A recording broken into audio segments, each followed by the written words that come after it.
19 years. And I'm still waiting for that so-called golden finger. Stayed up late gaming last night.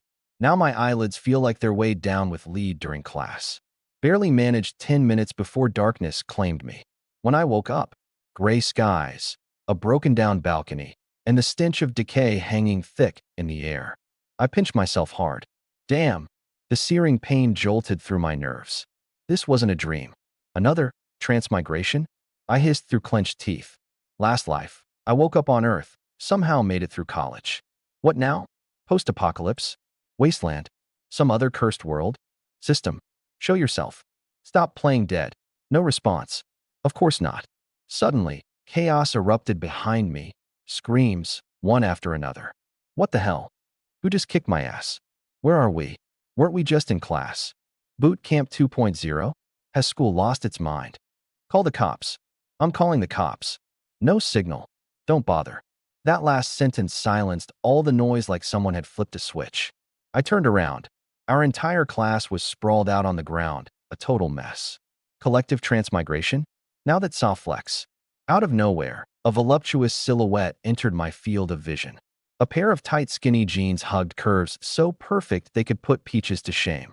But the weirdest part? Right above that perfect curve, a faint blue, translucent bar hovered midair. Wait, what the hell? I squinted and leaned in closer. You pervert. Gu Dongshue's piercing scream practically exploded in my ears as she stormed over and shoved me to the ground. What were you staring at Zixin's but for?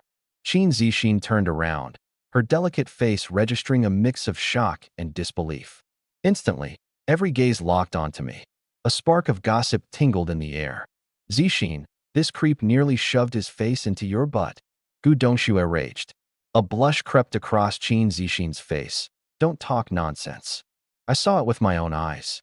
Su Ilan saw it too. Su Ilan adjusted her glasses, tilting her head a bit. Technically speaking, his face was still, she measured it with her hand. 20 centimeters away. Gu Dongshue's neck stiffened. With that lecherous look in his eyes, if I hadn't stopped him, he would have pounced. Look, now he's staring at your chest. Total creep. The boys burst into laughter. Legendary Jiang Lin. Looking's not a crime, is it? Even the school flower didn't say anything. Why are you so mad? Is it cause he didn't look at you instead? Feeling left out. Well, duh, between a peachy butt and a flat airstrip, there's no contest. Gu Dongshue's face turned an impressive shade of purple. You absoluting Kells. Wait till we're back on campus. I'm reporting all of you. You're all getting expelled. Boos and jeers erupted from the crowd. But I couldn't care less about their juvenile squabbling, because right in front of me, something new had appeared. A virtual screen. Global Apocalypse Survival Game Initiating. Detected anomaly. Game irregularity detected. System rebooting. Talent awakening in progress. A rush of heat surged through my veins. 19 years. Finally, it's here, the golden finger. Wait a second, a global apocalypse game? I quickly looked around at my classmates. No way. Has everyone been dragged into this game?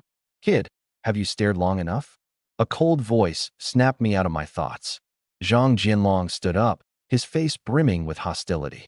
Wei Heo's lackey. The tension in the room thickened immediately.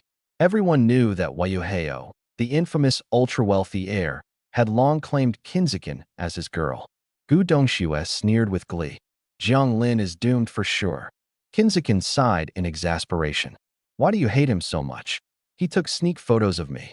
Gu Dongxue exclaimed. Sneak photos of you? Kinziken froze in disbelief. If someone were to sneak photos, shouldn't it be of me? She glanced at Gu Dongxue, whose looks were as ordinary as could be and whose figure was, well, non-existent. A question mark practically hovered over her face.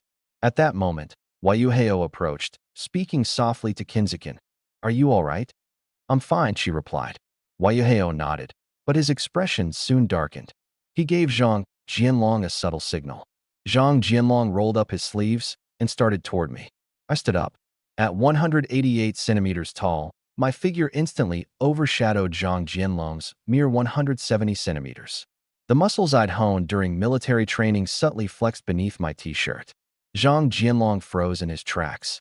His Adam's apple bobbed as he swallowed hard. He stumbled back 3 steps. The room erupted into laughter. Zhang Jianlong's face turned beet red. His mouth opened and closed several times, yet in the end, he didn't dare step forward. I cracked my neck. The sound of joints popping filled the tense air. It wasn't for show. Instead, my eyes were glued to the golden text slowly emerging across my attribute panel. Unique talent, plunderer. The game had begun. Zhang Jianlong's embarrassing display made Wayuheo's face darken further. Pathetic, he muttered under his breath before stepping forward himself. Two burly bodyguards followed closely behind him. Even in such a bizarre situation, fortune still afforded him protection. So you're Jianglin? Wayuheo's smile was icy, sending chills through the room. A man should act like a man. Peeping on girls, don't you feel ashamed? I wasn't peeping. My eyes locked onto the blue glowing bar above his head. A health bar. Everyone had one visible above their heads now, including mine. Wayuheo LV.1. HP 100/100. Still denying it.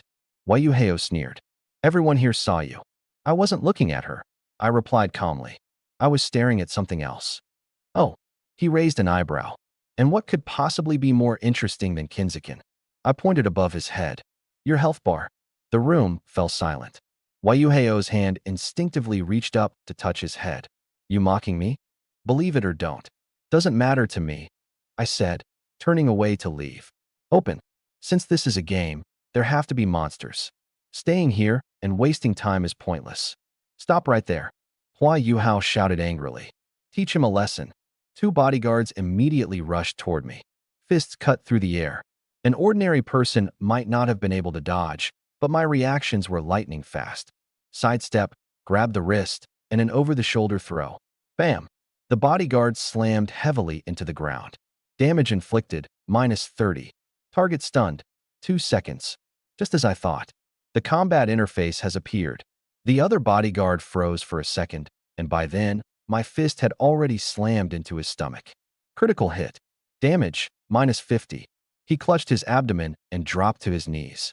The entire room fell deathly silent. Holy crap, Jiang Lin is this strong. He just took on 2 guys? Aren't those professional bodyguards? Hua Yuhao's face turned a livid shade of red. You? Hissus. A strange sound echoed from somewhere in the distance. Everyone instantly fell quiet. What's that noise? Qin Zixin's face turned pale. It sounds like. Su Yilan adjusted her glasses nervously. Some kind of reptile? Before the words had fully left her mouth, a figure crawled out of the shadows. It looked human. Or rather, it Yusetto. Its skin was rotting, its eye sockets empty, and its limbs twisted unnaturally as it crept forward, letting out a hungry, guttural growl. Rotting corpse LV.3. HP 200/200. Abilities: Bite, Infection. Oh. Screams erupted everywhere. A zombie. It's a zombie. Run. Panic broke out across the room as people scattered in all directions. The zombie moved fast, lunging toward a girl nearby. It was Gu Dongxue. Help me. Someone help me, she screamed, retreating backward in terror. Hua Yuhao and his bodyguards were already long gone, and the rest of the group was fleeing in all directions. The zombie opened its rotting jaws, its putrid breath filling the air as it dove for Gu Dongxue. It was about to bite her when I rushed forward, not out of some heroic instinct to save the damsel in distress. No, I noticed something. Above the zombie's head, besides its health bar, were 2 small words. Lootable. I kicked the zombie in the chest, sending it flying. It crashed into the wall, leaving cracks in the concrete. Damage inflicted, -80. The zombie howled and scrambled back up, lunging toward me again. I grabbed a steel rod from the ground and swung it at its head with all my might. Critical hit. Damage, -120. Black blood splattered everywhere. The zombie twitched twice before collapsing, motionless. Zombie LV.3 defeated. XP gained, +30. Doomsday coins acquired, +10. At the same time, a new option appeared before me. Loot now. Yes. Loot successful. Skill acquired. Beginner infection resistance. So that's how it works. This is my unique talent, Plunderer. I can steal abilities from the enemies I kill. There's more. Someone pointed toward the distance, their voice shaking with fear. A dozen or so decaying corpses crawled toward us from all directions, closing in on our position. It's over. We're done for. Gu Dongxue collapsed onto the ground. Qin Zixin's face was deathly pale as she instinctively edged closer to me. Su Ilan quickly analyzed the situation. Based on game logic, the newbie village wouldn't have a no-win scenario. There has to be a way out. Where? Where's the way out? Hua Yuhao shouted hysterically. I gripped the steel rod tightly and sneered. A way out. The way out is to fight through.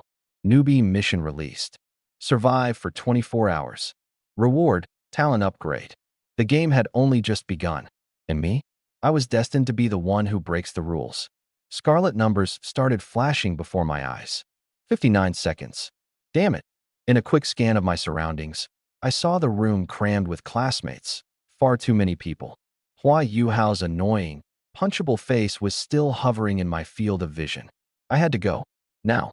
Years of daily workouts, 100 push-ups, sit-ups, squats, and a 10-kilometer run every day had built this body into my ultimate trump card. Putting Zhang Jinlong down with one punch earlier? That was just warming up. But now wasn't the time to flaunt. Talent reset successful. Talent 1 acquired. Absolute drop rate. 100% chance of loot on zombie kills. Talent 2 acquired. Indomitable spirit. Gain 1 free attribute point daily. A dual talent. Just as I felt a rush of excitement, the sight of the crimson countdown extinguished my joy instantly. 56 seconds. Stop standing around. The game's about to start. I roared at everyone in the room, doing my due diligence. Shoving aside a few worthless bystanders in my way, I burst through the door. The dim hallway stretched ahead, where Miss Wang Jing was swarmed by a cluster of students asking a million questions. Her professional attire perfectly outlined her mature curves, with those long legs encased in black stockings accentuated by high heels. Tempting, to say the least. Unfortunately, this wasn't the time to admire the view. 41 seconds. The stairs on the left. Without hesitation, I charged for them. The building stood at least 50 floors, and I was on the 30th. I needed to find someplace safe. The more people around me, the more dangerous it'd be if they turned into zombies. That's survival 101. Behind me, Hua Yuhao's voice echoed. Too many people means more danger. Let's move. At least that idiot wasn't completely brainless. 35th floor. I kicked every door open, checking for safety, then barricaded the entrance with a ragged sofa and a fridge. With a metal mop pole firmly gripped in my hand, I waited for the countdown to hit 0. 3 seconds. 2 seconds. 1 second. A flash of light. From nowhere, a figure materialized. Red high heels, ripped black stockings, and a breathtakingly curvy silhouette. If only it wasn't for that rotting face. With her murky dead fish eyes, she truly was a charmer. Roar. She lunged at me like a rabid dog. I slammed my foot into her face, her features collapsing instantly as her body was sent flying back. Before she could get up, I charged forward and delivered another vicious kick. Smack. Her eyeball exploded, spilling black blood everywhere. Yet she writhed. Zombies are nothing if not persistent. I grabbed a nearby mop handle and plunged it violently into her hollow, mangled eye socket. Squelch. Brain matter splattered. A few glimmers of light radiated, and suddenly, items appeared on the ground beside her lifeless body. She really dropped loot. Meanwhile, on the 30th floor, a piercing scream tore through the darkness. Ms. Wang Jing's lips were ripped clean off by a zombie's teeth, blood pouring like a fountain. She tried to cry out, but the zombie was already tearing into her throat. The sharp, metallic scent of blood drew even more zombies crawling out from the shadows. Some girls fainted on the spot. Others soiled themselves out of fear. Most, though, screamed and scattered in sheer terror. Get inside. Get in a room. Now, Lu Zhixue yelled at the top of his lungs. A girl lay trembling on the floor, her tear-filled eyes blurred as she whimpered. Help me. Please. Gritting his teeth, Lu Zhixue rushed to her and dragged her towards a nearby room. But for most people out there, they had already become zombie fodder. The apocalypse game had officially begun. And this was only minute one. For pieces of loot lay motionless beside the fallen zombie beauty. Tier 1 experience pill. Mountain Valley spring water. Hot dog bread. Tier 1 solid wolf fong bad. White, shoddy quality. I willed the loot straight into my inventory. The convenience of auto-loot made me chuckle despite myself. I greedily unscrewed the cap on the spring water and gulped it down. The icy liquid slid down my throat, reinvigorating me, sharpening my senses. Though the screams outside continued in a relentless chorus, I had other priorities. Next, I pulled out the experience pill. It looked pretty much like a marble. Without thinking, I threw it into my mouth. Bleh! The taste nearly made me gag. Tier 1 experience pill. Usage method: crush to activate. You could have told me that earlier. I spat, cussing under my breath, and crushed the saliva-coated pill in my hand. Warm energy instantly surged through my entire body. Player: Jiang Lin, LV1, 20%. 20% XP from one pill? Leveling up seemed easier than I thought. My attention was drawn to the last line on my stats screen. Remaining free attribute points. 1. Add to strength. Strength, 910. My muscles swelled instantly, a tidal wave of power coursing through me. I clenched my fists, savoring the euphoria of becoming stronger than any human could naturally train to achieve. Roar. A guttural zombie growl echoed from outside, joined by the frantic screams of girls. Gripping the jagged wolf fang bat tightly, I stationed myself by the door. Peeking through the peephole, it's Tsin Xian and Yu Dandan. The two unlucky girls were on the verge of successfully shutting the door, but a zombie's hand was wedged in the gap. Yu Dandan could do nothing but scream, her shrill voice practically eardrum-piercing. Idiot, I muttered under my breath. If she kept screaming like that, she'd attract every zombie on the floor. Even though my strength had already surpassed 10 points, being swarmed by a horde of zombies would still mean certain death. And if there were level 1 zombies around, who knows when a higher level monster might show up. Quickly, I shoved aside the obstacles blocking the door and yanked it open. A spiked mace whizzed through the air. Thud! The zombie's head caved in instantly, black blood splattering everywhere. Loot dropped, but without even glancing at it, I shoved it into my inventory and retreated back into the apartment. Yu Dandan kept screaming, while Tsin Xian was frozen, her hands touching the black blood splattered on her face. Just a second later, she started retching violently. The two scrambled messily to kick the zombie carcass out of the doorway, shut the door, and collapsed weakly onto the floor. I sat comfortably on the sofa, popping an experience pill with satisfaction. My EXP bar had risen to 40%. This time, the drop included a bottle of soda and a chocolate bar, which would make a decent enough breakfast. Meanwhile, in another apartment, the group led by Hua Yuhao had huddled together. Boss Hua, what the hell is going on? Someone asked, their voice trembling. How the hell should I know? Hua Yuhao shouted, kicking over a sofa, his face livid. For someone like him, a spoiled rich kid, this life-or-death scenario was a literal nightmare. But for average folks, this might just be a chance to rewrite their fate. Zhang Jinlong's eyes gleamed with excitement. Boss Hua, if this is a game, does that mean we can kill monsters to level up? Yeah. Dong Bin chimed in as realization dawned. Kill monsters, level up, get stronger. We could become like superheroes. Only if you can survive, someone remarked cynically. This isn't a game where you get extra lives. Hua Yuhao glanced at his status panel, a small, smug grin forming on his lips. Any of you have a talent skill? Everyone shook their heads. Hua Yuhao's grin widened, clearly relishing his moment of superiority. I've got a skill called Powerful Strike. It increases attack power by 200%. You're awesome, Boss Hua. The group began to fawn over him immediately. Meanwhile, Qin Zixin bit her lip, anxiety swirling in her chest. Her talent was invisibility, 60 seconds of being unseen. It might save her life in a critical moment, but that was all it offered. After finishing my meal, I began strategizing my next hunt. The screams throughout the building had already quieted. The weak had been eliminated, and the survivors were all in hiding. The sky outside was gray, making it impossible to tell if it was morning or evening. At least there weren't any flying monsters in sight yet, which, admittedly, was a relief. Peering through the peephole again, I saw 5 or 6 zombies wandering aimlessly in the hallway. Zombies. One-on-one, they're not that scary. But getting swarmed? That's when things spiral out of control. One scratch, and it's game over. You turn into one of them. There's no room for mistakes here. I rummaged around my room quickly, and soon enough, I found a thick, heavy iron chain, about 70 centimeters long. An idea struck me like lightning. I looped one end of the chain around the door handle on the outside and wrapped the other end around my hand. This way, I could control how far the door could open without risking zombies barging in through the doorway. A perfect hunting trap. A spiked club would be ideal, but it's too bulky for an attack through a narrow gap. Instead, I grabbed a mop handle. It's just a hollow steel tube, cheap and crude, but plenty effective for aiming at eyes or mouths. I cracked the door open about 4 inches, carefully. Shoo shoo shoo. I made a faint sound with my lips. The nearest zombie whipped around instantly, letting out a guttural moan before charging at me. Its commotion riled up the others nearby, 3 or 4 at least. They stumbled, drooled, and sprinted in my direction like wild animals. Bang!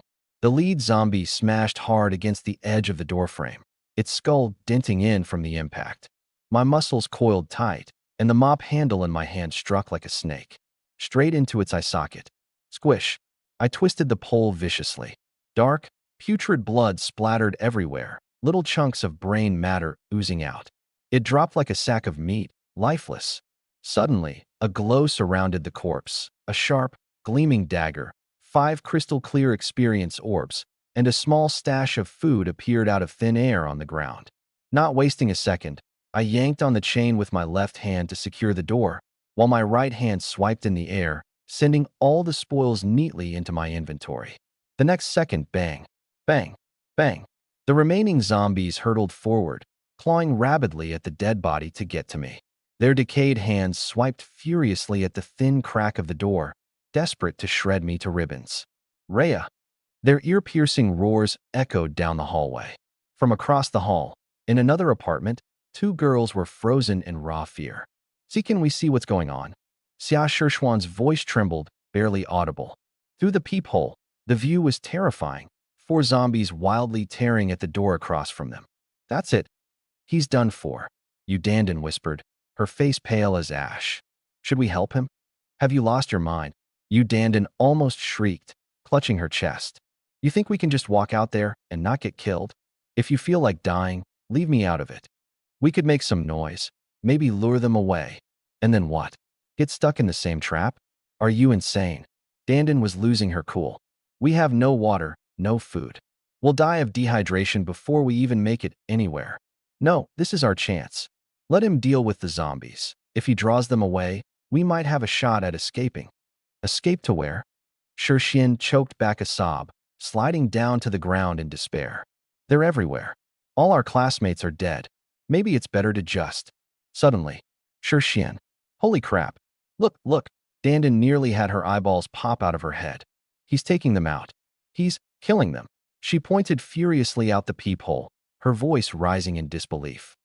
"And, wait, is that bottled water on the floor?" Shirshin shot up, her face pressed against the peephole now. The guy across the hall. Through the crack of his chained door, his improvised steel pipe plunged clean through another zombie's skull with a sickening splurt. It went limp instantly, crumpling to the ground. More glowing orbs. Supplies. Appearances of survival loot out of nowhere. How is he doing this? Boba tea? No. It's gone. The 2 girls exchanged glances, instantly understanding. An apocalypse game. Killing monsters, dropping loot. Thunk, thunk, thunk. 3 muffled sounds later, 3 corpses hit the ground. More food appeared, only to vanish again. Both girls' eyes were red. They hadn't had a sip of water in a whole day, and their throats felt like they were on fire. The front door opened. A foot kicked aside a body blocking the way. It was me, Jiang Lin. Yu Dandan screamed. Sin Shirshin got visibly excited too. Back when the campus heartthrob poll happened, she secretly voted for me. I swept my eyes over the hallway, ensuring it was safe. Then, with 1 kick per body, I shoved the corpses further away to keep the door clear. I unhooked the chains and prepared to inventory the spoils. Click. The door across the hall cracked open slightly. Yu Dandan peeked her head out, eyes brimming with expectation. I glanced at her. Bang. Door shut. Yu Dandan's smile froze. What did that mean? She wanted to scream, to demand answers, to yell at me to come back out. But she didn't dare to. She was terrified of drawing more zombies to them. Staring at the dark, bloody streaks on the wall and the corpses on the floor, nausea and fear overwhelmed her in an instant. She clamped a hand over her mouth and nose, staggered back into the room, and slammed the door shut. Yu Dandan forcefully swallowed down saliva mixed with stomach acid. Every drop of water was life now. What happened? Sin Xian asked gently, patting her back. Ah, Yu Dandan suddenly exploded. That bastard. He shut the door on me. Does he have no conscience? What? Sin Shishuan's expression immediately changed. We're girls, how could he? Jerk. Trash. What do we do now? We can't get out, and we're going to die of thirst. You're asking me? Yu Dandan's eyes reddened as she angrily kicked the shoe cabinet. He looted all that stuff, and he's not sharing even a bit. What a scumbag. The two girls slumped to the floor, back to back, completely drained of energy. Are we going to die here? Shut up. Yu Dandan forced herself to stay strong. If he can kill zombies, so can we. She tried to stand, but her legs gave out, and she dropped back down. But we don't even have the strength to stand. Sin Xian gave a weak smile. And she didn't have the guts to fight zombies, either. Silence filled the room, thick with despair. Next door. I sat on the couch, tallying my spoils. 5 level 1 zombies, 5 experience pills. Guaranteed drops? If not, then isn't my ability ridiculously overpowered? I crushed an experience pill. A burst of golden light erupted. LV1, LV2. All attributes +1. Strength, 11. Constitution, 9. Intelligence, 8. Agility, 8. Awesome. My whole body surged with vitality, and fatigue vanished entirely. It felt like a brand new lease on life. I slung my backpack over my. Dumping everything out of the bag, I scanned its contents. Bubble tea, bottled water, beer, bread, chocolate, tissues. Oh, and a steaming hot roasted chicken. My sole weapon? A cheap, white dagger. Totally useless. When it comes to fighting zombies, longer weapons are always better. What's this? I muttered, holding up a slip of blue paper with gold patterns on it. Purification talisman. Curiously, I slapped it onto my chest. Whoosh. A wave of freshness instantly washed over me. Every speck of dirt and grime vanished, even under my fingernails. Damn, that's impressive, I exclaimed, genuinely thrilled. One of the biggest survival issues in the apocalypse? Solved. I tore into a chicken leg, took a swig of beer, and let out a satisfied sigh. Is this what peak existence feels like? Knock, knock, knock. The sound startled me. Zombies actually knocking? Polite ones at that? Through the peephole, I recognized the trembling faces of Yu Dandan and Sin Xian. I cracked the door only slightly open. What do you want? The two girls gasped, clutching their chests like they'd nearly had a heart attack. Can you not scare people like that? Yu Dandan glared at me in annoyance. Got something to say? Then say it. If not, I've got food to finish. I took another bite of my chicken leg and another swig of beer. Their eyes immediately widened, round like saucers. I was eating in broad daylight. Drinking beer in this mess of a world? Gurgle. Yu Dandan's throat audibly betrayed her hunger, and without warning, her hand shot out toward my beer can like lightning. I sidestepped smoothly. Have you lost your mind? I said, raising a brow. You dodged. She shrieked, voice sharp as a blade. Stop playing. Give me that. I'm dying of thirst. Smacking her hand away, I raised the can high and downed it in one go. The ice-cold liquid sliding down my throat. Pure bliss. Seriously, in this apocalypse, who knows how many zombies I'd have to kill before I ever find another beer. I'm not about to share. Gone, I said, shaking the now empty can. You bastard. Yu Dandan completely lost it, practically ready to pounce on me and wring my neck. Before she could move, a smaller hand darted in. It was Sin Xian. She snatched the can and licked at the few remaining drops inside like her life depended on it. Save me some. Yu Dandan's panic grew. The two of them began wrestling for the empty can, their desperation making them resemble rabid cats in a scrap. In times of scarcity, pride becomes a luxury. It wasn't long before every last drop of liquid had been drained. Then, as if pre-programmed, both their heads revolved and locked onto me, their gazes sharp and desperate. It was the same look I'd seen before, right before I gave scraps to a stray dog. After it ate its fill, it simply walked away without looking back. Picking at a leftover chicken bone, I held it up. Want this? Their faces flushed red, anger and humiliation waging war beneath their skin. Jiang Lin, Yu Dandan yelled furiously. Do you think we're dogs? How can you treat us like this? Taking care of girls is one of men's responsibilities. Responsibilities? I sneered. Sorry, I'm not your dad. Just as I moved to toss the bone away. Wait. Sin Shixian shrieked. I'll take it. She grabbed the paper bag holding the scraps and bolted into the other room. Yu Dandan froze, utterly stunned. Girl, where's your dignity? Smack. Shut the door. Damn it. Her curse abruptly cut off. A zombie lunged out of the hallway, running on all fours like a rabid dog, charging toward them. Rarark. Uh-huh. Yu Dandan scrambled back into the room, practically crawling in her panic. Bang. A loud crash shook the door. The two women darted into the bedroom, trembling with fear.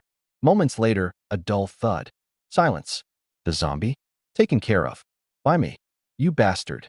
Yu Dandan stomped her foot in frustration before whipping around to slap Sin Shixian on the shoulder.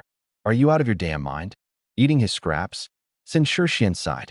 He's not playing into your PUA tactics, that's for sure. His stance is clear. If you're expecting unconditional protection from him, you're dreaming. That jerk. I'm actually giving him the time of day, and he's acting all high and mighty. Quit wasting energy and start thinking about survival. Then we kill the zombies. If he can do it, we can too. This isn't squishing ants, you know? Sin Shixian deadpanned. The zombies outside the door? Stronger. Faster. Way beyond anything they could handle. If they stirred up the horde, it'd be death on a platter. She picked up a chicken neck. Some meat was still clinging to it. I had only taken a few bites. Her cheeks heated up. To think she'd stooped to eating leftovers someone else had gnashed on. Her stomach twisted in cramps. Resolutely, she stuffed it in her mouth. Delicious. Shixian, you're seriously eating that? Yu Dandan looked visibly distressed. We're about to die. Who cares anymore? Sin Shixian's face flushed. You don't eat. You don't fight zombies. And let's not forget, we were the ones trying to snatch his beer cans earlier. Crunch. She bit through the chicken bone, then reached for the chicken breast. Eat. Who knows? Maybe after a nap, we'll wake up somewhere else. Keep dreaming. Yu Dandan grabbed my chicken drumstick and angrily bit into it, as though gnawing on my hand. So tough. Tough means it digests slower. Not bad, surprisingly. Is that the taste of the bone? Or his saliva? Shut up. Disgusting. Better than bark or grass.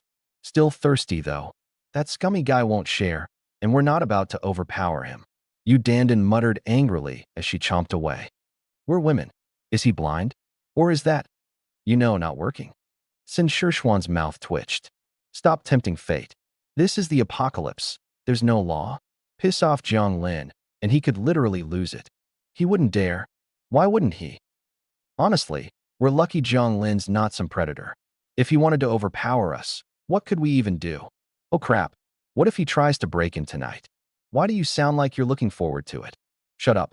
You're the one looking forward to it. Is your heart fluttering? Go die. I pierced the final zombie through. The hallway grew silent, utterly lifeless. I crushed an experience orb. A flash of golden light. Jiang Lin, level up. 0%. Strength, 12. Constitution, 10. Mind, 9. Speed, 9. Nice. Time to clear out the corpses. These things are blocking the hallway and messing up the grind. The door to the apartment next door is open, so I throw all the bodies in there. As the day turns to dusk, I decide to save the grinding for tomorrow. Tonight is the first night. I have to stay alert. Chuckle, chuckle. Light laughter comes from the next room. Chicken bones that good, huh? Shaking my head, I head back into the apartment. Food and water are always the most important resources. Even though the drop rate is decent, the amounts are pitiful. A slice of bread, a single pack of crackers. It's barely enough for me, let alone sharing with anyone else. After locking up securely, I step onto the balcony. I sweep the opposite apartment building with my binoculars. A few familiar faces. Looks like the people from school have been scattered around this district. Suddenly, a massive figure bursts into view. LV-10. Blue tier elite zombie. Shit. I stand up abruptly. Standing 8 feet tall, with arms as thick as tree trunks and fists that could crush a tiger with a single punch. It tears through a reinforced door like it's cardboard. The people inside scream and scramble in chaos, throwing whatever they can, Chairs, stools, microwaves. Anything within reach gets lobbed at the creature. Useless. Might as well be an itch. The elite zombie grabs a limp woman and brings her to its mouth. Crunch. Her head is bitten clean off. The grotesque sound of chewing feels as if it's happening right next to my ear. Damn it. I lower the binoculars. The remaining people are paralyzed with fear, some losing control of their bowels. One of them outright leaps to their death in desperation. If I were to run into a creature like that, fight back? That's suicide. The only option is to run. With my current stats, I should be able to get downstairs quickly. As long as I'm not cornered, I have a shot at escape. With a deep sigh, I continue watching. Every so often, another person dies, beaten to death, overestimating their own strength, or choosing to end it themselves. Night falls. The blood moon rises, casting a crimson glow over the world. The zombie frenzy begins. Raw. I double-check all the doors and windows, then sit by the bedroom door. Wolf-tooth club in my left hand, round shield in my right. I close my eyes, resting lightly. Screams pierce through the night. It only stops at daybreak. I open my eyes, having stayed awake for the entire night. Damn it. Stretching. I grab a cleaning talisman to freshen up, then eat some bread and drink milk tea. Downstairs, Wayuheo and his group aren't doing too well. An entire day and night without food or water, living in constant fear. Qin Zixin, looking completely worn out, stares back at us with dark-eyed bags and disheveled hair, barely resembling her usual self. She licks her chapped lips and croaks out. We can't keep going like this. If we do, we'll die of thirst before the zombies even get to us. Wayuheo's face darkens. 7 or 8 zombies are surrounding their front door. They can't even step outside, let alone farm monsters for a level up. Damn it. Wayuheo curses furiously under his breath. Wait for the zombies to scatter, then take them out one by one. But instead of thinning, the group outside is just getting bigger and bigger. After a day and night without food or water, everyone was on the brink of collapse. At this rate, they wouldn't even survive long enough to be bitten. They'd die from hunger or dehydration first. Hua Yuhao scanned the room. 4 men, 3 women. Qin Zixin, Gu Dongxue, and Su Ilan were out of the question. The only ones who could truly fight were the 4 men. Thankfully, their weight wasn't entirely wasted. At least their makeshift weapons were ready.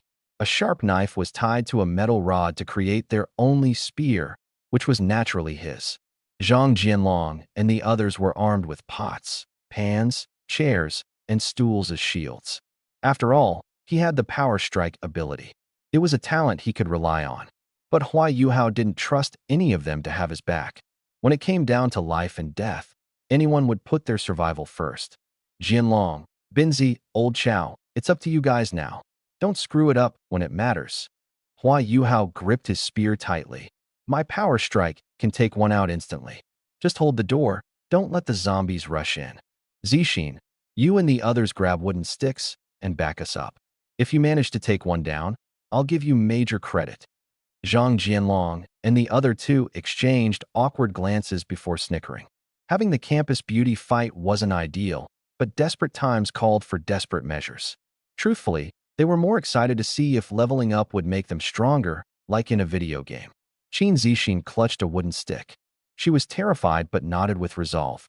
Gu Dongxue, however, suddenly shrieked. What? You want us girls to fight too? Shut up.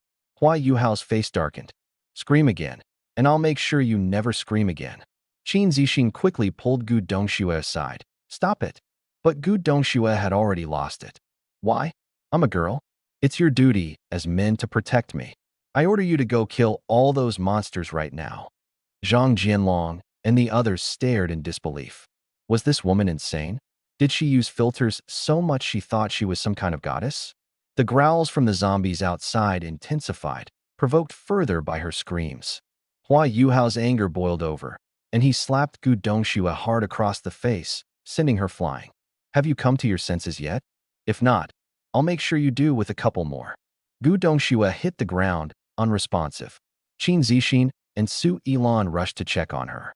She's unconscious, and 2 of her teeth are gone. Qin Zixin said calmly. Hua Yuhao exhaled sharply, trying to regain his composure. Zixin, you're not mad at me, are you? This is on her. She shook her head. If she hadn't attracted more zombies, Now the situation is even worse. Hua Yuhao licked his dry, cracked lips, a manic gleam in his eyes. We can't keep this up. If we wait any longer, we're dead. Open the damn door. We're taking them head on. Zhang Jianlong swallowed hard. All right, brothers. Better hold on tight. My life's in your hands. Haha. Old Zhang, relax and go for it. Go to hell. The doorway was crammed with debris. Zhang Jianlong stood on the sofa clutching a brick, his hands trembling. The door's not even open yet. What's got you shaking? Hua Yuhao snapped. Weren't you just saying you were ready to kill monsters and level up? And now you're scared like a dog. Zhang Jianlong's face flushed. Big bro Hao, I'm just nervous. Don't let me catch you slacking, or we're gonna have problems. Don't worry, big bro Hao. Gritting his teeth, Zhang Jianlong turned the door handle, wedged the brick into the door crack, and then quickly rolled back beside Hua Yuhao. Dong Bin and Chao Debao held onto the ropes with every ounce of strength. The gap was barely 4 inches wide. A rotten face immediately pressed against it. Rower. SHD. Zhang Jianlong collapsed to the ground in terror. Dong Bin and Chao Debao almost let go of the rope, saved only by the fact that it was tied to their arms. Seeing a zombie up close was an entirely different beast from watching it through a crack. The fear factor multiplied tenfold. The zombie frantically clawed at the door, its nails scraping with an eerily grating sound. Hua Yuhao's palms were slick with sweat, but he kept his composure. Die, you bastard. Power strike. In an instant, strength surged through his body. The spear drove effortlessly through the zombie's skull. Squelch. The snarling stopped abruptly. Hua Yuhao was panting hard, his arms trembling, adrenaline pumping. Scream now, huh? Come on, try me. Rower. 2 more zombies lunged at the door. Hua Yuhao instinctively stepped back. Qin Zixin and Su Yilan, despite their pale faces, stepped forward and jabbed at the zombies with wooden sticks. Now was the time to prove their worth. Otherwise, life moving forward wouldn't be easy. Yuhao, wait until your skill cools down. Qin Zixin warned. Unfortunately, the girl's strength wasn't enough. The wooden sticks weren't even sharpened, leaving the zombies unscathed. Should have sharpened these, Qin Zixin muttered regretfully. Who had the time to think of that? Su Yilan sighed wryly. Hua Yuhao gasped for air. Just wait, the cooldown's almost up. He shot a glare at the still trembling Zhang Jianlong on the ground. You useless idiot. Get up and do something. Scrambling up, Zhang Jianlong looked at the snarling zombies and quaked in terror. Zhang Jianlong, get over here and help. Dong Bin and Chao Debao were red-faced, veins bulging. These damn things are too strong. With no choice, Zhang Jianlong forced himself to the door. Together, the 3 of them barely managed to hold it steady. This was exactly Hua Yuhao's plan. Trap the zombies at the door and take them out without getting hurt. But something felt off. Killing 1 zombie didn't seem to yield any leveling up experience. Was the experience gained too little? As his cooldown ended, Hua Yuhao activated Power Strike again, instantly killing a second zombie. 2 back-to-back uses of the skill left him dizzy, his body drained. So tired, so hungry, so thirsty. At that moment, Qin Zixin blinked her eyes. Yuhao exclaimed, just now, it looked like something dropped when the zombie died. Everyone immediately perked up. Really? What dropped? Was it a divine artifact? Are you out of your mind? A level 1 zombie dropping a divine artifact? Yeah, right. Stumbling over to Qin Zixin, Hua Yuhao asked, something actually dropped? I'm starting to question if we're really in some sort of game. Yeah, I saw it. It looked like a bottle of water. What? Everyone froze in disbelief. Water? But, right now, water was even more precious than any artifact. Hua Yuhao's energy shot up. Are you serious? It's really bottled water? If killing these things can drop supplies, I need that water. I'm dying of thirst. Share it with me. I've never felt this thirsty in my life. Now I fully understand why the desert is so terrifying. Outside the room, the bottle of water lay quietly in the pool of blood. Everyone's eyes were glued to it, their throats unconsciously moving as they swallowed dryly. But the mass of rotting arms clawing through the door gap was a harsh reminder of the danger. So close, yet impossibly out of reach. God damn it. Hua Yuhao punched the wall in frustration. Suddenly, Su Yilan spoke up. Yuhao, the system's inventory has a feature. The killer can remotely pick up loot within a minute of the kill. What? Hua Yuhao quickly pulled up his stats panel. A second later, he burst out laughing. Ha ha. No way it really works. With just a thought, the bottle of water appeared in his hand, out of thin air. He was about to take a drink when his eyes landed on Qin Zixin's chapped lips. Handing it over to her, he said, "You first." "I'll just take a sip," Qin Zixin said, taking a small gulp before passing it to Suilan. The two girls knew better. Right now, Hua Yuhao was their key to survival. Chugging down half the bottle, Hua Yuhao felt life returning to his body. He licked his lips, then looked at the zombies outside the door, a fierce determination igniting in his eyes.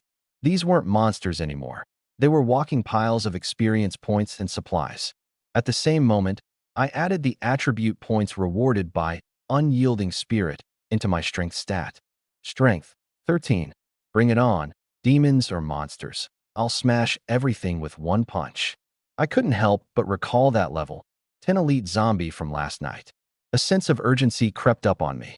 If creatures like that existed across the street, who's to say there weren't more lurking in this very building? Two options lay before us.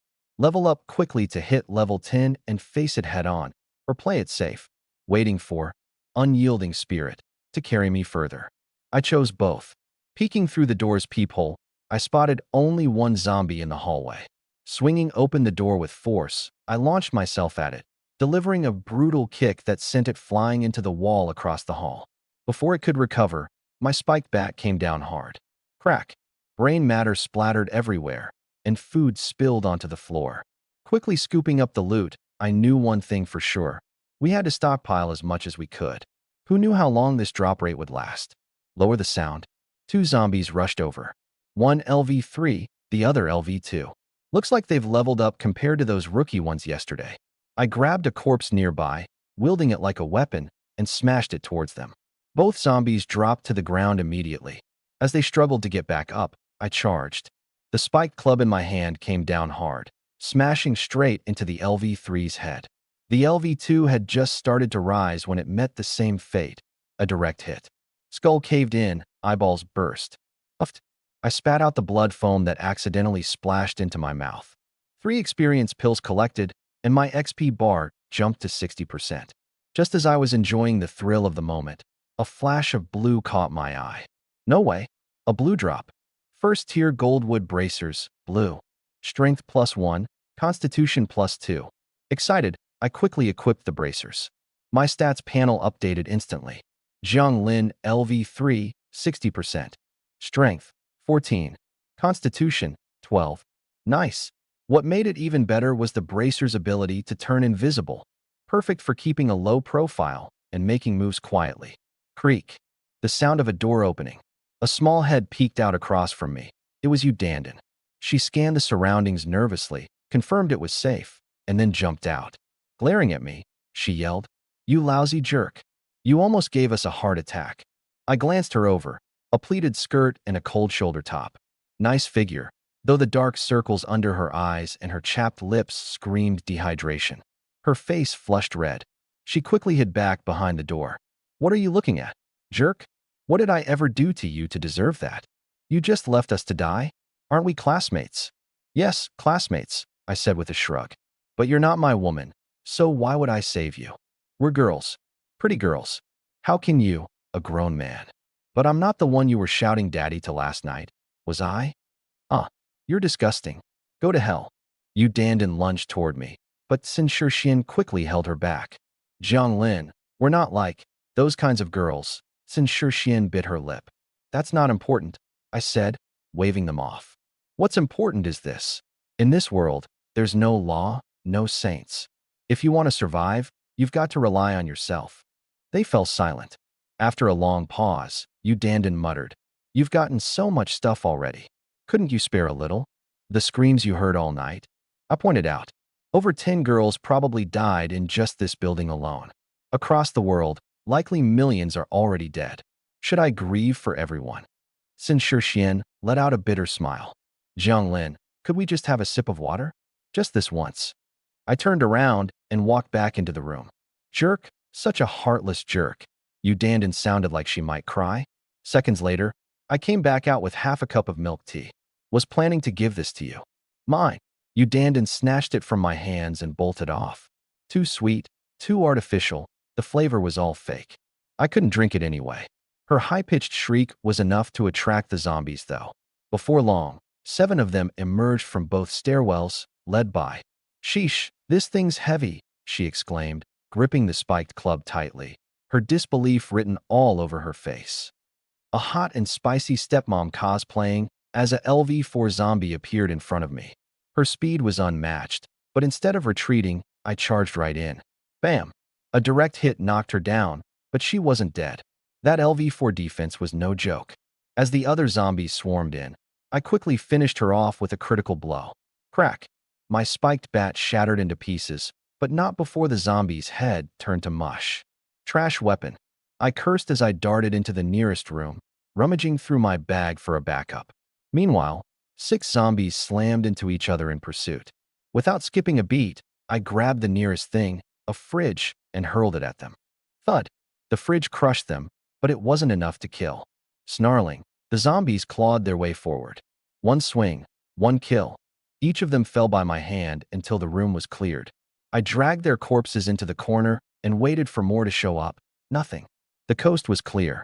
The whole building seemed to be caught in chaos, echoing with screams and battle cries. Looked like the other survivors decided to risk it all too.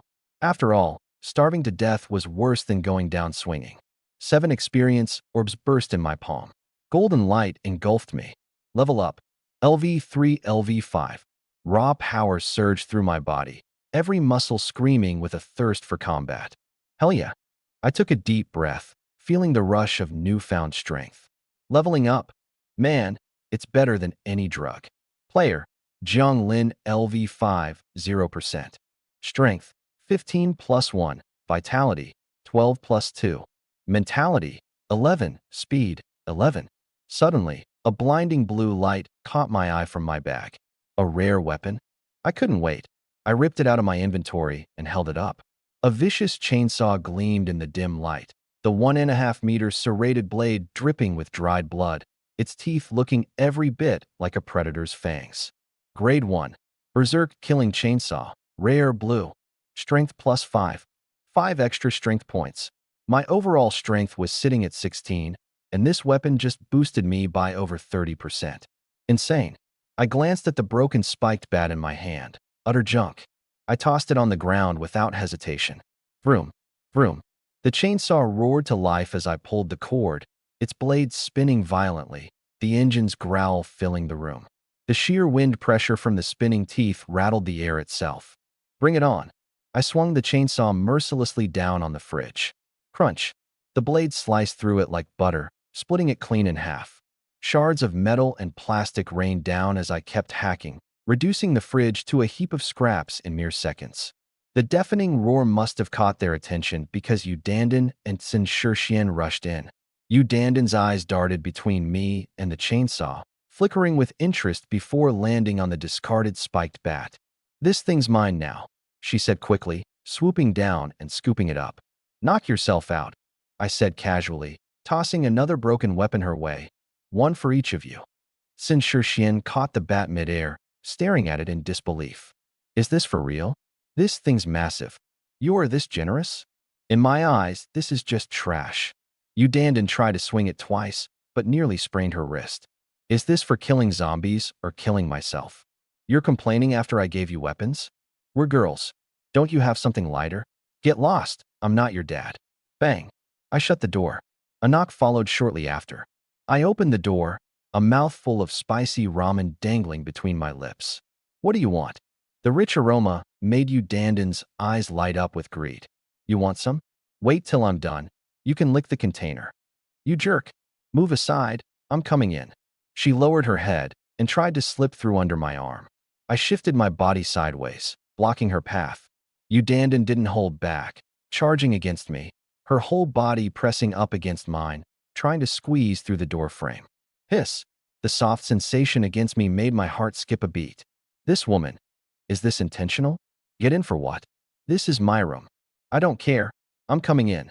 She pushed harder, her petite body rubbing against me in the struggle. The powder keg was lit. Reluctantly, I stepped aside just enough to create a gap. Yu Danden's eyes lit up, and she darted inside. You're such a pain. She shot me a red-faced glare. I went back to eating my ramen. Yu Danden whipped out her phone to use as a mirror. Ugh, I look awful. All your fault. Puff, cough, cough. 2 noodles shot out of my nose. SHD. The fiery spiciness exploded in my nasal cavity. Ha ha ha ha. Karma. Yu Danden laughed so hard she nearly collapsed. Keep laughing. Believe me, I'll hang you on the balcony to dry in the breeze. The laughter stopped instantly. You wouldn't dare. This is the apocalypse. There are no laws. If I were to do something to you right now, what could you even do about it? Yu Danden bit her lip. I never told you to hold back. I put down the ramen and stood, taking a step toward her. As the distance shrank, her breathing grew quicker, but her stubbornness kept her from backing away. I looked down at her. Woman, you're playing with fire. Uft.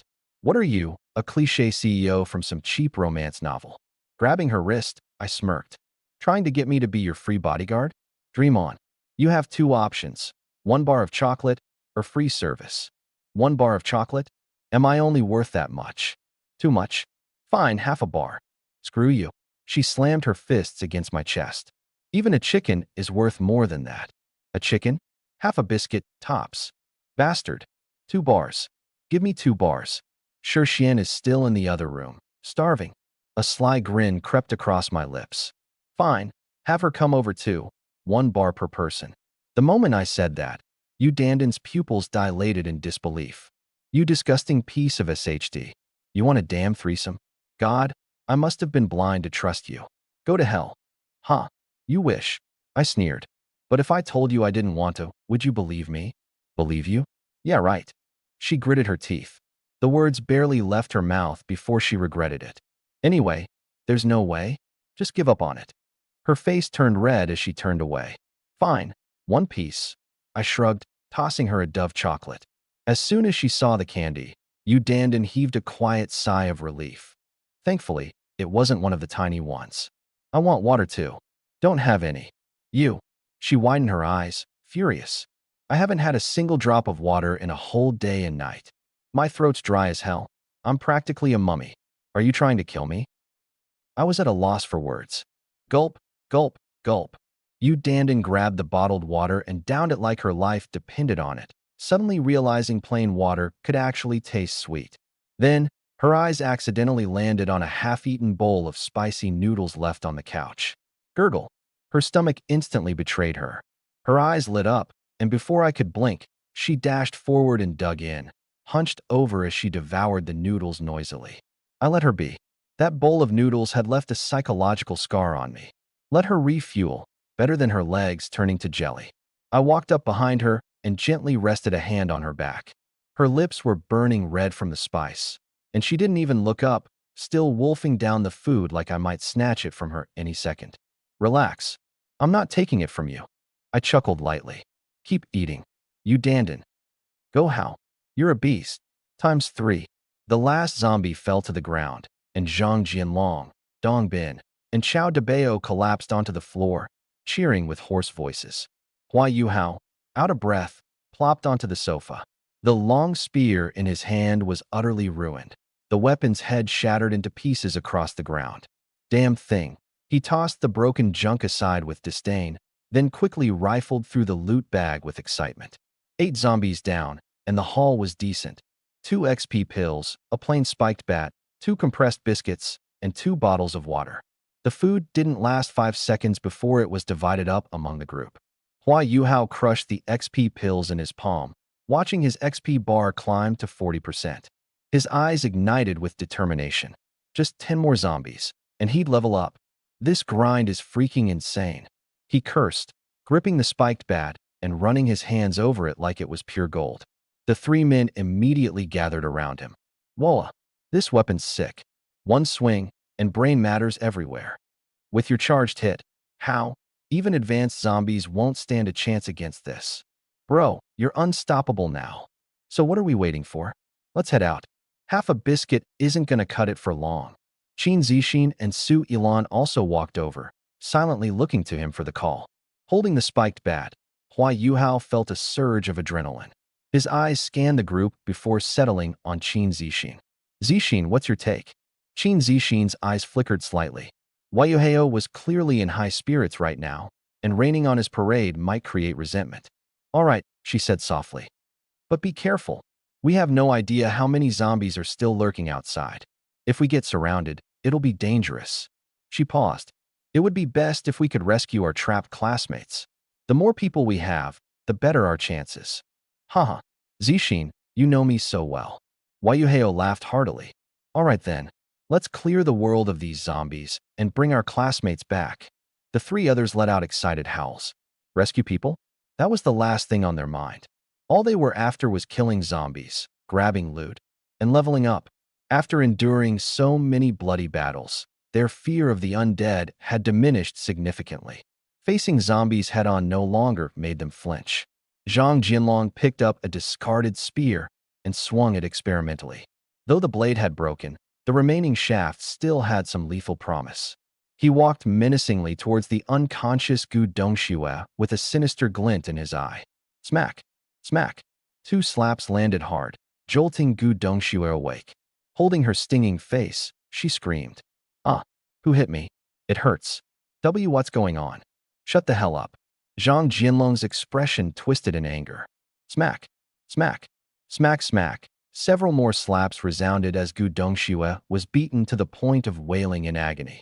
Qin Zixin instinctively wanted to intervene, but Su Yilan held her back, shaking her head. Zixin opened her mouth as though she wanted to say something, but let out a helpless sigh in the end. Stop hitting me. Gu Dongxue whimpered, tears streaming down her swollen face. I was wrong. Zixin, help me. Shut up, you idiot. Keep screaming, and I'll kill you myself. Zhang Jinlong threatened coldly. It was then that Wayuheo abruptly gestured for him to stop. That's enough. We're all classmates here. Don't take it so far next time, he said with a faint smile, though his tone left little room for argument. Yeah, you're right, Boss Hao. I got carried away. My bad, Zhang Jinlong said, chuckling awkwardly. Save it. Cut the crap, Wayuheo snapped, casting a dark gaze at the group of three. None of you better run for it, or let me catch you behaving like cowards. You won't want to see what happens if you do. The trio stiffened instantly, nodding fervently in agreement. What are you waiting for? Lead the way, Wayuheo barked.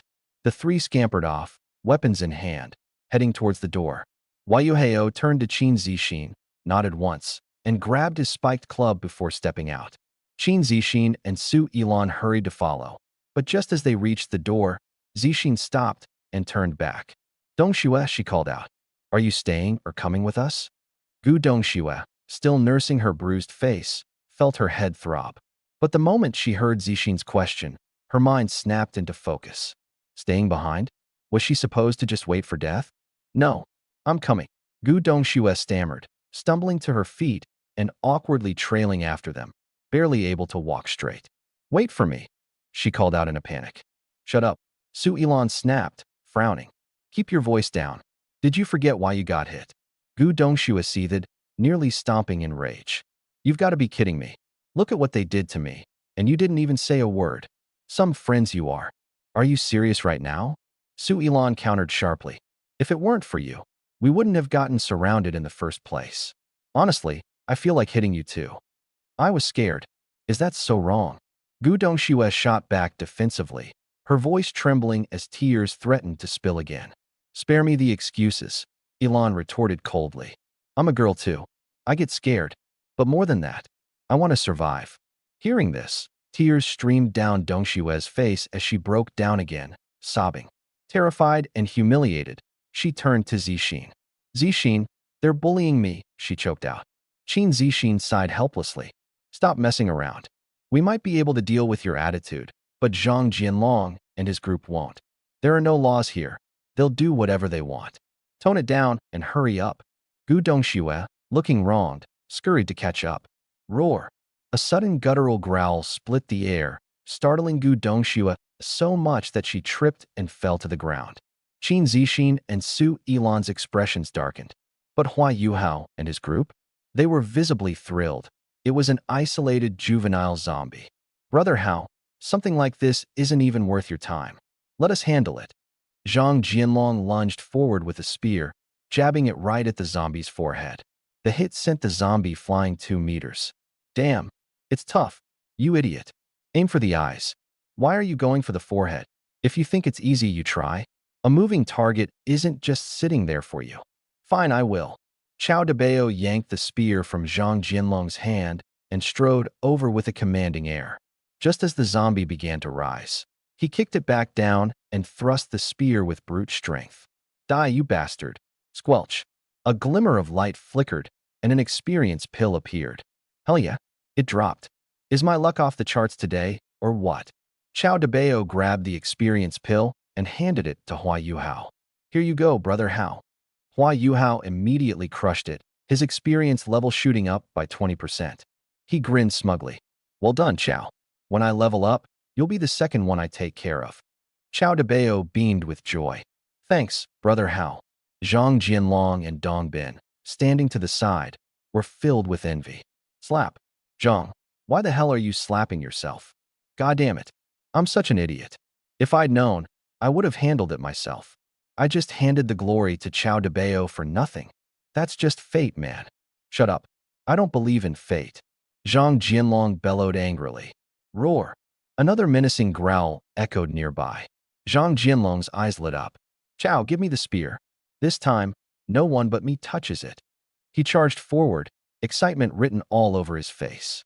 Hua Yuhao watched him with an amused smile before turning to Qin Zixin. Zixin, after clearing this floor, are we heading up or down?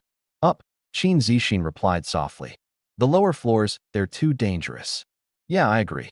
Once we clear the upper levels, I should be able to gain a couple more levels. After that, cleaning out the lower floors will be a breeze. Qin Zixin made a faint sound of agreement, but her heart felt heavier by the moment. Based on what she was hearing, it was clear that Hua Yuhao had no intention of sharing the experience pills with her. While he was going to grow stronger and stronger, she would just be a lamb awaiting slaughter. Should I leave? Name: Qin Zixin LV1. Strength: 5. Constitution: 7. Mind: 8. Speed: 5. Ability: Invisibility. Sure, she could turn invisible to strike, but with only 5 strength, landing a deadly blow wasn't guaranteed. Unless the target was something like a juvenile zombie. And how often did zombies like that show up? If her strike failed, it wouldn't be the zombie dying, it'd be her. Qin Zixin turned her gaze to Sui Lan, contemplating her next move. Fang's face also turned grim, clearly thinking of the same issue. If they cooperated, with a surprise attack and their combined effort, they might be able to kill the zombie. But the drop rate was too low. They'd need to kill at least 10 of them to level up. What should they do? It wasn't that she didn't trust Hua Yuhao, but she couldn't afford to stake her fate on someone else. Her destiny had to remain in her own hands. Suddenly, a terrified scream shattered her thoughts. Ah! From the corner ahead, Zhang Jianlong tumbled out, rolling and scrambling. Hao Ji, help me. There's a monster. It's a monster. Haha. Zhang, you useless coward. Monster? I just took one down. SHD. You killed the kid. Now its parent is here. The next second, heavy footsteps echoed. Thud. Thud. Thud. Hao Ji. That monster. We have to run. Zhang Jianlong tumbled his way to Hua Yuhao's side, his voice trembling. Hua Yuhao didn't reply. His eyes were locked on something ahead. Bang. The floor tiles burst apart. The entire building seemed to tremble. A 3-meter-tall mountain of flesh barreled out, a waist over 2 meters wide, every step cracking the ground like an out-of-control tank. SHD. Zhang Jianlong you. Chao Debao and Dong Bin's angry curses were cut short, almost scaring them into wetting themselves. Hua Yuhao's pupils contracted violently. Above the monster's head, 3 chilling letters were displayed. LV10, in blue font. Roar. The deafening roar of the giant zombie shook everyone to their core. Zixin, run. Hua Yuhao grabbed Qin Zixin and bolted. The others? If they couldn't keep up, they'd be perfect bait. The giant zombie wasn't fast, but it pursued them relentlessly. Hide in a room? No way. If we get cornered, we're done for. This is all your fault, you idiot. Gu Dongxue was lagging behind. She hadn't eaten or drunk water all day. Her strength was completely spent. The monster was just 5 meters away when she started shrieking hysterically. Help me. Don't leave me behind. Her desperate screams echoed through half the building, drawing a chorus of answering growls from nearby zombies. Hua Yuhao's face darkened. Ahead, a zombie, attracted by the noise, suddenly pounced. He kicked it away and raced upstairs with Qin Zixin in tow. Glancing back, he shot a furious glare at Zhang Jianlong and the others. The three immediately understood. They slowed their pace deliberately. That woman's asking for it. Zhang Jianlong's face twisted in cruelty. As Gu Dongxue caught up, he turned and delivered a sharp kick to her stomach. Gu Dongxue was sent flying backward, an expression of surprise still lingering on her face. She genuinely thought they were going to save her. Why? Two massive hands caught hold of her. Ah! Her screams were blood-curdling. The mountain of flesh opened its monstrous jaws agonizingly slow. Crunch! Under the horrified stares of the three men, the giant zombie bit down, tearing into Gu's torso. The winter snow had half her body ripped apart. SHD. The three of them scrambled upstairs in a panic, nearly falling over themselves.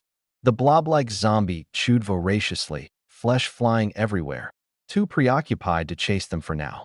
32nd floor.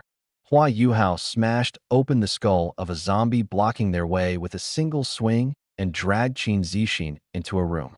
Su Yilan, pale as a ghost, staggered in behind them, followed by Zhang Jianlong and the other two. What the hell was that thing? That must have been some kind of mini-boss. Even the name above it was a different color. Almost got killed back there. Zhang Jianlong, you piece of... Shut up. Hua Yuhao bellowed. His cold, menacing gaze swept over the group, silencing them instantly. They flinched and scurried into the adjacent bedroom with their tails between their legs. Pathetic. It was the first time Hua Yuhao had come this close to dying. If Zhang Jianlong weren't still remotely useful, he'd have already brained him with that bat. It was then that Qin Zixin noticed Gu Dongxue wasn't with them. The screams they'd heard earlier. They suddenly made sense. She was dead. Qin Zixin bit her lip. It wasn't exactly friendship. After all, they'd only met a few days ago. It was more the creeping fear about her own survival that made her shiver. Su Yilan slumped into the corner, hugging her knees as her body slightly trembled. Qin Zixin didn't know the truth, but Su Yilan had seen it all, clear as day. Zhang Jianlong had kicked Gu Dongxue straight into the monster's grasp. One bite, just one bite, and half her body was gone. Su Yilan bent over, dry heaving, almost gagging up her entire stomach. FK, what's going on across the hall? Man, they're crushing it. They've got it so good over there while we're shivering in terror. God damn it. Look at those muscles, though. And then look at your sorry ass. Absolute trash. Wait a sec, is that girl? Oh crap. Feng Ji, isn't that the same Yu Dandan you confessed to? Everyone turned to gape at Li Feng. Zhang Feng's face darkened, like the blackened bottom of a burned pot. That bastard must have forced her, no question. Scum. Really though? Everyone barely managed to suppress their laughter. In the video, Yu Dandan didn't exactly look unwilling. Hell, she even had the spare mind to peek over and glance at the surrounding zombie horde. And then there was Jiang Lin. Those muscles, biceps, pecs, 8-pack abs. It was like he could easily punch out 7 or 8 zombies without breaking a sweat.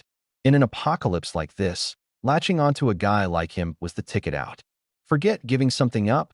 Hell, groveling at his feet would be worth it for survival. Respect and dignity? Look at the doorway. Teachers and students reduced to bones by those things. Dignity's a joke when you're staring death in the face. Survival is the only thing that matters now. Too bad someone like Jiang Lin was on the other side. Some of the girls glanced at the boys next to them, their faces full of disgust, wishing they could just rush over there and kick Yu Dandan out of the group to take her place. Stop gawking and think about what we're going to do next. One lanky guy stepped forward, snapping everyone back. What else is there to do? Stick to the plan, kill zombies, and level up. I'm in. The problem is, the drop rates are abysmal.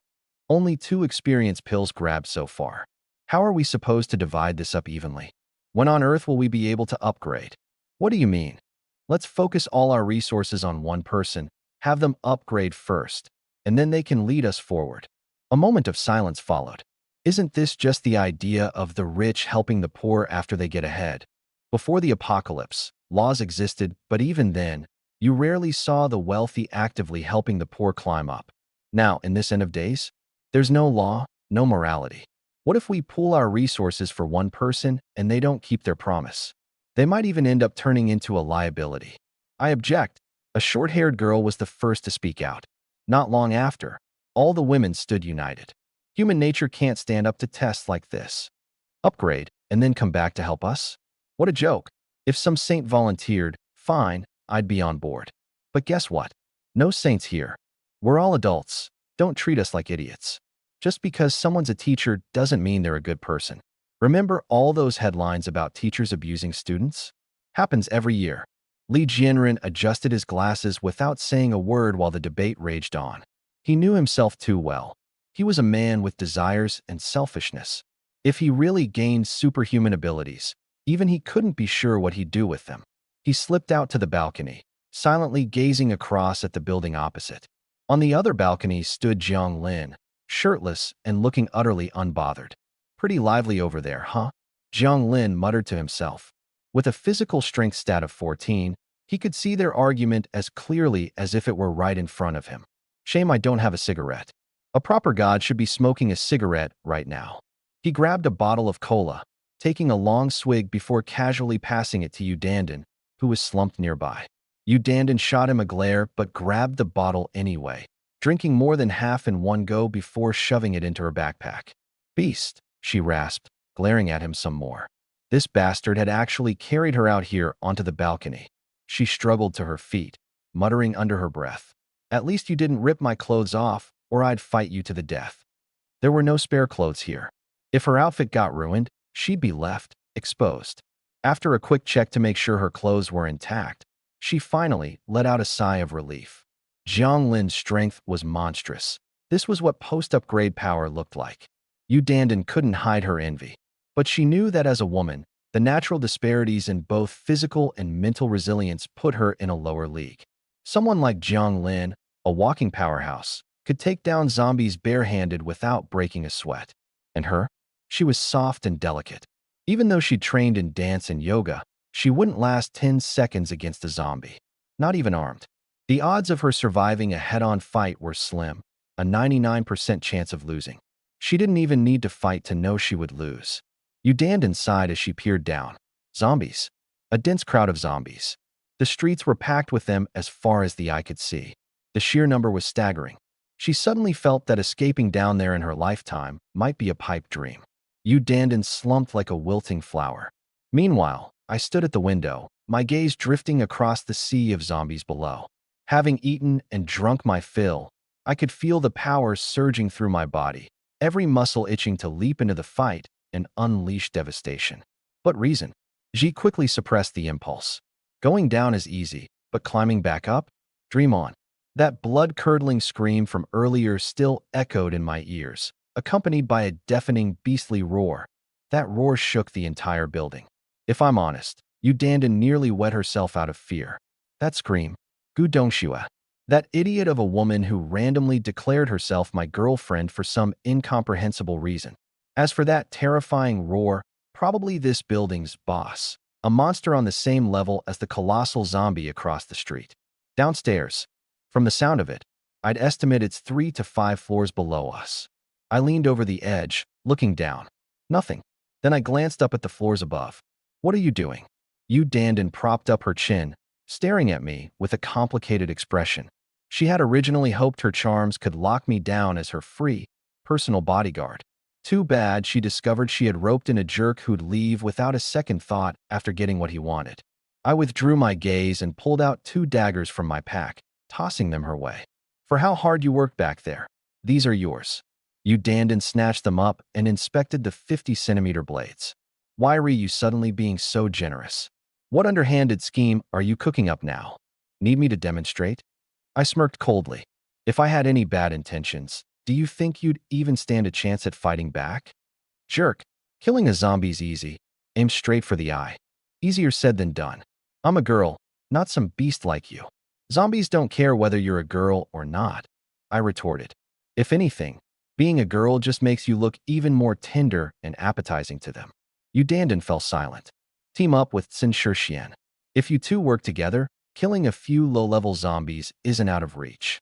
Why can't you just help me out? She clasped my hand against her chest, batting her eyes dramatically. Big brother, won't you please take me along? I don't take flower vases with me. Oomph. What's so wrong with being a flower vase?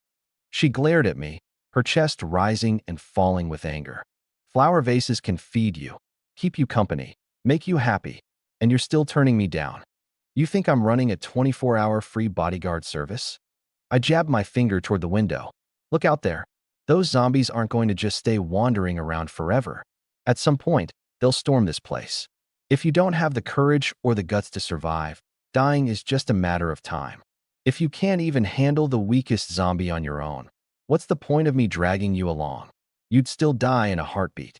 With that, I took out a cleaning charm and slapped it onto her forehead. If you weren't still a virgin, I wouldn't even bother saying all of this to you. Instantly, the sticky, grimy feeling on her body vanished. Holy crap, what is this? That's insane. I ignored her amazement and turned back toward the room. I'd rested enough. It was time to level up. Jerk, she shouted after me, mumbling under her breath while throwing fake punches in the air. Then, stumbling slightly, she dragged herself after me, her face pale as a sheet. You bastard, wait for me. I opened the door and checked. Look, no zombies. I glanced back at her as she shuffled forward with trembling little steps, and I couldn't help but grin. You're laughing? She snapped. Women are so dramatic. I strode forward, scooped her up with one arm, and kept walking. Bastard, be gentle. Knock, knock, knock. The sound of knocking silenced Yu Dandan instantly. Sin Shirshian opened the door, and I unceremoniously dumped Yu Dandan into her arms before turning to leave. Trashy jerk. Yu Dandan seethed at my retreating back, grinding her teeth. Sin Shirshian supported her and quipped, calling him a jerk, but still throwing yourself at him. Could you be any more shameless? Shut up. Yu Dandan's face turned as red as a tomato. I am doing this for you, okay? She whimpered. I'm already so worn out, and here you are making jokes. Heartache? Or is something else aching? Sin Shirshian teased as her eyes scanned Yu Dandan from head to toe. Bang! Yu Dandan slammed the door shut with force. What the hell are you doing? Making all that noise. What if it draws zombies? To hell with it. There's not going to be a next time, okay? Get lost. I don't want to talk to you. Yu Dandan huffed. And to think I even saved half a bottle of Coke. Sis, my bad. Sin Shirshian clung to her leg, looking up excitedly. So, in the end, Jiang Lin isn't that bad, is he? He's been protecting us and sharing food. Yu Dandan's face instantly fell. Thinking about everything she'd sacrificed for so little in return, she wanted to scream to the heavens. What? Did he refuse to take responsibility? Did he just freeload off you? Sin Shirshian probed carefully. Not exactly freeloading. Yu Dandan crouched and sighed, holding up a tiny piece of Dove chocolate in her hand. It was just for this. Sin Shirshuan's jaw dropped as she stared at the chocolate. Just one piece of chocolate. Ahem, but chocolate is a high-calorie food. You love it the most, don't you? Sin Shirshian tried to justify. Shut up. My dignity. All for just one piece of chocolate. Well, if this counts as humiliation, I wouldn't mind being humiliated every day, Sin Shirshian said, swallowing hard. I mean, giving you chocolate shows he values your looks. If it were some ugly girl, even offering $10 wouldn't stop him from slapping her away. So what? Should I drop to my knees and thank him for this generosity? He didn't have to give you anything. He could have totally freeloaded, but he didn't. Plus, he gave you chocolate and Coke. How is that not worth a thank you? Whose side are you even on? Yu Dandan grumbled, pinching her angrily before sighing. That jerk gave me two options, one piece of chocolate or for free. What was I supposed to do? I begged him for two pieces. You know what he said? Sin Shirshian, simultaneously touched and curious, asked, what did he say? He said if I want two pieces, you'd have to join in too. Sin Shirshuan's face turned red as her heartbeat sped up. Softly, someone said, then why didn't you call me? Yu Dandan, clearly still frustrated, didn't quite catch what was said. She ran it on. That scumbag still wanted a threesome. What a joke. Sin Shirshuan's face flushed even more. What are you even talking about? What's with that expression? Were you anticipating it? Go to hell. Do I look like someone that's shameless? Why are you so worked up? Anyway, it's fine now. Fine? Jiang Lin looked like a beast of a man. Don't tell me he Yu Danden's face turned scarlet. She looked away awkwardly before snapping. What nonsense are you spouting? That guy's nothing but pure brute force. I mean, after he realized I was still, pure, he softened up a bit and gave me 2 weapons. Sin Shixian wasn't entirely surprised. Men, huh? They all seem to have a soft spot for the innocent ones. Then, something caught her attention. Wait, the weapons weren't some blunt, oversized club, they were knives. But alas, they were kind of short. It'd be awesome if we could combine them with something longer, Sin Shixian murmured, tapping her chin like an idea was on the tip of her tongue, but just slightly beyond reach. These knives are just too short. There's no way I'm charging straight into a zombie horde with these, she continued, frowning. That scumbag probably just gave you stuff he didn't want, Sin Shixian said with a hint of an edge. Poor you. How about I go next time instead, she offered slyly.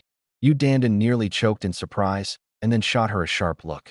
Spotting Sin Shixian's teasing grin, she lunged at her. You little witch. Here I am suffering, and you're laughing at me. Please, like you'd let me. Sin Shixian retorted. What wouldn't I let you do? Oh, I don't know. Perhaps the thing where literally anyone in the house could hear you earlier? Yu Dandan flushed beet red. Ah, shut up. If it's so bad, maybe let's go together next time, Sin Shixian proposed with a deadpan expression. You're that kind of woman. What other choice do we have? Half a bar of chocolate's not feeding 2 people. How are we supposed to fight zombies on empty stomachs? If that's the case, maybe I'll just bite the bullet and go on my own again. Yu Dandan sighed. On your own? Every day? Do you really think you can handle that? And, are you even, capable of walking by now? TSK. Okay, fair point. That might be a problem. And don't forget, isn't your monthly visitor due soon? What are we gonna do then?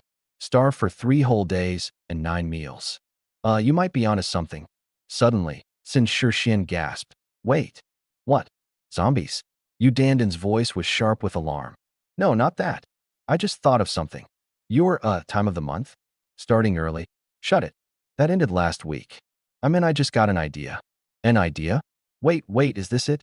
You've unlocked memories of your past life, haven't you? God, I wish. Sin Shixian rolled her eyes and bent down to pick up one of the short knives lying on the floor.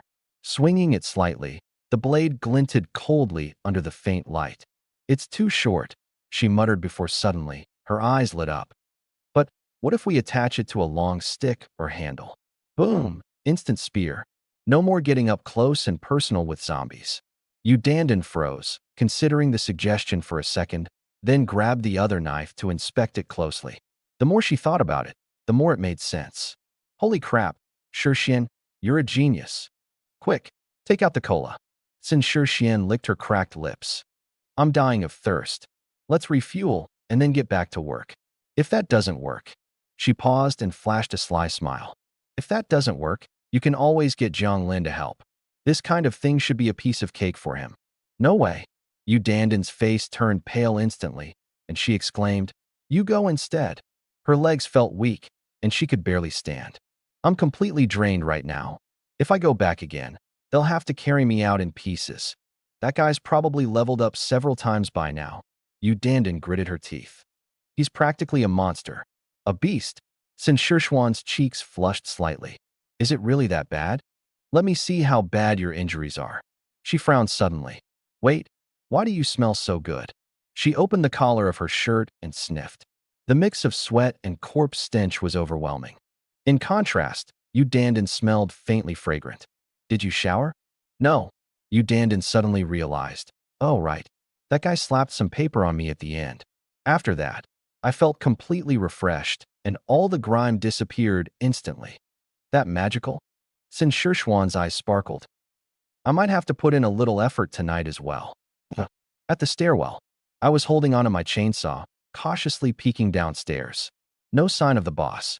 Staying upstairs seemed like the safer option. 36th floor. I had just taken a single step when an LV2 zombie grandma suddenly emerged from around the corner. Our eyes met. Time felt frozen for 0.5 seconds. I reacted first, revving up the chainsaw and launching a vertical slash straight at the stunned granny zombie. Where were WHIRR? Blood splattered everywhere. Flesh and bone sprayed apart. The grotesque scene nearly made my stomach churn. If it weren't for the fact that my mental attribute had surpassed the average human's limit, breaking through to 11 points, I would have thrown up all the instant ramen I had just eaten. SHD. Good thing this raging murder saw's cutting action sprays blood and guts to the sides. If it splashed all over me, no thanks. The roar of the chainsaw instantly attracted the attention of the zombies in the hallway. I quickly picked up the loot. A cleansed talisman. Nice, not bad. The rest? Experience candies, bread, and milk. After killing so many zombies, I've started seeing the loot patterns. LV-1-3 zombies only drop basic food and common grade equipment. LV-4 and above? That's when blue gear and high-tier food start showing up. What would that LV-10 mini-boss drop? If I could get an artifact. Peering ahead, I spotted 5 zombies charging my way. Target locked. LV-5 zombie grandpa, the fastest one in the group. He was like a rabid monkey charging headfirst at me. The zombies swarmed in from all sides. To avoid being overrun, I gripped my chainsaw tightly and charged at the 2 on my left. Rark. VRRRR. The guttural roars of the zombies mixed with the deafening buzz of my chainsaw. Moving as fast as a lightning strike, I swung the buzzing blade, slicing through the air with a cold gleam. In an instant, both zombie heads were split in half. Skull fragments flew, and their bodies collapsed straight to the ground. After the carnage I'd just endured, my face remained expressionless. Impassive, I raised my leg and kicked one of the fallen corpses toward the old zombie. The body shot through the air like a cannonball. The old zombie's reaction, however, was completely unexpected. It leapt gracefully, dodging the makeshift projectile with ease, and pounced at me with claws outstretched. Behind him, though, the corpse crashed into 2 other zombies, knocking them flat to the ground. In a split second, I raised my chainsaw high and brought it down with the force of a mountain crash aimed squarely at the old zombie. The immense power drove him to his knees, while the spinning blade tore into his skull with ferocious sparks. Rayard. Holy crap, this guy's skull is tough. Despite the unexpected density of his bones, I wasn't about to back down. Teeth gritted, I pushed the chainsaw to its limit. The blade roared louder, and with a meaty crunch, tore through his head and body in one clean motion. The attack left a deep gouge in the ground below. I returned my attention to the 2 zombies that had been knocked over earlier. Clutching the chainsaw tightly, I dispatched them with 2 swift strikes. Each fell without resistance to their newfound demise. Quickly, I gathered up the loot that had scattered across the blood-stained ground and immediately caught sight of something that made my eyes glint with anticipation, something good. A pair of shoes radiating a faint blue glow had dropped. Without hesitation, I crushed 6 experience pills in my hand.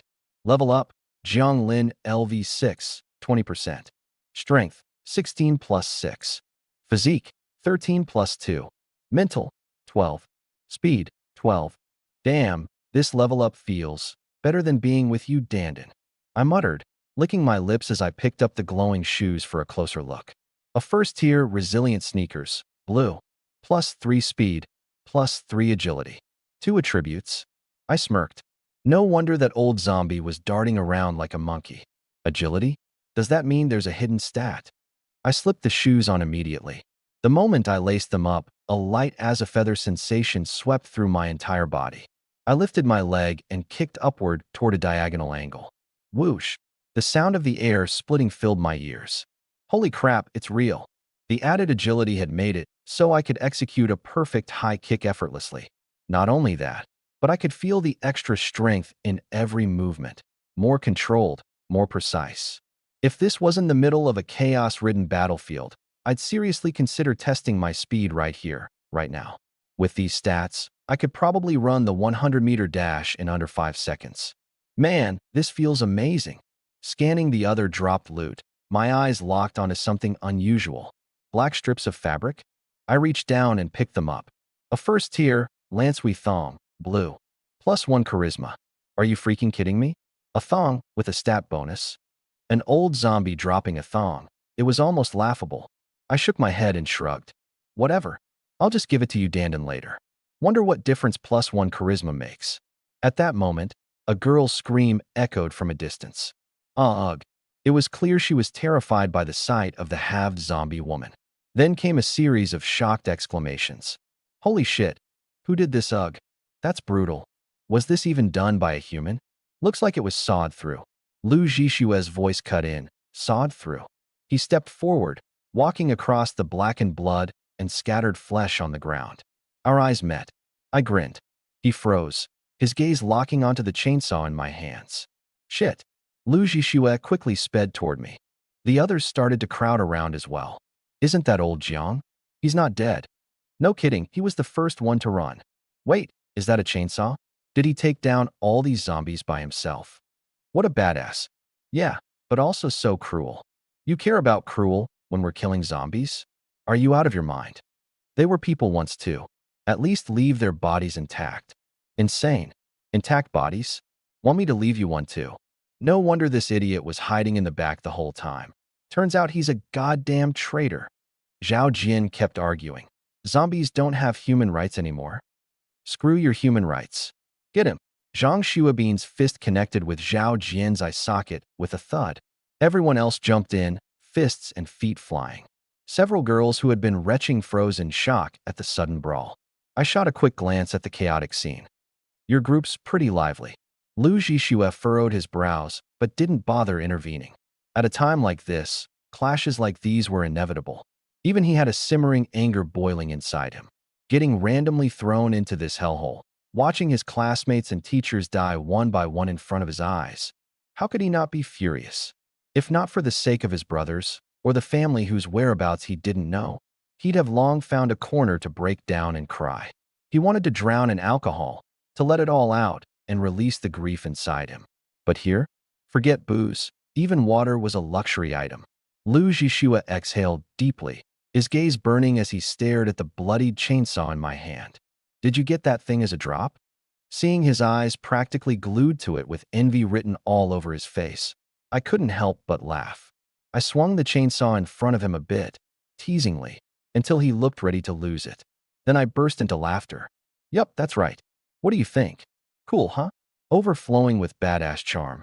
Am I right? Shit. You lucky bastard.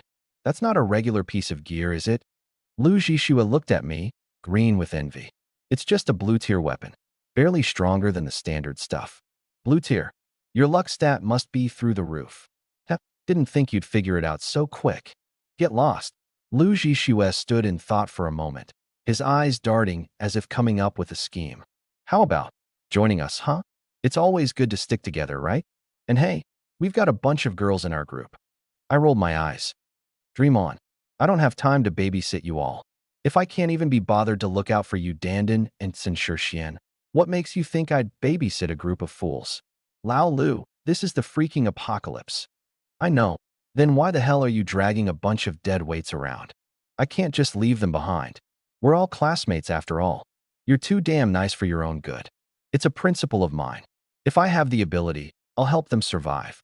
Geez, are you trying to guilt trip me or something? My face darkened. Was that a subtle jab at me for being capable but not giving a damn? Lu Jishue shook his head with a slight smile. I get what you're saying, but I just can't ignore it. Watching them die while standing idly by, I just can't do it. I'm not saying let them die. Just leave them in a room or something. Dragging them outside with you. Are you trying to get yourself killed? That doesn't feel right, though. What's so wrong about it? Just toss them some food every day so they don't starve, and that's that. Take Zhang Shuabin and a couple of guys to kill zombies and level up. But those girls, and the ones who don't even have the guts to fight, why drag them out with you? For sightseeing. Zombies only drop experience pills, not actual XP. Carrying a bunch of useless people around is practically begging to die. Especially those squeamish girls, still puking their guts out. Total liabilities. Lu Jishue chuckled bitterly. Easier said than done, right? The truth is, he'd already thought of that plan before, but every time he brought it up, they'd all look at him with those "you're abandoning us, you heartless bastard" faces. Some even went into full-blown hysterics, refusing to listen to reason. To be honest, he got it, but man, was it exhausting. I thought for a moment, then casually tossed him 3 spiked clubs, patting his shoulder. You can be a good guy, sure, but don't go full martyr. Martyrs? They're just easy targets. And when you let people take advantage of you like that, death isn't far behind. This, just take him. From one classmate to another. Honestly, you're a decent guy. If it were anyone else, I wouldn't even bother. Thanks. Lu Jishue stayed quiet for a moment, then looked up with a small smile. Don't worry, I know what I need to do now. No sooner had I thrown out the spiked clubs than Zhang Shuabin and the others darted forward like dogs catching the scent of a fresh steak. The bloodstains on the ground didn't faze them one bit as they scrambled to pick up the weapons, caressing them like they'd just found sacks of cash. Besides Zhang Shuabin, the other two clubs went to a couple of burly guys who happened to have come up from the same high school as Lu Jishue. Zhang Shuabin's face lit up with devotion. Holy crap, Jiang bro, you're the real deal. From this day onward, you're officially my idol. In their group, only Lu Jishue had a spiked club. The others were all using makeshift weapons to fight the zombies. When they compared their weapons, all three of them threw down their sticks in disgust.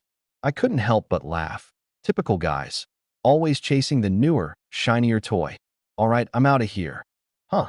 Zhang Shuabin froze. Brother Jiang, you're not sticking with us? Stick with you? Why would I do that? I'm not interested in your ass. Come on, man. I meant teaming up. Team up for what? You lot are useless at killing zombies. You want me to carry you? What? So all the loot goes to me. You down for that? Well, Zhang Shuabin scratched his head. When you put it like that, guess not. They had zero zombie killing experience and were basically freeloaders. Tagging along with them was a lose-lose for everyone. Zhang Shuabin glanced around at the carnage, realizing just how brutal my skills were. By now, I was probably at level 3 or 4. If we teamed up, any zombie that popped up would be dead before they could even get a swing in, leaving them with nothing to show for it. Wait, stop right there. I turned to look at the guy shouting. It was the one who'd just gotten a brutal beatdown. This dumbass had a face full of bruises, but his eyes were oddly full of life, though he didn't exactly look like the sharpest tool in the shed. And where'd you crawl out from? I sized him up. Pretty sure this guy wasn't from my class. Lu Jishue and Zhang Shuabin walked over. Zhao Jian, you itching for another beating? Dude, I'd be happy to rearrange your spine. Zhang Shuabin cracked his knuckles. Hold up, Binzi. Let's see what he's got to say. What could this idiot possibly have to say? Just earlier, he was whining about how Brother Jiang was too cruel to the zombies. Talking about how they were people too, once, and how we need to respect their rights. Seriously, I can't with this guy. He's a certified moron. Lu Jishue's lips twitched. Zhao Jian, those are flesh-eating zombies. You saw how brutally our classmates got killed. Are you even thinking straight? Ignoring Lu Jishue, Zhao Jian fixated on the chainsaw in my hand with a burning stare. Where'd you get that chainsaw? Let me think. Oh yeah, pretty sure a rather provocatively dressed woman dropped it. Whoa, provocatively dressed lady. Zhang Shuabin licked his lips. Brother Jiang, mind sharing exactly what position got the job done? The group burst out laughing. Ha ha, bet that was one hell of a scene. Obviously, look at all the black blood splattered across these walls. Imagine how desperate she must have been. The way you're describing it, I'm getting hyped up just thinking about it. Yeah, but only if you don't look at her face. Bet that gaping zombie maw would make any one of you collapse on the spot. Ha ha. Remember that time this idiot ran in, thinking he was saving a damsel in distress, only for her to turn around? Dude pissed himself on the spot. Brother Jiang, about that sexy. Continued chaos ensues. How strong is the female zombie? The lively chatter in the group helped ease my tension quite a bit. That's the good part about being around people. It lightens the mood, keeps things less stressful. Still, I prefer being alone, peaceful, no idiots. Not super high, an LV4. By the way, only LV4 or higher zombies drop blue tier gear. What? LV4. Damn, Jiang, you're a beast. Everyone's jaws practically hit the ground.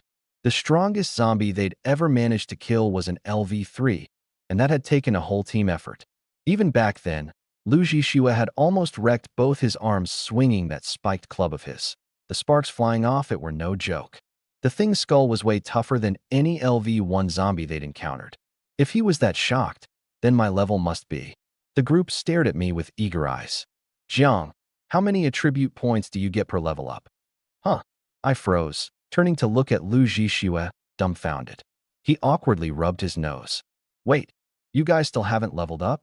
We're doing our best, Jiang. But those XP pills? The drop rate is abysmally low. You're lucky to get one after killing 3 or 4 zombies. Hold up, don't tell me you're dividing them up evenly. Before Zhang Xuebin could open his mouth, Zhao Jin chimed in arrogantly. Of course we're splitting them. Fair shares. We're a team, after all. A group effort means we split the rewards. That's just common sense. I shot a look at Lu Zhixue. Honestly, I couldn't figure out why he still kept someone like Zhao Jin around. Unbothered, Zhao Jin marched on with his sermon, even reaching out a hand toward my chainsaw. Come on, we're all classmates here. Obviously, you're loaded with gear if you're this strong. It's not bad. That's the spirit. Zhao Jin's eyes gleamed, a sheen of hunger plastered all over them. He even swallowed audibly before continuing. We're all starving over here. If you've got food, you should share it with everyone. It's only fair. And weapons. One for each of us. With weapons for protection, zombies wouldn't stand a chance. He practically puffed out his chest. Jiang, right? Surely, you're not one of those heartless jerks who'd leave their classmates high and dry over such a small thing. You wouldn't refuse us, would you? Oh, by the way, that chainsaw of yours, it looks solid. Let me take a closer look at it. The moment those words left his lips, I noticed Lu Zhixue's pupils shrink. I smiled. But it wasn't a nice smile. It was cold, ice cold. It wasn't hard to figure out why Lu looked so rattled. He could sense it, my killing intent. That was his innate talent, perception, the ability to detect all kinds of signals creatures emit. Goodwill, hostility, malice, excitement, sorrow. Even the malevolent aura of zombies couldn't escape him. That's likely the only reason he'd been able to lead this group to dodge death time and again. Jiang. Lu barely managed to get my name out before I felt my lips curl further into a chilling grin. The kind that'd make even a seasoned fighter like him break out in goosebumps. And in the next instant, my left hand shot out like lightning, clamping down on Zhao Jin's face like a steel vise. He didn't even have time to process what was happening. Pain exploded across his cheeks as his entire body was effortlessly lifted into the air. Feet dangling, torso suspended midair. The sudden attack plastered his mind in blank disbelief. By the time he finally realized what was going on, he screamed in rage. F. Let go of me. Zhao Jin's face turned pale as he desperately pried at my fingers, trying to break free. But my grip was like forged steel. No matter how much strength he summoned, he couldn't move me an inch. As I tightened my grip, his skull felt like it was about to crack. The pain was unbearable. Frightened, Zhao Jin panicked and screamed frantically. Let me go? Let go of me. Help me. Lu Zhixue. Zhang Xuebin. Save me. He screamed and struggled, scratching, clawing, kicking, throwing everything he could at me. Faced with his wild attacks, I remained completely unbothered, my gaze ice cold. My physique was at 15 points now. His feeble assaults? Please, they couldn't even manage to rip out a single strand of my hair, let alone hurt me. Jiang Lin, take it easy. Lu Zhixue stepped forward hesitantly. Zhang Xuebin and the others opened their mouths, but wisely chose silence, taking a couple of steps back in unison. A few girls who had approached cautiously recoiled behind the group, trembling as they watched me in fear. They had initially wanted to stick with me. After all, staying with Lu Zhixue meant going hungry all the time. 3 meals for 9 days. It was already a struggle to get enough water to drink, let alone be properly fed. They were on the verge of collapse. But now seeing me like this, perhaps Lu Zhixue wasn't so bad after all. Sure, I looked good, but my temper? Awful. And clearly, I had violent tendencies. Looking at me, exuding an icy aura, the girls shivered. Take it easy? I scoffed. What a joke. This idiot had the nerve to put his hands on me, trying to guilt-trip me with some moral high ground. He was practically begging to die. With a flick of my wrist, Zhao Jin, who weighed over 100 pounds, was tossed like a rag doll, arcing through the air. Holy sh! Lu Zhixue's pupils dilated instantly.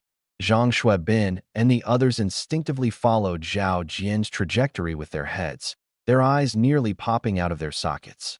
Zhao Jin froze midair for a moment at the highest point, and then gravity took over. Ah! His scream pierced the sky. 36 stories down, A dense horde of zombies awaited below. The outcome was obvious. Holy crap, Brother Jiang is insane. Serves him right. That idiot always hides when the zombies come, but rushes to the front when it's time to grab loot. Zombies writes, my ass. What kind of nonsense is that? People murmured among themselves. While some were clearly afraid of me, many more were inwardly thrilled. One less person meant more food and experience orbs to split among the rest. Turning my back on Lu Jishui, I waved dismissively. Lu, this world doesn't need martyrs. Keeping dead weight like that guy around only puts more lives in danger. No need to thank me, I said flatly. Today just happens to be a good day. As I walked away, I caught Zhang Shuibin muttering, Brother Zhang's right. Those other useless ones need to be dealt with too. The moment they see zombies, their legs turn to jelly. A nice guy ranting about the apocalypse wouldn't let his guard down like this. Let me reimagine the translation. Damn it, you're even crueler. When you're poor, you protect yourself, and when you're rich, you save the world. Right now, we can barely fend for ourselves, so why bother with others' problems? Good. Looks like they're finally getting it. The apocalypse doesn't need weaklings. Another zombie lunged at me in the hallway. With a quick counterswing, my blade flashed. Level 1 rusted Tang sword drew a crimson arc, and the zombie's head fell to the ground in an instant. The severed head rolled to my feet, its mouth still snapping, trying to bite. Humph, you're asking for it. I thrust my blade into its eye socket and gave it a little twist. The silence was welcome. Cigarettes. Eyeing the pack of smokes looted from the faintly glowing loot drop, I raised a brow. Just in time, I could use the break. Flick. The lighter sparked. Smoke filled my lungs, curling out through my nose in wisps of white. My body's long surpassed human limits. A little smoke's no big deal. With a cigarette still dangling from my lips, I took down another clueless undead with a swift slice. Crushing another experience orb, I noted my reluctant progress. Player Zheng Lin LV.9, 0%. Strength, 25. Constitution, 18. Mental power, 15. Speed, 18. 3 out of 5 pieces of the defensive set equipped. All white grade. But hey, armor's better than nothing. I advanced slowly, scanning ahead. Bang, bang, bang. Pounding against a door and muffled screams reached my ears. I've seen this scene play out countless times by now. But this time, baka, bakemono. Japanese? A smirk crept onto my lips. There are still some little Nihonjins left alive at the school? Intriguing. I leaned against the wall and lit another cigarette, deciding to wait. Let's see what kind of mess they'll make first. Inside the room, 7 or 8 people pressed their weight desperately against the door, cold sweat dripping down their faces. Professor Ozawa, you must make a decision. The bespectacled young man wiped his brow. Bakairu, snarled Ichiro Ozawa, before turning his sharp gaze to the young man. Kaikuin, your thoughts? Kai Houchin scanned the room. Aside from himself, the rest were all Japanese exchange students. Professor, there are only 3 zombies out there. We've got 7 men. It's 2-1, advantage us. Ichiro Ozawa's expression darkened. Let his nation's prodigies risk their lives? Absurd. Too bad there's only one Chinese guy here. As he schemed how to push Kai to the front lines, a younger voice chimed in. Professor, Watanabe spoke boldly. Kaikuin is right. A mere few zombies are no match for me, Watanabe. It's too dangerous. Watanabe pulled the professor aside, lowering his voice. This isn't just some bioweapon leak. Look at our system panels. Technology like this? Not even Japan has something so advanced. There's no way this is from China. We've crossed into another world. Alien tech. Ichiro Ozawa tried to protest. Even if it is, I'll seize it for myself. A vicious glint appeared in Watanabe's eyes. Anything that should belong to us, belongs. No one's taking anything that belongs to Great Japan. He shot a glance at Kai Houchin. This guy from Long Kingdom? Can't let him stay. We need to disguise ourselves, or else. Ozawa got the message. The hatred between Long Kingdom and Japan, out here in this lawless apocalypse, meant they might not survive the day. The sound of chirping birds outside the door grew fiercer. I flicked the ash off my cigarette. Almost time. Gripping my tang blade tight, I silently approached. 3 zombies were still mindlessly crashing into the door, completely unaware of death nearing. Swish. The flash of my blade. The zombie on the left lost its head. The second one started to turn. Swish. Blade straight through its skull. The last one finally reacted, opening its rotten mouth and lunging at me. I sidestepped, spinning the hilt of the blade around to slam it into the back of its head. Crack. The spine snapped. Zombie down. 3 seconds. 3 zombies. Easy. The door ahead continued to rattle, with whoever was inside still bracing against it, oblivious that the threat had been neutralized. I knocked on the door. Open up. The zombies are cleared. Speaking standard Mandarin. Who's there? A cautious voice came from within. Just a survivor passing through. I exhaled a puff of smoke. You want to step out for some fresh air? After some shuffling noises, the door cracked open. Kai Houchen's face appeared through the gap. His pupils shrank when he saw the corpses on the ground. You took them all out yourself? Who else? I raised an eyebrow. The door opened wider, revealing a group of young, Asian-looking faces peeking out. They tried to appear as if they were from Long Kingdom, but that aura, they could fool others. Not me. Thank you for saving us. Kai Houchen adjusted his glasses, his face full of gratitude. The rest chimed in with thanks, their Mandarin surprisingly flawless. Too bad the wary glints and calculating looks in their eyes betrayed them. No biggie, I replied casually, scanning the group. Exchange students? Why, yeah. We're all in the physics department. Watanabe blurted out nervously, worried about being uncovered. Oh, really? I smiled.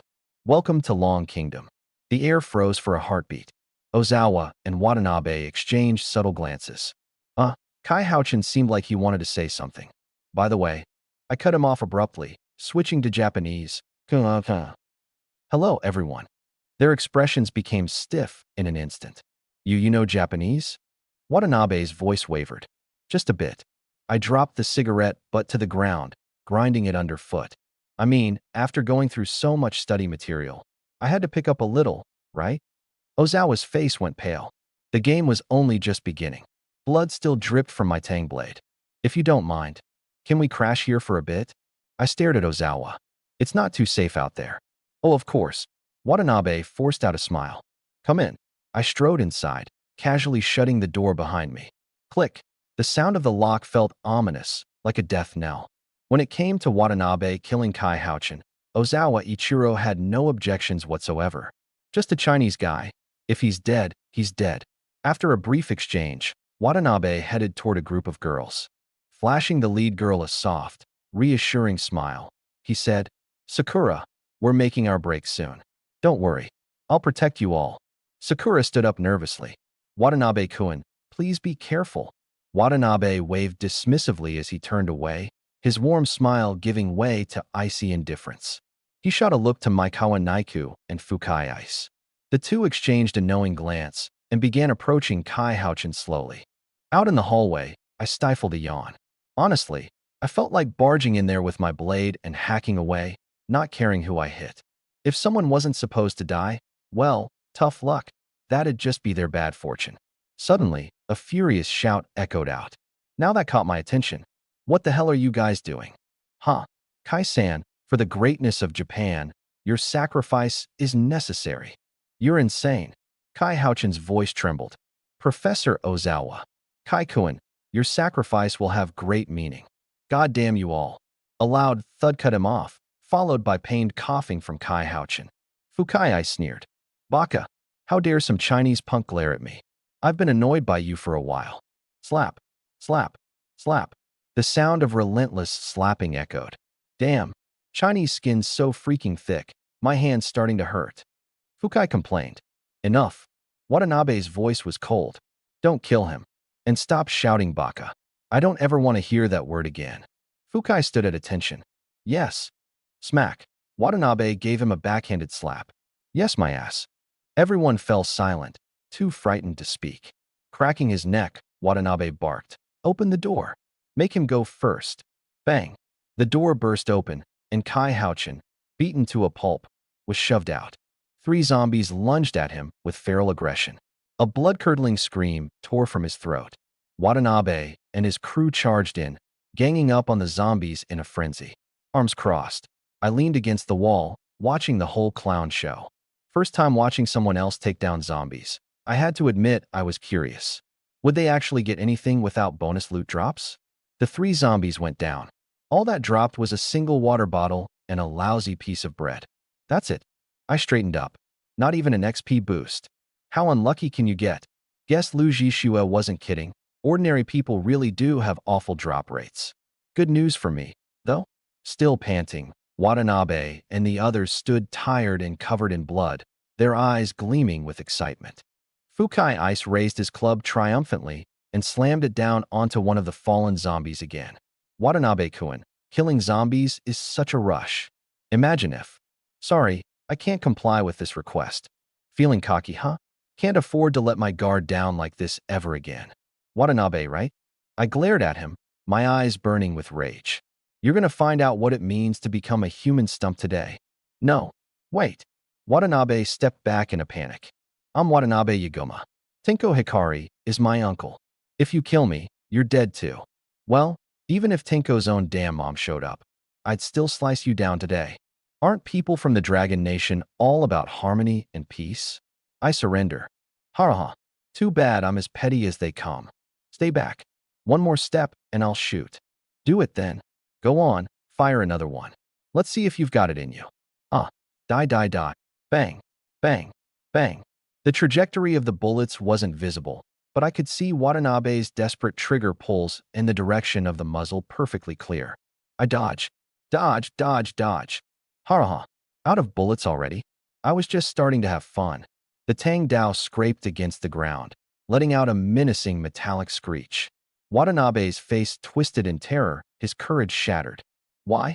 Why won't you let me go? I'm destined to become an unbeatable powerhouse. Slash. His left arm flew off. Before he could even process what just happened. Slash. Slash. One more severed the right arm.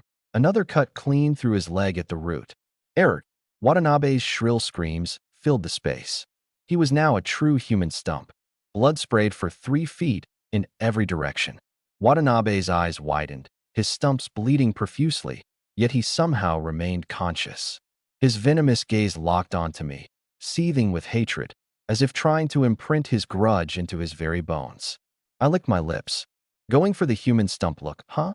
Don't worry, I'll make sure you're satisfied with the end result. Kill him. The remaining bunch of islanders went mad.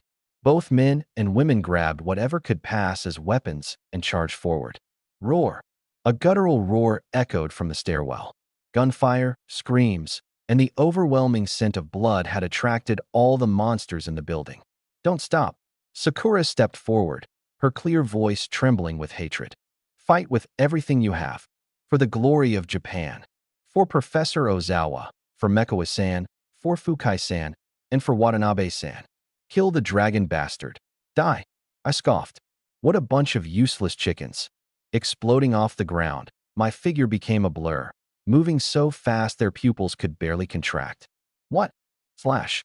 Slash. Slash. My Tang Dao carved through the air, severing heads as it moved.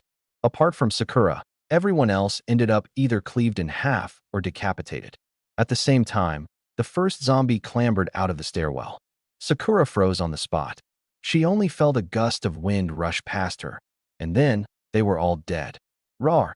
The overwhelming stench of blood drove the zombies into a frenzy as they came crashing in a mad rush.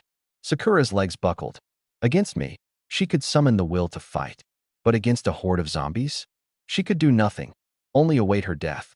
I stood there dazed. It was the first time I had killed so many pests in one go. My blood felt as if it were on fire, boiling with raw adrenaline. Arg! Throwing my head back, I let out a primal roar before gripping my blade tightly and charging straight into the swarm of the undead.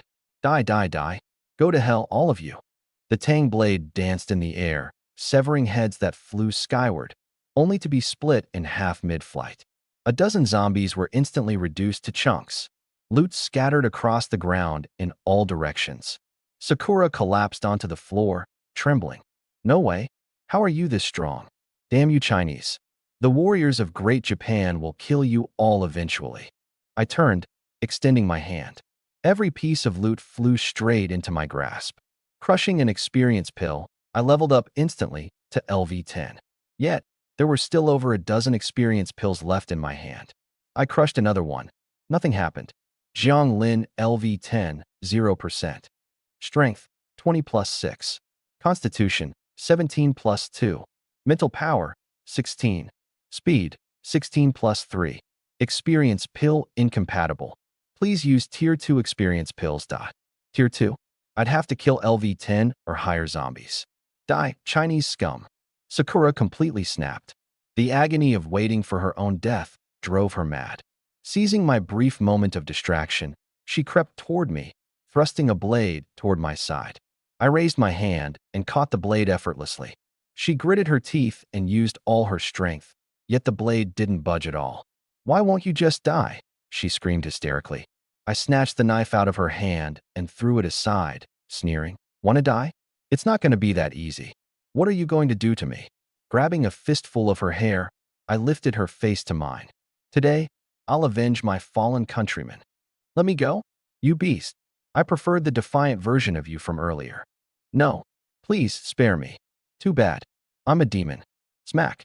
I slapped her hard across the face. Not hard enough to kill her outright, but enough to stop her hysterics. Gripping her chin, I leaned in. "Don't speak my language. Use yours." "Yamit," she whimpered. "Good girl." Suddenly, a horrified gasp came from the hallway. "Oh my God. Who did this?" Su Xinyao stared at the room full of dismembered zombie limbs, her stomach churning. She clapped a hand over her mouth and ran to a corner to stop herself from throwing up. Meanwhile, Xiameng crouched to inspect the remains. The cuts were clean, precise, lethal in one strike. Every single zombie met the same fate. It was the work of one person, an unimaginable and terrifying display of power. But these weren't just stationary dummy targets. These were zombies, fast, agile, and harder to kill as their levels rose.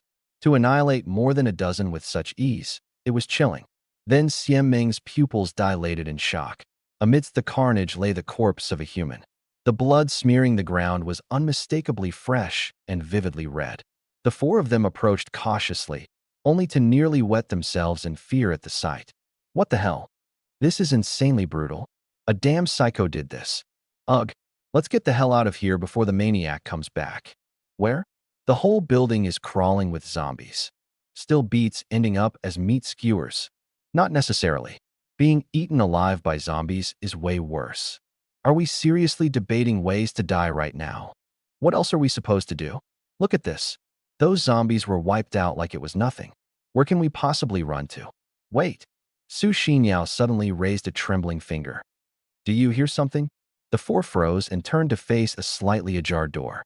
From beyond it, faint muffled sounds began to emerge. The muffled sounds of voices echoed. "SHD, that psycho is here. Should we go save that person?" "Save who?" "Save her. Are you out of your mind? You sure you're not just going to get yourself killed? Then move."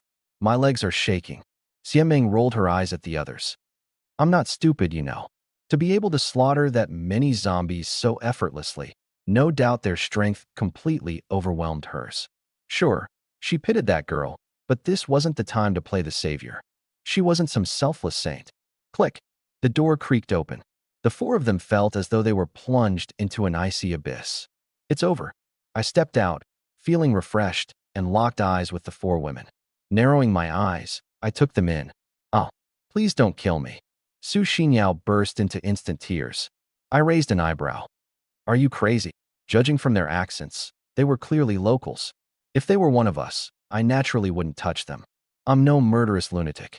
Sure, Xiameng had an alluring figure and Su Xinyao had a sugary adorableness, but I'm not the kind of guy who loses his senses just because I see a pretty face. Yawning, I turned and headed downstairs. After all that exhaustion, hunger was setting in. That Tier 1 XP pill wasn't going to cut it anymore. I had to start planning my next move. I disappeared around the corner. The four women exchanged stunned glances. "What the hell? Did he just call me crazy? Come back here and say it to my face." Su Xinyao stomped her foot furiously. "Sis, don't act up. What's the deal? We're so beautiful, and he just leaves after one look? What, are we beneath him? Couldn't it also be that he's just tired? Figured it out. He must be weak. Ha, damn it, Viagra." Xiameng rubbed her temples. "You better be careful, or he'll come back and show you who's boss." Su Xinyao shrank back slightly. "With a guy like him? Please." Weak as hell. I could take on a whole group on my own. Stop bluffing. Let's go check inside. The four of them stormed into the room and immediately froze upon seeing the scene inside. Quick, come see this. The sight of the girl sprawled on the bed made all of them draw in sharp breaths. Is she dead? Xianming leaned closer to check for any sign of life, her expression turning grim. A murderer, for sure.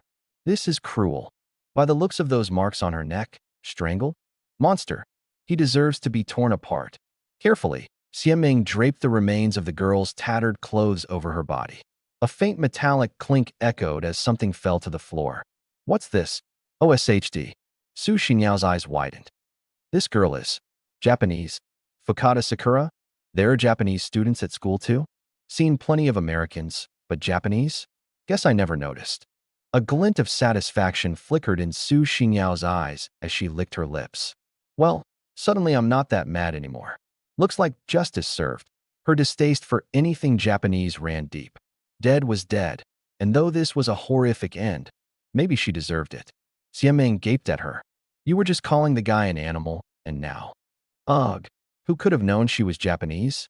Su Xinyao shrugged nonchalantly, her gaze flickering slightly. That guy outside. Think he also knew. Living the small life, huh? Who knows? Why don't you go ask? Get lost. Cut it out. This place is creepy as hell. Let's move already. Su Xinyao shivered, feeling an unsettling sensation like something was watching her from behind. Let's go, let's go. Eat first, then get back to killing mobs and leveling up. This drop rate is terrible. I've taken out several and only got 2 experience pills. Be grateful there's something to eat at all. You gotta dream big, otherwise, what's the difference between us and a dead fish? Then let's find someone to latch onto. That guy back there was pretty solid. Stick with him, and you'll eat well and drink better. Suck up to him enough, and maybe he'll toss you 100 or so experience pills. No thanks. I'd rather not end up beaten black and blue, only to get choked out. What's the point of making it if I can't live to enjoy it? Huh? Didn't you say he was all bark and no bite? Go to hell. The four joked and quarreled as they left, their fear subsiding, replaced by light-hearted banter. I carved my way through a few zombies on the way back to base. After collapsing onto the couch for a moment, I sat up and sorted through my loot. 2 packs of Huazi Siggies, a container of mouth-watering chicken, 3 boxes of self-heating rice, and, get this, a whole case of beer. Instant noodles, cookies, chocolate, you name it, I've got it. With my boosted stamina came a doubled appetite. At most, this stash might last 2 days. 3 boxes of rice, a whole chicken, 5 cans of beer, barely 70% full. I lit up a cigarette, letting out a satisfied belch. Sweet.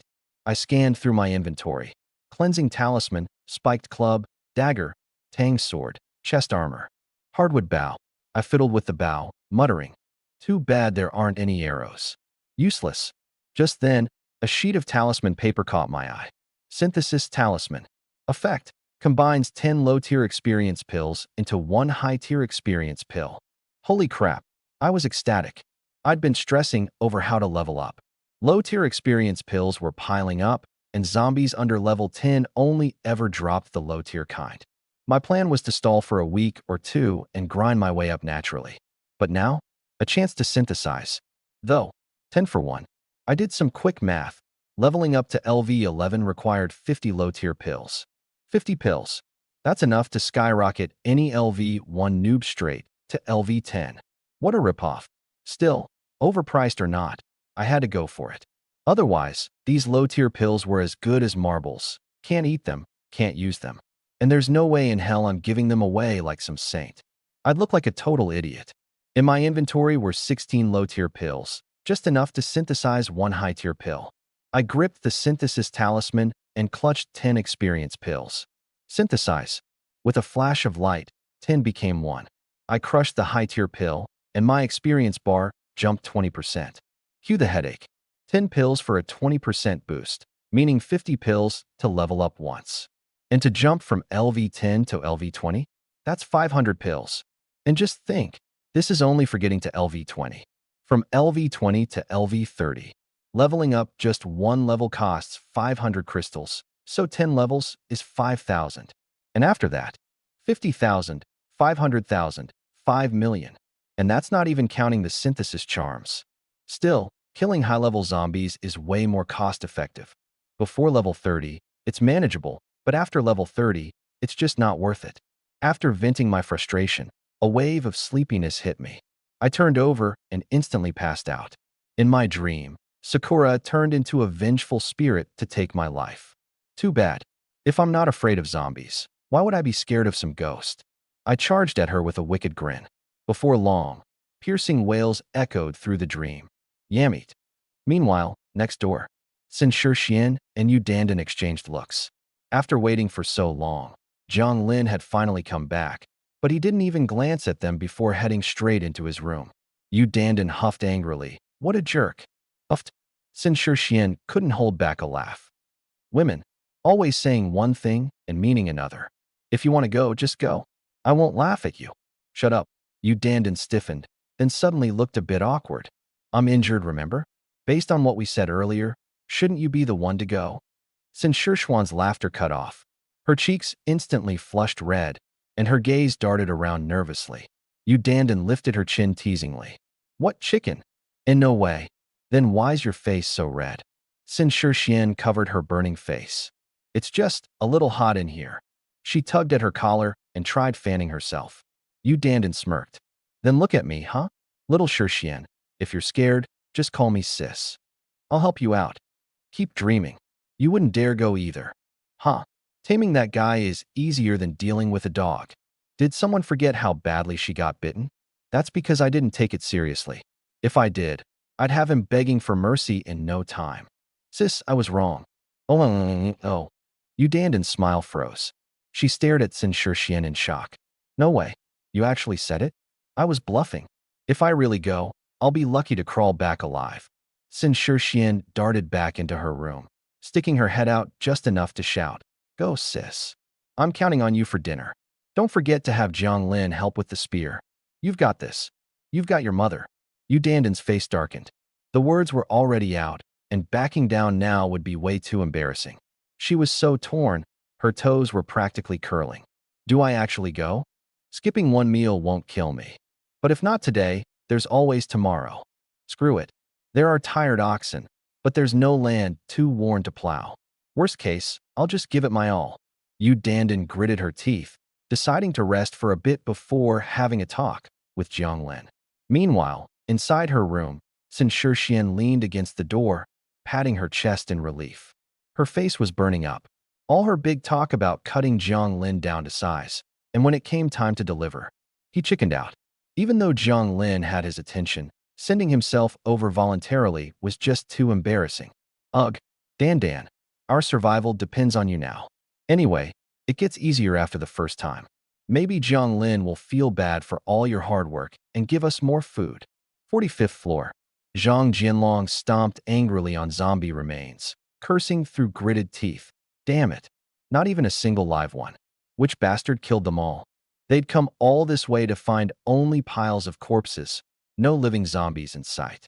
At first, they were startled, but the higher they climbed, the more frustrated they grew. Every zombie had already been killed. How were they supposed to level up now? With a massive zombie blocking the way down on the 33rd floor, retreat wasn't an option. What do we do, Haoji? Someone asked nervously. Use your damn head instead of asking me. Ask. Why not ask your dad next time? Hua Yuhao snapped, his temper flaring. If it weren't for Zhang Jianlong luring the giant zombie toward them, they wouldn't be in such a mess to begin with. And now someone else was stealing their kills? This was beyond infuriating. Zhang Jianlong retreated awkwardly, sulking off to kick open doors in search of supplies. Chao Debao and Dong Bin followed suit, joining in on the door-kicking spree. Qin Zixin and Su Ilan exchanged glances. Without a word, they moved toward the stairwell to stand guard. This much noise could very well attract more monsters. Suddenly, a door creaked open. Zhang Jianlong, mid-kick at an adjacent door, missed his target completely and ended up in an unintentionally perfect split on the floor. Ah, damn it! He screamed, clutching at his groin. Zhang Xuabin burst out laughing, a wicked grin spreading across his face. Haha, Zhang Jianlong, look at you. Practicing your splits out of nowhere. How impressive. Screw you, Zhang Xuabin. You. This is karma for kicking my door. Serves you right. Just wait. Oh my god, my balls. Zhang Jianlong whimpered, groaning in pain. Ha ha. The commotion attracted the rest of Hua Yuhao's group. As they approached, Zhang Xuabin leaned smugly against the doorframe, arms crossed, a mockery-laden gaze locking onto them. This wasn't some playground game anymore. End of the world or not, Hua Yuhao was painfully aware that he was no longer the spoiled, rich second-generation kid who could mess with people at will. Now, it was anyone's game. Haoji, Zhang Xuabin set me up. Zhang Jianlong whined from the floor. Yeah, right. You kicked him wide door and hurt yourself. How's that my fault? Zhang Xuabin shot back, with zero sympathy. Get up. Hua Yuhao barked, shoving Zhang Jianlong aside with his foot as he barged into the room. He scanned the space. A group of 7 or 8 strong men stood there, gripping blood-soaked weapons. As for the women, one glance, and he dismissed them entirely as irrelevant. Hua Yuhao's definition of the apocalypse was becoming clearer by the second. Women were nothing but tools for gratification or disposable pawns. When it came to fighting zombies or facing real danger, they were utterly useless. The room was as silent as a tomb. Sitting like a coiled tiger ready to pounce, Lu Zhixue remained motionless, his eyes fixed on Hua Yuhao with a feral intensity. Those predators' eyes held a promise, to rip and tear the moment the opportunity arose. Hua Yuhao's face darkened. Their stares met, and an unspoken tension exploded between them, the weight of it thick enough to suffocate. 3 seconds passed. Then, breaking the moment without looking back, Hua Yuhao spun on his heel and strode away angrily. Haoji! Zhang Jianlong cried, no longer feigning his injury. He scrambled to his feet, clutching his sore groin, and hobbled after him. As the group made their retreat through the hallway, Zhang Xuabin spat dismissively, sneering as he watched their backs. Look at them, pretending to be hotshots even after their family went bankrupt. What a joke. Lu Zhixue remained still, taking a small sip of his bottled water, his expression heavy with thought. Hua Yuhao's glare just now wasn't just filled with jealousy. It carried a venomous malice, much like a snake. In this doomsday game, zombies were terrifying, but the darkness in human hearts was even more frightening. Binzi, get back here, Lu Zhixue said sternly. From now on, stay alert, especially during night watch. If Hua Yuhao or Zhang Jianlong get close, let me know immediately. A dangerous glint of killing intent flashed in Zhang Xuabin's eyes. Old Lu, why don't we do what Brother Jiang suggested and strike first? He made a cutting gesture across his neck. The girls gasped in shock, covering their mouths in disbelief. They had never expected Zhang Xuabin to be this ruthless. But relying on these guys was the only way they could survive. Wisely, they chose to stay silent. After all, the other girls who had argued or made noise before had been slapped and driven away by Zhang Xuabin. When he got brutal, he didn't even spare the women. Killing zombies, I can manage. But people, one of the boys hesitated. I don't think I can do it. Yeah, me neither. Zombies are just monsters, but people are. Zhang Xuabin sneered.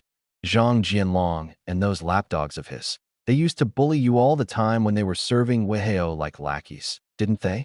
You saw it yourselves today. We give an inch, and they take a mile. Lu Zhixue sighed.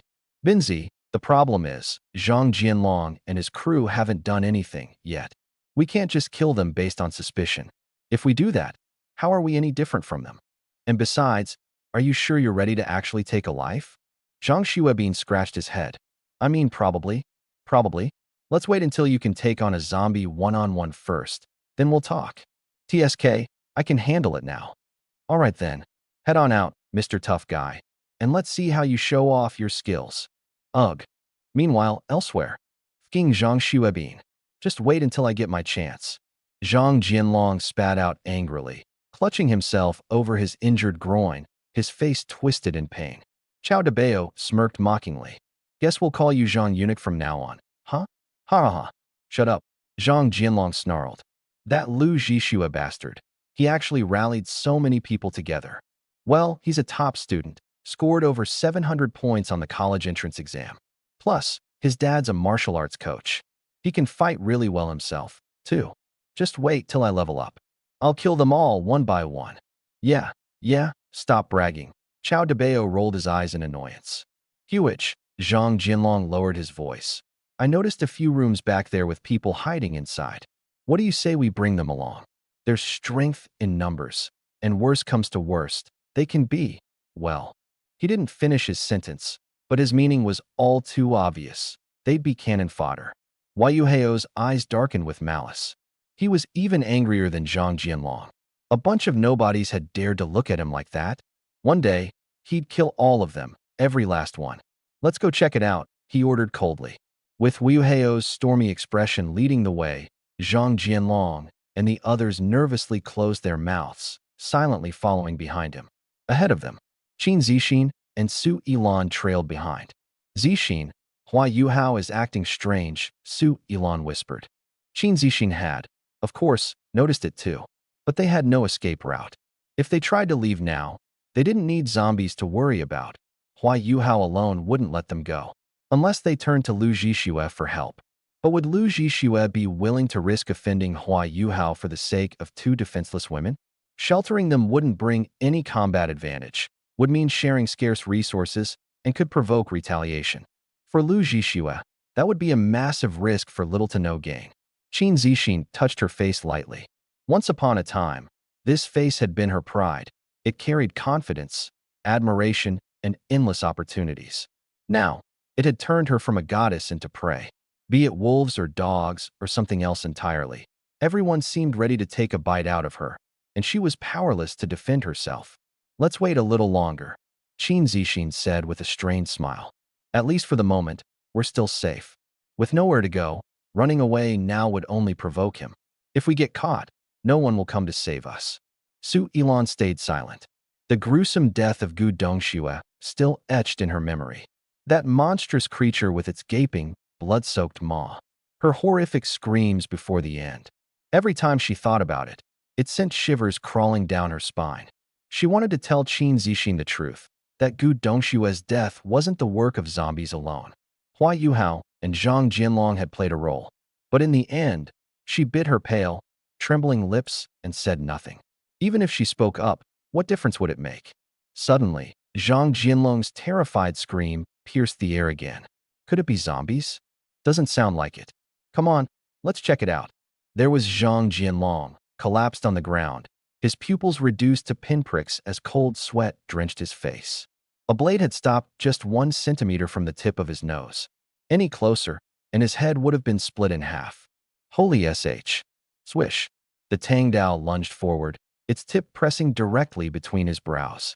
Zhang Jinlong's eyes went crossed, beads of sweat pouring down like rain. Please. I was wrong. We're all classmates here.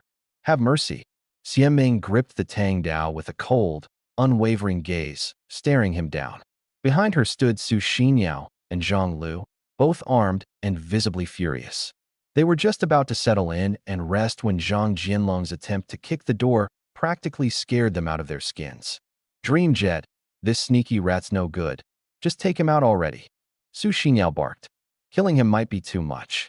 Shouldn't we be sticking together in times like this? Stick together, my ass. Su Xinyao fired back angrily. Didn't you see that lustful look in his eyes? If we give this scumbag a chance, he won't stop until he's screwed us over literally. Well, then maybe we should kill him. Now you're making sense. Dreamjet, let me handle this. I'll smash this bastard's head in with one hit. Su Xinyao firmly gripped her spiked club, looking ready to strike. Xianming pressed her lips into a tight line, visibly struggling inside. If they killed him, it would haunt her conscience. But if they let him go free, the venom in Zhang Jinlong's glare promised future retaliation. Suddenly, Hua Yuhao's group appeared in the background.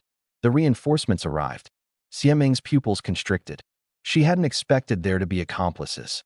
Especially Hua Yuhao's blatant greed shining in his eyes. It immediately alarmed every fiber of her being. Zhang Jinlong breathed a sigh of relief and shuffled a step back. Finally getting a good look at Xianming, he was stunned by her beauty. SHD, this woman is the real deal. His eyes lingered over Xianming's curvaceous figure, particularly her long legs, igniting his desire. Qin Zixin was off limits because she belonged to Hua Yuhao, and Zhang didn't dare cross that line. But the woman in front of him. You BTCH, how dare you point a knife at me? Just wait. Don't let me catch you off guard, or I'll make you regret it. A menacing thought flashed through Zhang Jianlong's mind as he grinned wickedly, preparing to stand up. His brothers were all here now. Even if this woman had guts, she'd never dare make a move. Xiameng's whole body tensed as she shifted her gaze between Hua Yuhao and Zhang Jianlong. Letting Zhang get away would essentially be letting a tiger back into the wild. But killing him? That would leave 3 other men, putting her companions in an even more dangerous situation. Hua Yuhao stood still, a seemingly harmless smile on his face, but subtly signaled Chao Debao and Dongbin. The two immediately caught on, their eyes burning with anticipation as they fixated on Xiameng's tang knife. Just as Zhang Jianlong managed to stand up straight, Su Xingyao's petite figure suddenly emerged from behind Xiameng. With a giant mace gripped tightly in her hands, she swung it ferociously at the back of Zhang Jianlong's head. Die, came the deceptively sweet voice, as sugary as poisoned honey. Zhang turned his head just in time. Boom. The mace came crashing down with a thunderous impact. His pupils dilated in shock as the world flipped upside down in an instant. Darkness consumed him entirely. Jianlong. Chao Debao's voice cracked with disbelief. And that little girl? Where had she come from? You're dead meat. Dongbin roared, his spear lunging forward like a venomous snake, aiming directly for Su Xingyao. Her knees nearly buckled, but like lightning, the little girl darted behind Xiameng. Meng Meng, save me, she whimpered. You're ruthless when sneaking up, aren't you? Xiameng rolled her eyes, but her body had already moved to shield Su Xingyao. The tang knife slid from its sheath. A flash of cold light tore through the air. Flash. The spear splintered in half. The blade didn't stop there, slicing from Dongbin's nose down to his chest. Blood sprayed, flesh peeled back, exposing stark white bone. Arg! His scream pierced the night. Su Xingyao popped out defiantly again. That scared the hell out of me. Just let me. Enough. Xiameng yanked her back hastily. The other 2 are coming. Sure enough, Hua Yuhao and Chao Debao advanced, radiating murderous intent. The rest of the group was just starting to process what had unfolded. In a matter of mere seconds, Su Xingyao had taken one out with a single strike, and Xiameng incapacitated another with one devastating slash. That's Hua Yuhao. Zhang Lu narrowed her eyes. Who's he? A top-tier trust fund brat. Changes girlfriends every 3 days. His abortion list could probably fill a notebook. Scumbag. He deserves to taste what it's like to lose those. Good thing the ambush worked. Otherwise, if it was 4 against 4, we'd have been screwed.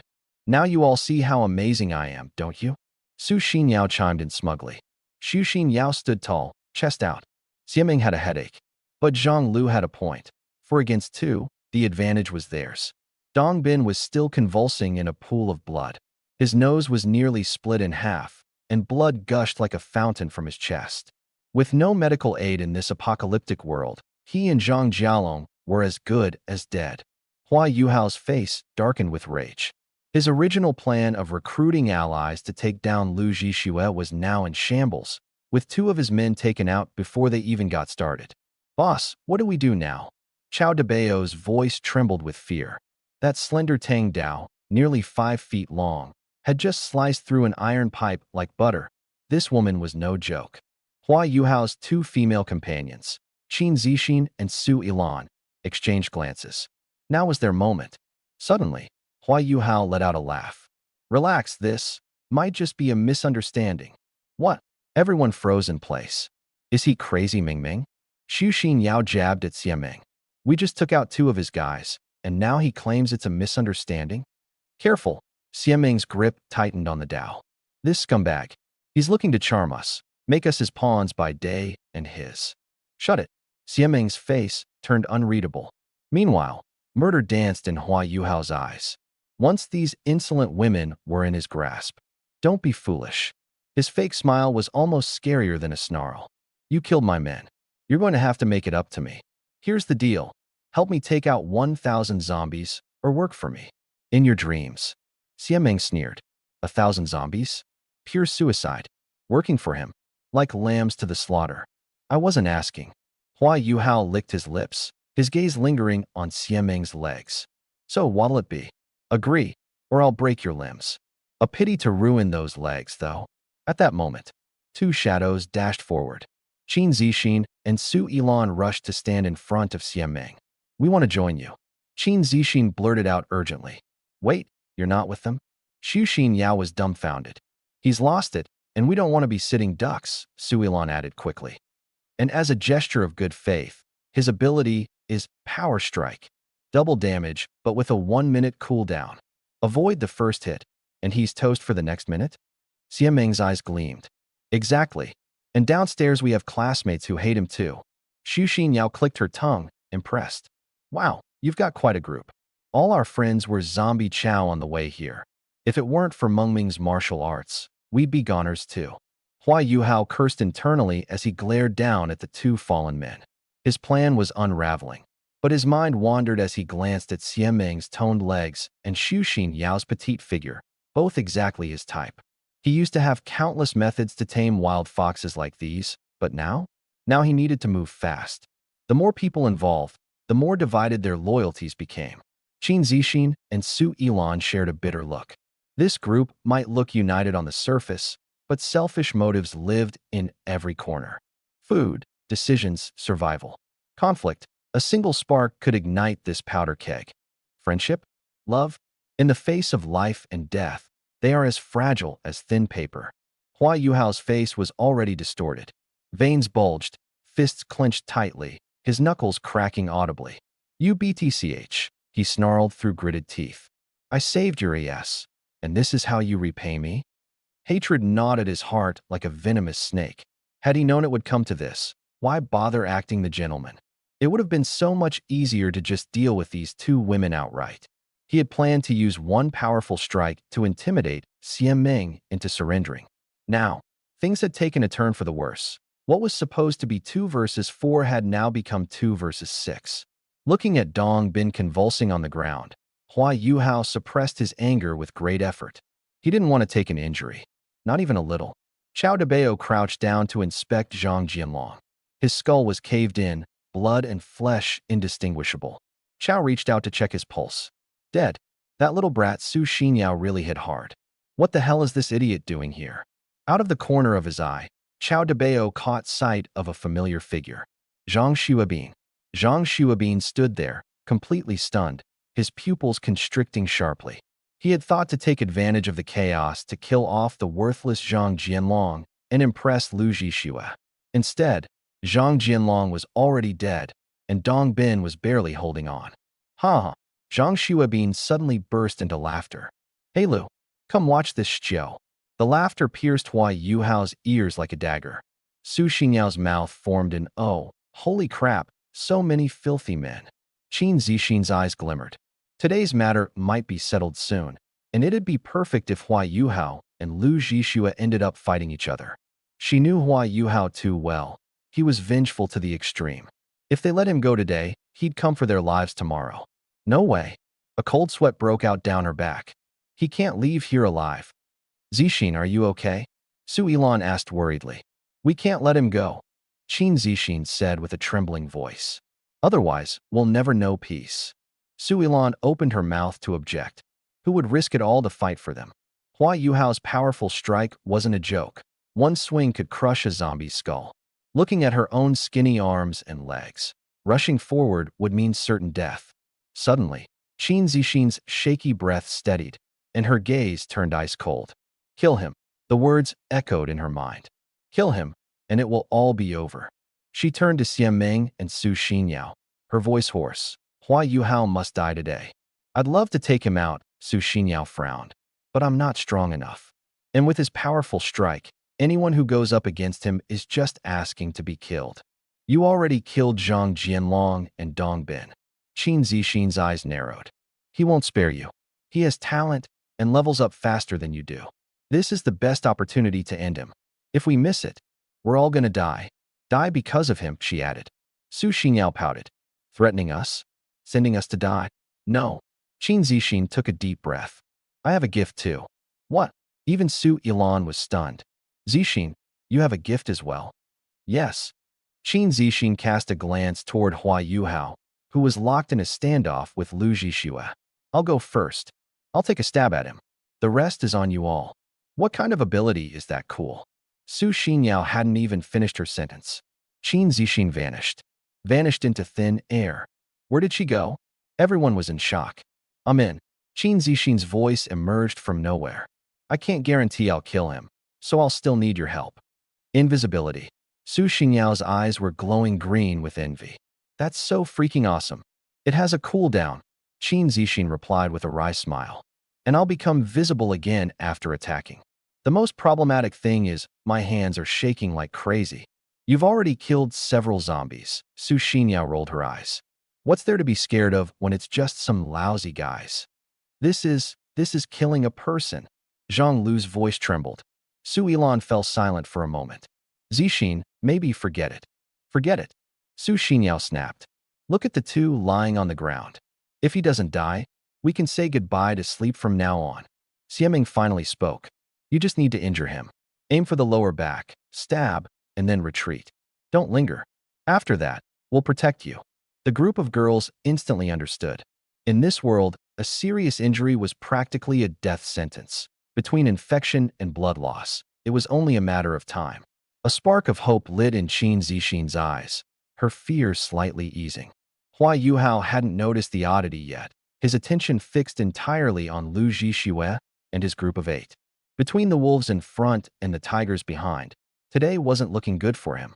A bunch of lowlifes, he spat, glaring at Lu Zhixue. What the hell are you trying to do? Zhang Xuebin grinned and stepped forward. Can a guy just wander around? Not happy. Deal with it. Zhang Xuebin, you piece of trash. Chao Debao barked as he inserted himself into the fray. Watch your tone when talking to Brother Hao. I'll talk however I goddamn please, moron. Son of a... Chao Debao grabbed a stick, ready to charge. Come out and fight one-on-one if you've got the guts. A clueless mutt like you? I could take 10 of you myself. Chao Debao had barely taken 2 steps when... Hua Yuhao's blood-curdling scream tore through the air. Qin Zixin, you BTCH. Chao Debao whipped around in shock. Hua Yuhao was down, lying in a pool of his own blood, a rusty blade sticking out of his stomach. Nearby stood Qin Zixin, her face pale as a sheet, her red-rimmed eyes brimming with fear. Her whole body trembled uncontrollably. How was this possible? Qin Zixin, the gentle and delicate campus belle, who couldn't even fight for herself, had managed to get up close and stab Hua Yuhao? Xieming and Su Yilan darted over, yanking Qin Zixin back and retreating to the room. Bang! The door slammed shut. Why are we hiding? Su Xinyao pouted. This is the best time to take him out while he's injured. Let's all gang up and beat him to death. Are you crazy? Xieming shot her a glare. Did you forget he has an ability?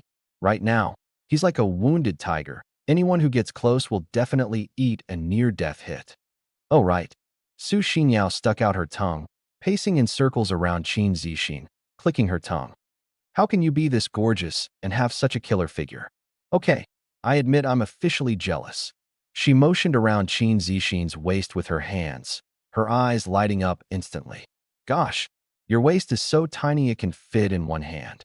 Her hands wandered mischievously, but Qin Zixin, still trembling, her pupils dilated, looked like a frightened rabbit. Xieming yanked Su Xinyao away. That's enough. Geez, don't be so stingy. Su Xinyao pouted. Get lost. Xieming turned toward Qin Zixin, her tone firm. You did the right thing. Someone like Hua Yuhao would have become a demon if left unchecked. What you did was justice. Exactly. Su Xinyao peeked over Xieming's shoulder and added with a thumbs up. Honestly, I didn't really want to take you guys in at first. I mean, who knows what your motives were. But now, she grinned. Just for that single stab, I officially accept you as one of us, sis. From now on, we fight zombies together, level up together. She suddenly lunged at Su Yilan. Whoa, your skin is so smooth. Xieming. Outside the door, Lu Zhixue and the others exchanged uneasy glances. Who would have thought the campus belle could be so ruthless? That stab, Hua Yuhao's kidney, is done for. More than just the kidney, man. He's practically a goner. But I thought the campus belle was part of Hua Yuhao's group. Women's minds are impossible to figure out. Zhang Xuebin shivered. Damn, those girls have been sneaking glances at me lately. You think they want to stab me next? Lu Zhixue shook his head. Stop overthinking it. Hua Yuhao just passed out from the pain, for now. But once he comes to, his gaze swept across the group. Are you ready to risk your life against a rabid dog? What he didn't say aloud was the sense of deadly threat he had felt from Hua Yuhao from the very beginning. That guy definitely had a combat-related ability. Let's go. Lu Zhixue turned to leave. Just like that? We're leaving. What else? Ganging up on an injured dog. Lu Zhixue sneered. That knife's so rusty. Hua Yuhao's as good as dead anyway. The group dispersed. Silence fell over the hallway, broken only by Hua Yuhao's groans. Chao Debao lingered, his face shifting between a range of conflicted expressions. Zhang Jianlong was dead, Dong Bin was dead, and now Hua Yuhao was done for too. No medicine, no water, no food. There was no way Hua Yuhao would pull through. Gritting his teeth, he turned and walked away without looking back. Take care of Hua Yuhao? What a joke.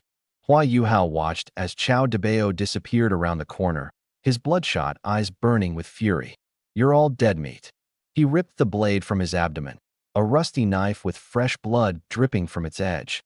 This was the very knife he had given to Qin Zixin for protection. You wretch. I'll skin you alive. Fighting against unbearable pain, he poured bottled water over his wound, scrubbing away the rust. The agony drained the color from his face, and his vision blurred. I won't die here. He forced himself to stand. He needed a safe place to recover his strength, and then he'd make them pay.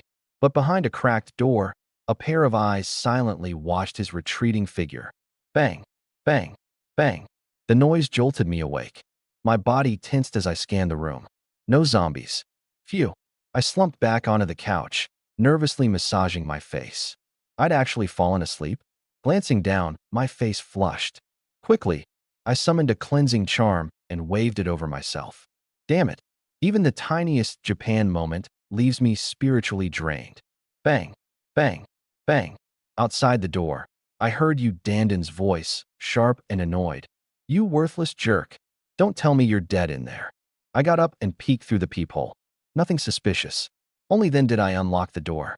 Yu Danden looked around nervously, her pale face full of unease. When she saw me open the door, her cheeks flushed and she ducked her head, trying to squeeze past me inside. Her soft body bumped against me, carrying a faint floral scent. Without hesitation, I grabbed her waist and pinned her against the door. You pervert. She punched my chest angrily. After several hits, her fists hurt more than I did. You jerk, hand it over. She stretched out her palm. Hand what over? I traced her smooth, slender thigh with a smirk. Food. Water. Weapons. Whatever you've got, give it to me. Oh, that? Why didn't you say so? There's plenty on the table. Yu Danden turned her head to look, only to see a pile of chicken bones. Furious, she nearly exploded. Are you treating me like a dog? Don't want it? Fine, I'll toss it out. Wait. She dove off the couch in a hurry, packing the bones into her bag before glaring at me. I need more. With a lazy wave, I gestured her closer. She huffed, but shuffled over. You're too greedy. You think a pile of bones is enough for me? You want food? Then call me daddy. Yu Danden flushed bright red. Daddy, I'm hungry. I want bubble tea. And cake. Ha. Ha ha ha. Stop laughing. She growled, biting my hand in frustration. I pulled her into a tight embrace. Here, I've got something good for you. Really? Her eyes lit up with hope. The next second, a few purple ribbons appeared in my hand. Yudon snatched it over, her face shifting from pale to green. It was a G-string. Die? You freak. She threw it hard at my chest. This is an apocalypse game, I said, locking eyes with her. This G-string wasn't bought. So, tell me, where do you think it came from?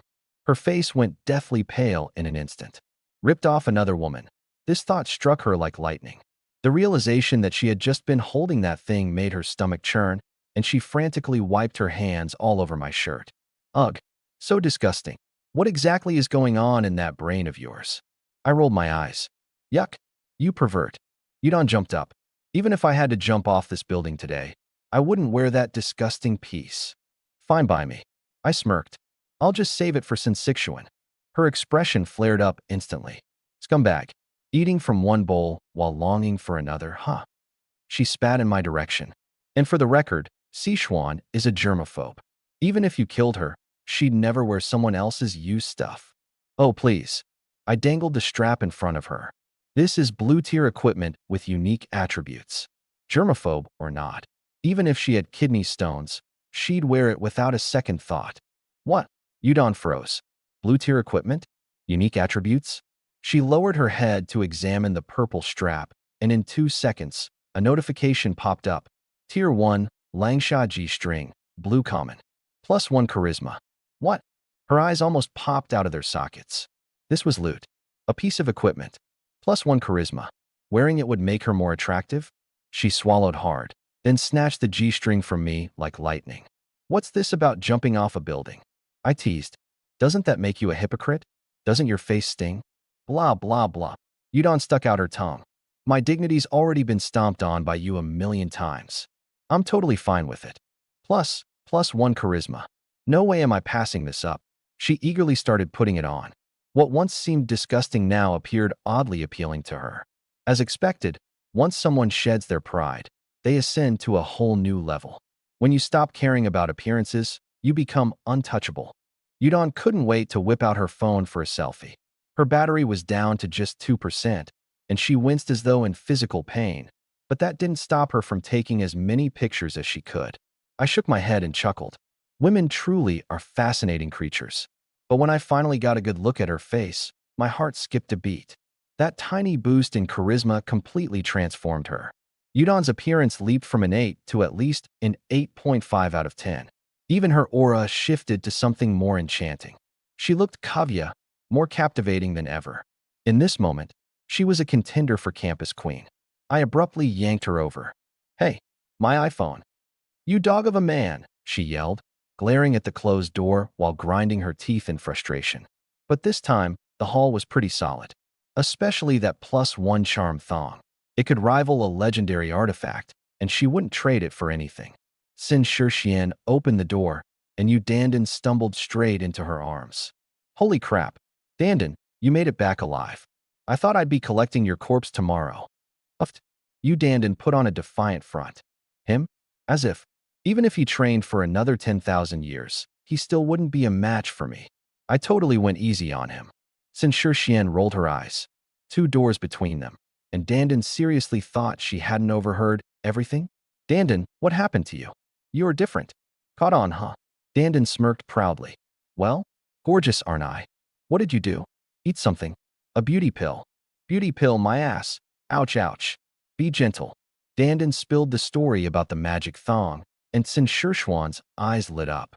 Quick, take it off and let me try it. Huh? No. Yamit. 39th floor. Several shadows crept up to a door with suspicious stealth. You're sure he's inside? Duh. I saw him go in myself. The door's locked. We can't pick it. Guess we'll have to break it down. But that'll alert him. That's the point. Su Xinyao grinned wickedly and launched a high kick. Bang. The deafening crash echoed through the hallway. Are you out of your mind? Xiameng and Qin Zixin jumped at the noise. This is called exhaust the enemy with harassment. Su Xinyao couldn't hide her smirk. Once he comes out, we bolt. When the enemy advances, we retreat. Genius. The other two suddenly saw the light. Su Xinyao just wanted to make Weiyuheo's life a living hell. The next second, the sound of zombie roars filled the air. 2 birds, 1 stone. Xiameng patted Su Xinyao appreciatively on the head. My Xinyao's finally using her brain. Damn it. Meng Meng, get lost. Su Xinyao exploded in frustration. Dawn came. No telling how many people had died overnight. I stared at my stat screen, debating where to assign my newly acquired attribute points. Better to save them for a critical moment. After breakfast, I stepped out onto the balcony to relieve myself and scoped out the surroundings. The sky was overcast, the temperature pleasant. The number of zombies below had thinned out. Only small clusters remained. The mist obscured the view, making it hard to see far. Across the street, things were lively. 7 or 8 people armed with makeshift weapons were ganging up on one zombie, jabbing at it furiously. Each time the zombie roared, the group would back off, then surge forward again to stab it wildly. The walls and floor were covered in blood. A few thoroughly mangled zombie corpses lay off to the side. Huh, interesting. I put away my binoculars, picked up my Tang Dao, and headed out. Being overpowered gave every step a sense of swagger. This time, I skipped heading upstairs and decided to clear the zombies below. After cutting down several of them, my chipped blade suddenly shattered, breaking into several pieces. Cheap whiteboard quality weapons really were garbage. Then again, it might also be that I just didn't know how to use a sword properly. Each swing was brutal, hitting with such force that sometimes the blade went straight into the wall. When the blade broke, I simply pulled out another one. Thankfully, the drop rate for weapons is high. Otherwise, even fighting zombies would require being overly cautious. What a frustrating thought. From the distance, the sound of footsteps approached. A staggering figure came into view, leaning against the wall. Our eyes met. Hua Yuhao froze in shock. You're still alive. Can you learn to talk like a normal person? I flipped him off. Hua Yuhao's face was as pale as a ghost, his spirit clearly broken, and his shirt around the abdomen was soaked with blood. Someone had stabbed him. Getting severely injured at a time like this? That's no different from signing your name in the Book of Death. Where's your crew? I asked, amused. Hua Yuhao used to live the high life at school, surrounded by girls or escorted by his lackeys, a picture-perfect winner in life. Zhang Jianlong and the rest must still be around, right? His expression turned grim. They're all dead. He scrutinized me, his frown deepening. The ground was littered with scattered zombie body parts, the wall splattered with blood, and yet I was peculiarly spotless. After 3 days of not showering, there should have been at least some grime. This guy has talent. Strong talent. Why? Why him? I'm the one who should be the protagonist. Hua Yuhao was burning with resentment on the inside. I dragged my katana closer, a menacing smile creeping across my face. First time seeing somebody get bit by a zombie. I'm curious. Want to see if you'll turn. You don't mind, do you? Mind your ass. Hua Yuhao cursed internally, though he dared not show it on his face. Today, I radiated a sort of intimidating presence. He'd never felt this level of fear before, like a child being towered over by an adult. What kind of talent did you awaken? Oh, sounds like you've got some talent too.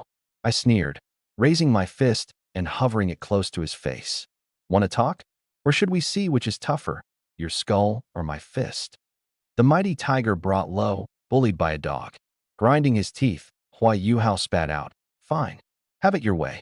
So, what happened to Zhang Jianlong and the others? Left you for dead when they saw you wounded. They died. Really dead. I muttered, a bit surprised. After all, they're one of the few people whose names I actually remembered. Got killed by zombies? Always acting so cocky, yet they folded just like that. No. Hua Yuhao's face grew darker. It was all Qin Zixin's doing. That BTCH stabbed me while teaming up with outsiders. I gave her everything, and that's how she repaid me. The school beauty? Hornets sting the worst, and no one's more vicious than a woman. I gave a peculiar look. Gave her everything? What? You mean you lusted after her body and got played instead? Now you're calling her a BTCH because she struck first? Didn't expect that girl to be pretty impressive. For a moment, the image of Qin Zixin flashed in my mind. That fiery, curvaceous school beauty, those tight jeans perfectly accentuating her curves. We didn't have much interaction, but that didn't stop me from appreciating the view. Seeing the disdain on my face, Hua Yuhao's expression morphed into something resembling a pig's liver. My innate ability is Powerful Strike, double damage with a 1-minute cooldown. He wasn't lying.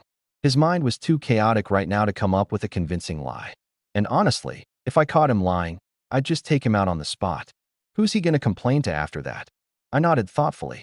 This feels more like a skill than an innate ability. Double damage definitely becomes OP in the late game. Too bad I haven't unlocked a single skill yet myself. I walked past Hua Yuhao as he let out a muffled groan of pain. Jiang Lin, what do you want? Do you have any healing potions? He looked at me with desperate hope in his eyes. Given I could take out so many zombies without a scratch, it was obvious my innate ability was strong, and my level must be high. And in apocalypse-style games, there's always some kind of healing potion, right? Bowing his head to ask me for help must have been humiliating for him, but he had no other options. After a whole night, his wound was starting to fester. If this kept up, he was done for. Healing potion?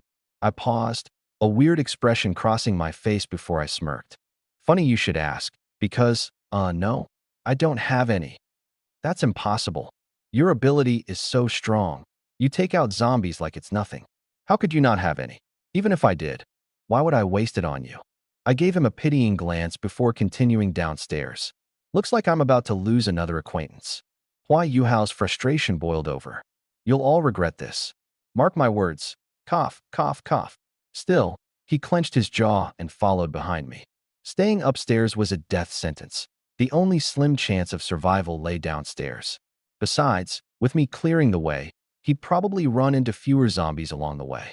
I moved fast, cutting through the stairwell with precision, methodically cleaning house. LV1 to LV5 zombies? No problem. One swing of my blade for each. 1, 2, 3. By the time I hit the 5th floor, I'd collected 40 experience orbs. My entire body was drenched in blood, and I was practically radiating killing intent. To put it simply, I was fully in the zone. Suddenly, a shadow darted out from around the corner. Instinct took over. I didn't even think before swinging my blade. Splat! The top of its skull went flying. But no orb drop. My brow furrowed in confusion. This was my first time killing something and not getting loot. It's supposed to be a guaranteed drop rate. I leaned in for a closer look. Oh, that explains it. It wasn't a zombie. It was a person. Eh! A shrill scream echoed from around the corner. My eyes flickered viciously, and I swung again without hesitation. When it was over, I slapped my own forehead in frustration. Ugh, got carried away again. The first one I took out was a black foreign exchange student. Now, sprawled on the floor next to him was a blonde girl. Not my fault. Something dark and human-shaped jumps out at me in this mess. I'm not going to stop to double-check before I swing. I let out a deep breath, slapped on a cleansing charm to get rid of the filth sticking to me, and turned back upstairs. After mowing down dozens of zombies, I'd vented most of the bloodlust. If I kept going like this, I might end up carving through innocent people purely by accident again. Not that it really matters in the long run, but still, too much of a good thing, you know?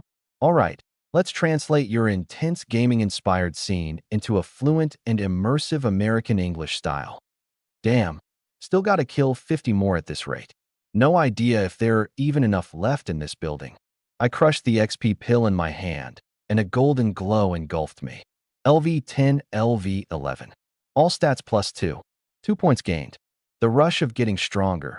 Man, I could get addicted to this feeling. Thud, thud, thud. The heavy, echoing footsteps got louder the higher I climbed. Something big was up ahead. A boss. My heart raced, and within seconds, I'd sprinted up to the 33rd floor. Holy SHD. Right in front of me stood a massive blob of a zombie, blocking the entire hallway. 3 meters tall, its body was all fat, rounded like a ball, with hands the size of giant fan blades. I froze for a moment, unsure where to even begin. Rushing at it recklessly might just get me crushed in those meaty hands. God damn it, I cursed, hurling my tang blade straight at the blob zombie. Schlunk. The blade sank deep into its stomach, leaving only the handle sticking out.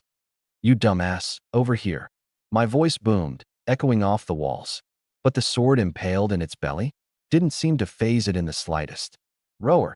The blob zombie let out a deep, guttural howl and launched itself toward me at full speed, its massive, blood-hungry eyes locked on me. No way in hell I was going to wrestle with that thing up close. The hallway was too narrow. It had completely dominated the space, leaving me no room to maneuver. Out in the open, with its speed still slower than a regular person's, it wouldn't have been much of an issue to take it down. But here, different story. I glanced at the stairwell nearby, and a plan began to form in my head. A deafening roar echoed through half the building. On a lower floor, Hua Yuhao's legs nearly gave out beneath him, and he almost slipped and tumbled down the stairs. That monster again. Someone must have pissed it off, and if you're stuck in its path, you're dead, no question. That thing's destructive power was insane. It could rip through walls like they were paper. Swallowing hard, Hua Yuhao quickened his pace, descending the stairs rapidly. With every level he passed, his fear deepened. Zombie corpses littered the floors, each one cleanly slain with a single strike. Jianglin, is his power really this terrifying now? God damn it. Jealousy burned hot in Hua Yuhao's chest. He wanted nothing more than to kill and replace me. But he knew it was just a fantasy. He didn't stand a chance. By the time he reached the 7th floor, he peeked around a corner. A few zombies were still wandering on the level below. Looks like Jianglin only cleared up to here. Out of the corner of his eye, he spotted two unusual corpses. Joe. Even with its skull bashed in, he recognized the black guy. The body next to him belonged to a girl, also someone familiar. Clearly, both of them had been killed by Jianglin. But with his own life on the line, Hua Yuhao wasn't about to waste energy worrying about them. As he turned to leave, something next to the black guy's body caught his eye. A talisman. Cleaning talisman. What the hell? A tool. Cleanses the body. Wait a minute. Realization hit, and excitement flared across his face as he snatched up the talisman. If its description was accurate, this talisman could purify the infection in his own wound. Huh.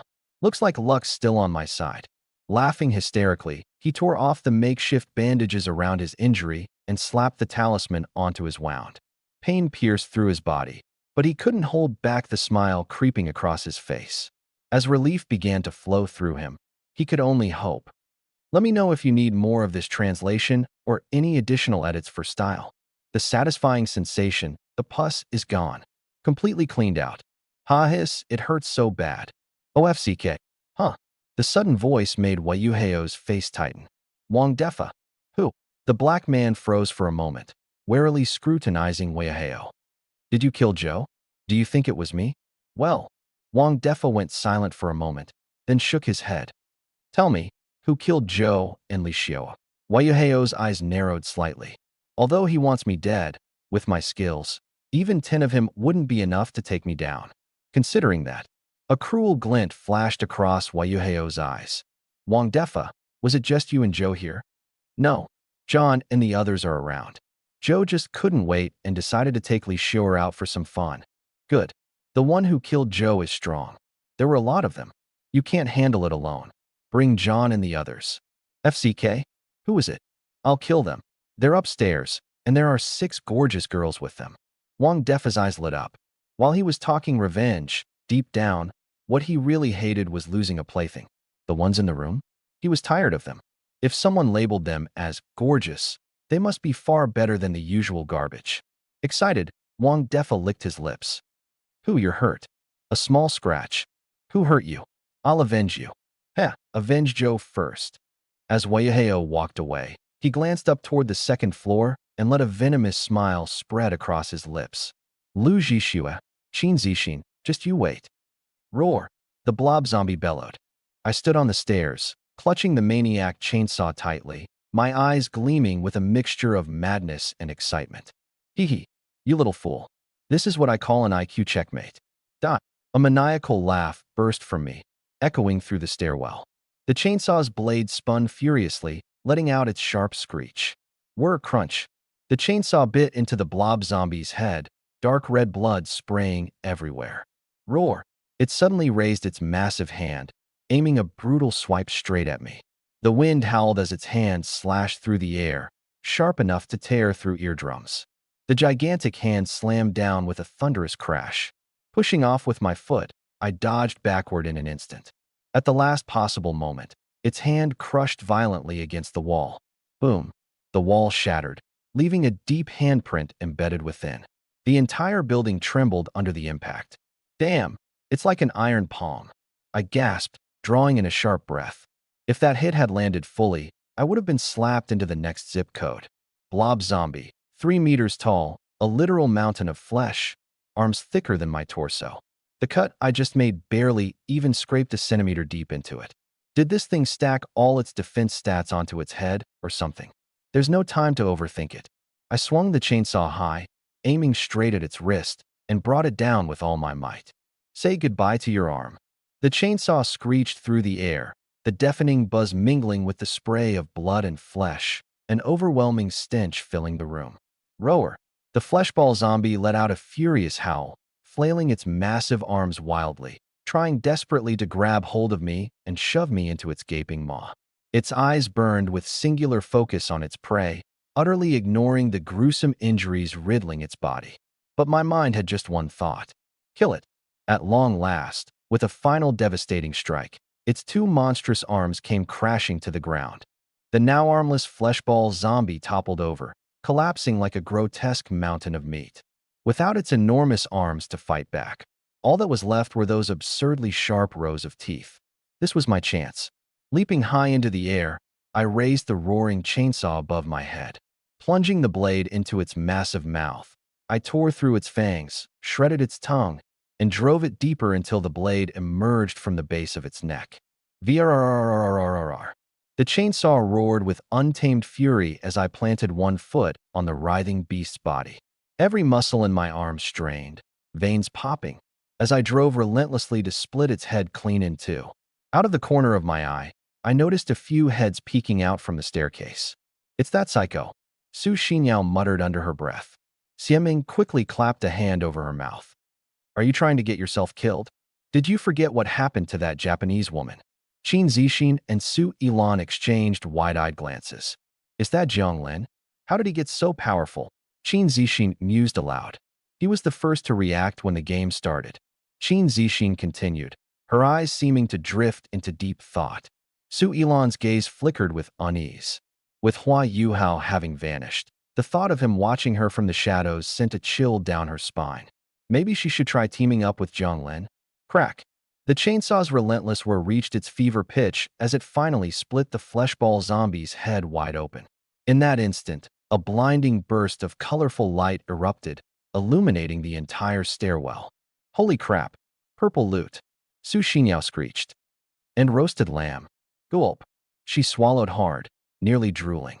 "Why is it that when we kill zombies, we only get stale crackers, but he lands a feast?" "Because he killed a boss." Xieming rolled her eyes dramatically. "Then let's go boss hunting too. I want roast lamb legs," Su Xinyao declared, fists clenched. "Get real. With just a few of us? We'd be lucky not to be eaten ourselves if we ran into a boss," Xieming shot back. Meanwhile, I gathered the spoils of my battle into my inventory. But as I scanned the loot, my heart skipped a beat. A fiery orange-red blade now rested in my hands. The intricately etched falling leaf patterns shimmered along its edge, its chillingly sharp gleam mesmerizing me. I ran my hand lightly along the blade, the icy sensation intoxicating. Testing its edge, I brought it down upon the fleshball zombie's neck. Shhhhk. The blade slid through effortlessly, like slicing through tofu. Nice. Autumn leaf blade, rare, purple tier. Strength plus 15, Constitution plus 8. Trait, razor sharp. Equipment requirement, Strength 20, Constitution 15. With this equipped, my stats skyrocketed. Jiang Lin LV 11. Strength, 38, 22 plus 16. Constitution, 29, 19 plus. Plus 10. Spirit, 18. Speed, 21, 18 plus 3. This power, it feels like I could tear through steel with my bare hands. I glanced down at the chainsaw in my hands, then tossed it into my backpack with disdain. Trash. It's not worthy of my current strength. Ha ha ha. Being invincible is so lonely.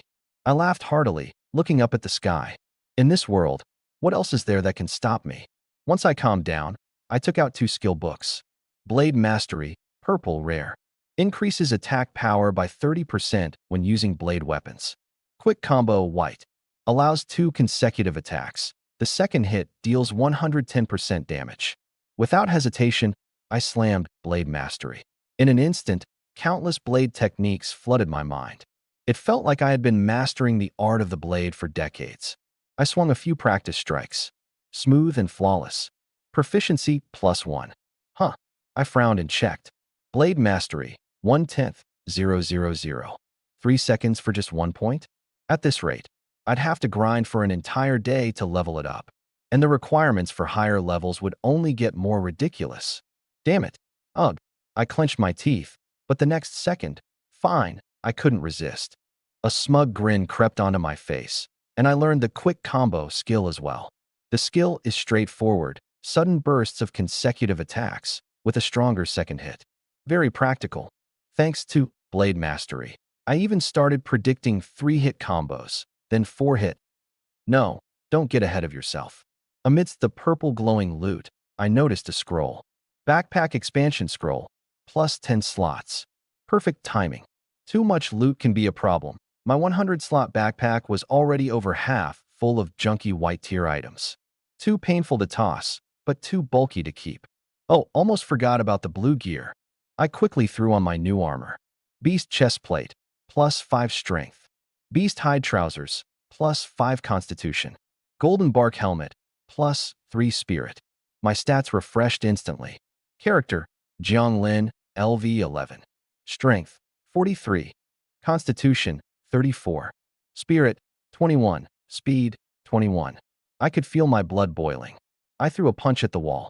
Boom. My entire arm went straight through, rubble flying everywhere. Holy crap, it wasn't just me. Even the group of girls secretly watching from the shadows were utterly stunned, mouths slightly agape.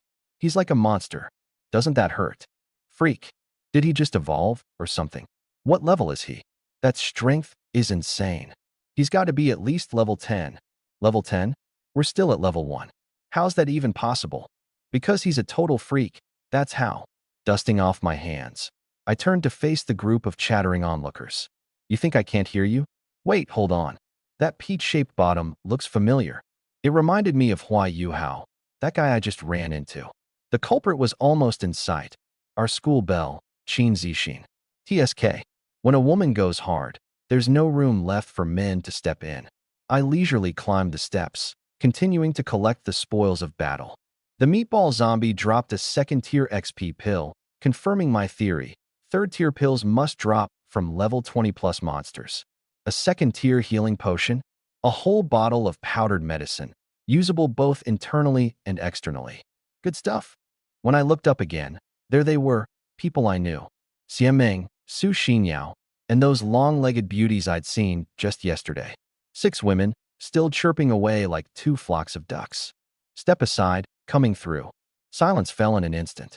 Su Xinyao immediately flattened herself against the wall, shrinking her neck like she was terrified I might take a swipe at her with my blade. The others quickly gave way too. Only Qin Zixin stayed calm, forcing a composed demeanor. Jiang Lin, long time no see. Ah, the school belle herself. Gotta hand it to you, you've got guts. My gaze swept over her curves as I licked my lips. She instinctively crossed her arms in front of her chest. You dare. Relax. Forcing you wouldn't even interest me. I shrugged. But if you're offering, I'd gladly oblige. Get lost. Who would ever offer that? Her face flushed red. You never know, I said casually, tossing an XP pill up and down in my hand. If you're after XP pills, gear, or food, come find me. Floor 35, room 3582. Ha ha ha. Laughing heartily, I turned to leave but threw back one more line over my shoulder. By the way, Hua Yuhao headed downstairs. What? You jerk? Explain yourself clearly, she shouted after me. I didn't bother to reply, going straight up the stairs instead. 7th floor. Hua Yuhao gripped a spiked club tightly as he followed Wang Defa into a room. 7 hulking black men stood there, along with a few frail-looking women. Leading the group was John, towering at 6 feet 3 inches, his muscles bulging and veins popping. Brother Fishhall. John erupted with enthusiasm, rising to greet him. Hua Yuhao stayed cautious. Before the world turned upside down, John had been nothing but deferential toward him. Now, things were different. Wang Defa quickly stepped forward, whispering something in John's ear. Hearing about Joe's death, Black Dog's eyes flared with rage. Fuck. It was definitely you who killed him. The next moment, his massive fist came swinging at Hua Yuhao's head. Without hesitation, Hua Yuhao activated Power Smash, his spiked club arcing diagonally. Crack.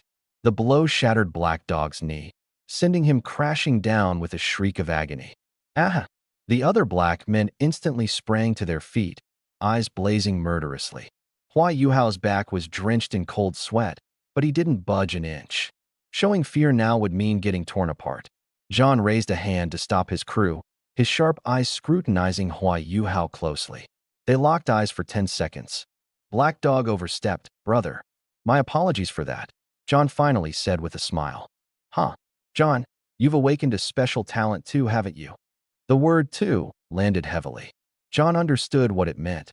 No regular human could shatter a knee with one hit. Haha. As expected, Brother Fishhall's powers are mighty as well. I'm here to propose collaboration.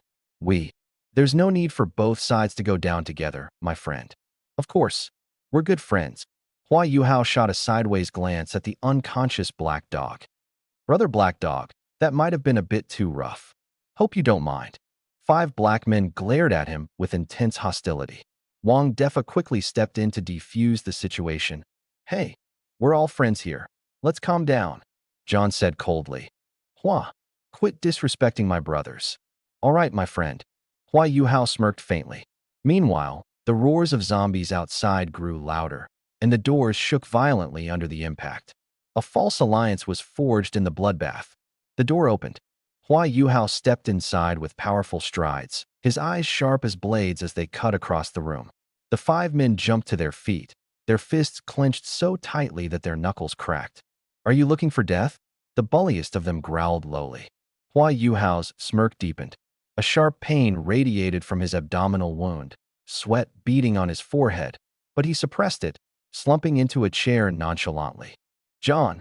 His voice was like a file scraping against metal. Let's talk business. John had an arm draped nonchalantly around a trembling girl beside him, his hand running across her shoulders. What business? My brothers cut down zombies like they're nothing. We don't need you. Is that so? Hua Yuhao leaned back, his tone laced with mockery. What happens when everyone levels up and zombies become scarce resources? Tell me, do you foreigners think you'll still get a piece of the pie? The air froze for 3 seconds. Or, Hua Yuhao's smirk turned razor sharp. Are you planning on reliving your ancestors' history? Bang! John shoved the girl aside viciously. She hit the ground hard, crawling to a corner as she covered her mouth in fear. Are you provoking me? John's eyes narrowed dangerously. I'm merely stating facts. Hua Yuhao remained unfazed. Idiots aren't worthy of being my allies. Wang Defa charged forward furiously. Hua Yuhao didn't even spare him a glance. Silence. And then, both John and Hua Yuhao burst out laughing simultaneously. Ha ha. All right. Good brother, let's hear about this plan of yours, John said, flashing a grin full of white teeth. Prove your worth first, Hua Yuhao said, his gaze cutting. I need you to take care of some pests, 7 or 8 nobodies who haven't awakened any abilities. Piece of cake. John licked his lips. I heard there are plenty of pretty ladies upstairs. Even that campus belle. Internally, Hua Yuhao sneered. Got them. Let them and Lu Zhishue's group rip each other apart. Then Jiang Lin can clean up the rest. 35th floor. Jiang Lin was on the balcony, swinging his blade. Blade mastery, 996/10,000. Each slash was faster, sharper, more precise than the last. Sweat flew, cascading like a waterfall alongside the flash of his blade. Knock, knock, knock. The sound interrupted his training. He opened the door, only to find Lu Zhixue. Seriously? How the hell do you know I live here? Jiang Lin frowned. Don't sweat the details, Lu Zhixue replied dismissively, rubbing his hands. Can I borrow some weapons? I swear I'll return them. Jiang Lin gave him a once-over. How many? 4. I'll lend you white grade gear. Bring me back blue grade. Then I want blue grade. You're really ambitious. Fine, if you want blue grade, then return with purple grade. Deal. Lu Zhixue replied with determination. Jiang Lin was taken aback. Are you sure? Absolutely sure. Lu Zhishue's gaze was firm. If I get purple grade gear, I'll return it to you immediately. Unless, of course, I die. Don't die too early. Otherwise, I'll be at a huge loss. In the end, Jiang Lin gave him. Killing Frenzy Chainsaw ×1. White grade Tang, swords ×3. White grade crossbow bolts ×2. Beast chest plate ×1 blue grade. Beast pants ×1 blue grade. After seeing Lu Zhixue off, Jiang Lin resumed his training with the blade. 3,000 swings later, his body was drenched in sweat, like he'd just been fished out of water. He slapped on a cleansing charm, instantly feeling refreshed. Pulling out a roasted whole lamb, he tore off one of the legs and bit into it. The juicy fat burst in his mouth, filling the air with the aroma of freshly cooked meat. From the building across the way. Holy, what's he eating? Zhang Feng exclaimed, clutching his binoculars as saliva dripped from his mouth. Roasted whole lamb. It's roasted whole lamb. What? Everyone scrambled like mad to get to the windows. They'd only gotten half a piece of a compressed biscuit each today, and that guy was actually gnawing on a roasted whole lamb? No way, someone cried in anguish. This is so unfair. I'd be happy with just one single bone. The hunger glowing in everyone's eyes turned feral. Luck, huh? Huh. Zhang Feng muttered bitterly under his breath. No one even bothered with him. That guy was hopelessly hung up over a girl. The woman had long since moved on and aligned herself with a powerhouse, but Zhang Feng still refused to face reality. "He's looking over here," someone suddenly shouted. A few girls started losing their minds, dashing to the windows, jumping up and down, desperate to catch my attention. Tearing into the lamb leg, I glanced toward the opposite building. Those girls who were waving frantically quickly came into view. "What? Trying to seduce me from this far away? It's not like I can fly," I muttered, shaking my head. More importantly, they were just too plain. Average faces, average bodies. It did nothing to excite me. Definitely not as much as the school beauty. Now that girl with the long legs? She looked promising. As thoughts of Xian Ming's stunning legs entered my mind, a playful smirk tugged at my lips. No. I shook my head violently, banishing the distractions. Women are just dessert. Leveling up is the real main course. Refocusing, I scanned past the girls, setting my sights on the giant zombie out there. That fleshball zombie dropped purple-grade loot, so a giant zombie is likely to as well. Now's the perfect time for a first kill with enhanced drop rates. Missing this opportunity would be such a waste. With my current strength, I could take it down in one strike. If I can pop 1 or 2 high-end items. Purple gear? Now that'd make me truly unstoppable. The more I thought about it, the more excited I became as I widened my eyes and began scanning around. A few moments later, no sign of the giant zombie, but I had scarfed down more than half of a 20-pound roasted whole lamb. My appetite had become unbelievable, and the meat slid down my throat like water. Amazing. After a satisfied burp, I stowed the remaining roasted lamb and started practicing my blade swings while keeping an eye on my surroundings. Next door, Yu Dandan was grinding her teeth in frustration. She had put in so much effort, and Jiang Lin was stingy to the core, refusing to share anything. Yet as soon as Lu Zhixue showed up, Jiang Lin became generous like he was hosting a clearance sale. Especially that murderer's chainsaw, a blue-tier weapon that granted +5 strength. Her current strength was just 5, and with that chainsaw, she'd instantly hit the pinnacle of human limits. Hiss! She clutched her sore behind, sucking in air through her teeth. What a scumbag! Sin Shixian nervously scratched her nose, avoiding eye contact. "This is your fault." Yu Dandan shot her a glare. "Why didn't you step out earlier? If you had grabbed the chainsaw, cutting down zombies would have been a piece of cake. I was scared they'd hit me." "Useless. Ugh, it still hurts. Look, you're in this state already. Stop trying to act tough. If you end up charging out there and get slapped to the ground by a zombie, that'd be even funnier. Are you asking for a beating? I go through hell to get you food, and I can't even complain a little? Fine, fine. Big hero, sit down before your wound tears open." Yu Dandan sulked on the sofa with a wincing pout. "That jerk only gave me a Snickers bar and a bottle of water. Totally unacceptable. From now on, I'm counting on you." "What? He wants Bothoff us." She snorted. "Dream on." Sin Shishuan's face turned crimson as she lowered her head. She wanted to refuse outright, but her stomach betrayed her with a loud growl. Clenching her teeth, she threw her head back with a determined, ill-justined kind of resolve. "All right, leave it to me. Don't worry, just think of it as getting bitten by a dog. It won't hurt that much." Sin Shixian nearly stumbled flat on her face. "You were literally howling in pain just a moment ago." Yu Dandan awkwardly started picking at her toes. "Just close your eyes, count to 2, and it'll be over in no time." Sin Shixian knew exactly what she was thinking. Misery loves company. If she had to suffer, she wasn't going to do it alone. A true sisterly bond meant sharing everything, didn't it? So what? Like I'd chicken out now? After half an hour of hesitation and enduring Yu Dandan's increasingly judgmental looks, Sin Shixian finally bit the bullet and dashed out of the room. As soon as the door clicked shut, regret flooded her. The cold wind swept through the hallway, making her shiver to her core. Her legs nearly gave out on the spot. Not scared, not scared. If a zombie shows up, I'll just kill one, if 2 show up. OMG, someone save me. Knock, knock, knock. She knocked for ages, but Jiang Lin didn't open the door. Sin Shixian pressed her thighs together, her fear hitting its peak as she darted glances around. This was her first time standing alone in the dim, blood-stained hallway. She even held her breath, afraid that a single noise might draw attention. Zombies are coming. Finally, the door opened. She rushed into my arms like she'd just found her savior. I was bare-chested, instinctively wrapping my arms around her slim waist and casually shutting the door behind us. I thought it was you, Dandan, at first, but something felt different. She'd gotten way thinner. I glanced down, and sure enough, it was Xian. Her small face was flushed, and she froze for 2 seconds before starting to pull away. You're already here. No need to act shy. I laughed aloud. Wait. Let's set the terms first.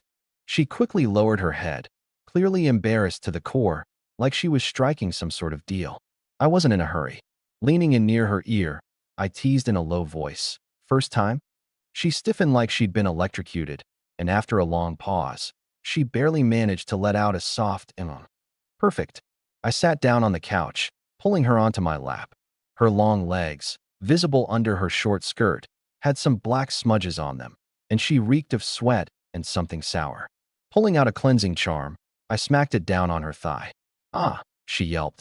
Then her eyes widened as a refreshing sensation overtook her body, and she looked positively delighted. That's amazing. Is this a cleansing charm? Her eyes sparkled with curiosity. Want more? She nodded eagerly. Hom. Hom. You know the price. My hand brushed lightly against her leg. Her face flushed red again as she pouted. You've become so bad. You were so generous giving gear to Lu Jishua. I'm a girl, soft and sweet. Shouldn't you treat me even better?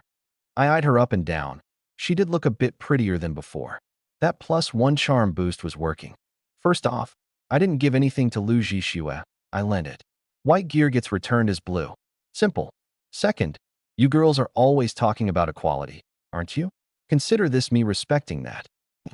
This is an equal exchange. You make me happy. I'll give you what you deserve in return.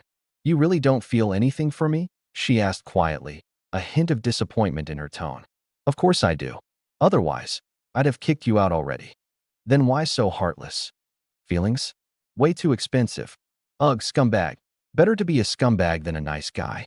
I don't want to hand over all my gear just because someone says I don't make them feel secure. I'm not that kind of girl. Remember Qin Zixin? Hua Yuhao got stabbed by her, remember? What? Really? Actresses are heartless, and women without loyalty are worse. I don't know which one you are. Of course, you might say Hua Yuhao deserved it, but then again, I'm not exactly a saint either. Xin Shixian was at a loss for words, forcing a bitter smile. You win. She gritted her teeth and said, I'll give you everything. Don't expect constant protection, but if I'm in real danger, you Havito step in. Relax. One-night stands earn 100-day courtesy. As long as it's in my power, I'll help. Ugh, you mean one-night stand, don't you? She rolled her eyes, then added, Also, I want food and water. We're all exhausted, and you're unhappy. Haha, just perfect. I saved something nice for you. She turned her head, only to see the treasures I'd left behind, and her nose nearly twisted with rage. They were nothing but gnawed bones. You think we're dogs? I leaned back on the couch, watching Xin Shixian dart toward the table, a trace of amusement tugging at the corner of my mouth. The distinct sound of a lamb leg bone hitting the table broke the silence. Her eyes lit up instantly. There were still strips of meat hanging from it. How pitiful. The once dazzling short video goddess, now ecstatic over a few scraps of meat clinging to some bones. The apocalypse barely started 3 days ago, and yet, people's bottom lines were already starting to crumble. With these, this should last 2 days. She muttered under her breath, hurriedly gathering up the bones with practiced efficiency. I watched the conflicting expression on her face. She wanted to hold on to her dignity, but reality wouldn't let her. That struggle was more captivating than any performance she'd ever crafted. Come here. I patted my thigh. Her movements were stiff as she sat back down on my lap. Let's get this over with. I pulled out my phone, battery at a measly 5%. On the screen was an image of Saber in her most iconic pose. Can you pull it off? Her face immediately turned crimson. You? She started to retort, but swallowed her words halfway. It's gonna cost you extra. Huh. I tossed her a cup of milk tea. Impress me. And there's more where that came from. She clutched the milk tea tightly, greed momentarily flickering in her eyes. High-energy snacks like this had practically become currency in the apocalypse, and she knew it better than anyone. A moment later, She grabbed a rope and walked toward the door. Straighten your legs. Lower your back. I adjusted her posture as I moved closer. Don't look so rigid, like some zombie. Snap. The crisp sound echoed throughout the room. The iron tang of blood filled the hallway. Qin Zixin inched along the wall, descending carefully with each step. Any sudden move could draw out zombies. Or worse, humans. Why was she, a lone woman, risking so much? Su Xingyao's bitter words kept ringing in her head. She bit her lip and pressed forward. The growls of the zombies grew louder, and her heartbeat thundered in her ears. Suddenly, a familiar voice broke through. John, you've got quite the talent, taking down zombies barehanded. It was Hua Yuhao. Haha, brother Yuhao. Together, this building is as good as ours. I cowered behind the corner, cold sweat trickling down my back. John, the 6 feet 5 inches black exchange student? Anybody who's disobedient, we kill them. The cooperative ones, we keep as slaves. Hua Yuhao's tone was as frigid as the night. Those are your people, John reminded him. My people. Hua Yuhao sneered. Only the obedient are my people. The rest? Enemies. I pressed my hand over my mouth, desperate not to make a sound. Hua Yuhao was somehow healed from his injuries, and he'd gathered so many allies. Wait until they walked far enough away, then I activated stealth mode and sprinted upstairs like mad. I have to tell the others. I have to. Bam. I nearly crashed into Zhang Xuabin. Holy crap. You scared me to death. I panted heavily. Campus bell? What's wrong? Hua Yuhao.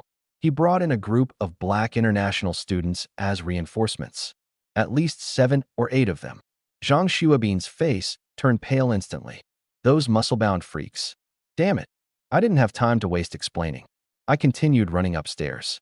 Before I realized it, I was standing in front of room 3582, Jiang Lin's room.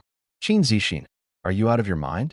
But between being caught by Hua Yuhao and his guys or... My hand trembled as I knocked on the door. Knock, knock, knock. No response. I froze. Should I feel relieved or disappointed? I'd finally made up my mind, and now nobody? Inside the room, I was leisurely enjoying Shun Shishuan's performance when I heard the knocking. Without much thought, I casually asked, "Who is it?" Shen Shishuan glanced through the peephole, and her expression shifted slightly. It's Qin Zixin. Qin Zixin. Interesting. Let her wait, I said as I leisurely adjusted Shen Shishuan's pose. You keep going. Shen Shishuan bit her lip as a surge of jealousy flickered in her eyes. She knew the moment I met Qin Zixin, she would be cast aside. After all, Qin Zixin was undeniably the most recognized beauty on campus. Damn scumbag. Shen Shishuan gritted her teeth, trying to suppress the wave of emotions, and made an intent noise to reclaim my attention, just as the knocking outside became more urgent. Yu Dandan peeked her head out first, and when she saw Qin Zixin, a flash of disdain flickered across her face. Oh, the campus queen is here to gaslight people, huh? She smirked inwardly. That woman must have discovered that I was on the rise and now wanted me in her collection of simps? In her dreams. Qin Zixin flinched a little, clutching her chest, trying to steady her breathing. Dandan, you scared me. Puffed. Yu Dandan leaned lazily against the doorframe. Still dreaming of growing old peacefully? Have you even looked at those zombies out there? Like they'll give you the chance. Qin Zixin was momentarily speechless. Here to suck up to Jiang Lin, huh? Yu Dandan shot straight to the point as if to pierce through her intentions. Qin Zixin blushed furiously and stammered, unable to form a proper answer. Well, let me give you some advice. Give it up. Yu Dandan's tone took a sharper edge. That scumbag's bad to the core. You have no idea. Look at me. Almost got played to death by him. And all for a piece of chocolate. If the law still worked now, I'd have pressed charges against him for assault right away. Qin Zixin's jaw dropped in shock. He's that terrible? You don't believe me? Then listen to what's happening inside. Yu Dandan sneered. Qin Zixin pressed her ear against the door. Within moments, her face turned crimson, flushing all the way down to her collarbone. This bastard. He's an animal. Yu Dandan laughed coldly. Shen Shishuan's in there, being, well, it's not like we have a choice. To survive, we have to endure the humiliation. Qin Zixin stomped her foot. Scumbag. She spun around, intending to. Let's go. Someone called out, then turned back around. Dandan, you and Shishuan should come join us. Siameng's team is all girls. Yu Dandan hesitated, tempted. Staying here might be safe, sure, but she'd never have a chance to get stronger. We'll discuss it when Xian gets back, she said. Besides, we need a few days to recover from our injuries. Qin Zixin ran off, her face flushed. Yu Dandan sneaked up to the door, pressed her ear against it to listen, then winced in pain and limped back to her room, muttering under her breath, "Bastard." Qin Zixin stormed upstairs, fuming. "If I ever talk to you again, I'm a dog." Meanwhile, upstairs, Lu Zhixue stood confidently gripping a massive chainsaw. At level 2, bolstered by his equipment, his strength stat had hit 14. He felt invincible. Thinking of me, he rubbed his nose. "Now that's a real beast," he muttered to himself. The team decided to strike preemptively, hit Hua Yuhao and his gang of shady international students before they made their move. "Play dirty," Lu Zhixue suggested. They'd use the zombies to wear them down, block off escape routes, and force them into a desperate battle. Hua Yuhao's skill had a 1-minute cooldown, a critical weakness. They'd just sit back and reap the rewards. In the living room, I continued practicing my self-taught chaotic whirlwind sword technique. Earlier, I'd gotten a little carried away and ripped my shirt off, so I gave Xin Xian one of my chest armor and leather pants sets, just clearing out my inventory. I still had over 30 pieces of gear in my backpack, which I chucked into the bedroom. After another wave of zombie slaying, I'd have dozens more to loot. If only I could sell these, I thought to myself. Give them away? I'd rather destroy them. Xin Xian lounged nearby, lazily watching me spar, her gaze cloudy. "So cool," she murmured. Then suddenly, "Jerk, you have healing potions. Why didn't you give one to Dandan?" "They just dropped," I replied. "Didn't have them earlier." "Well then, can you let her use one? Tell her to come over."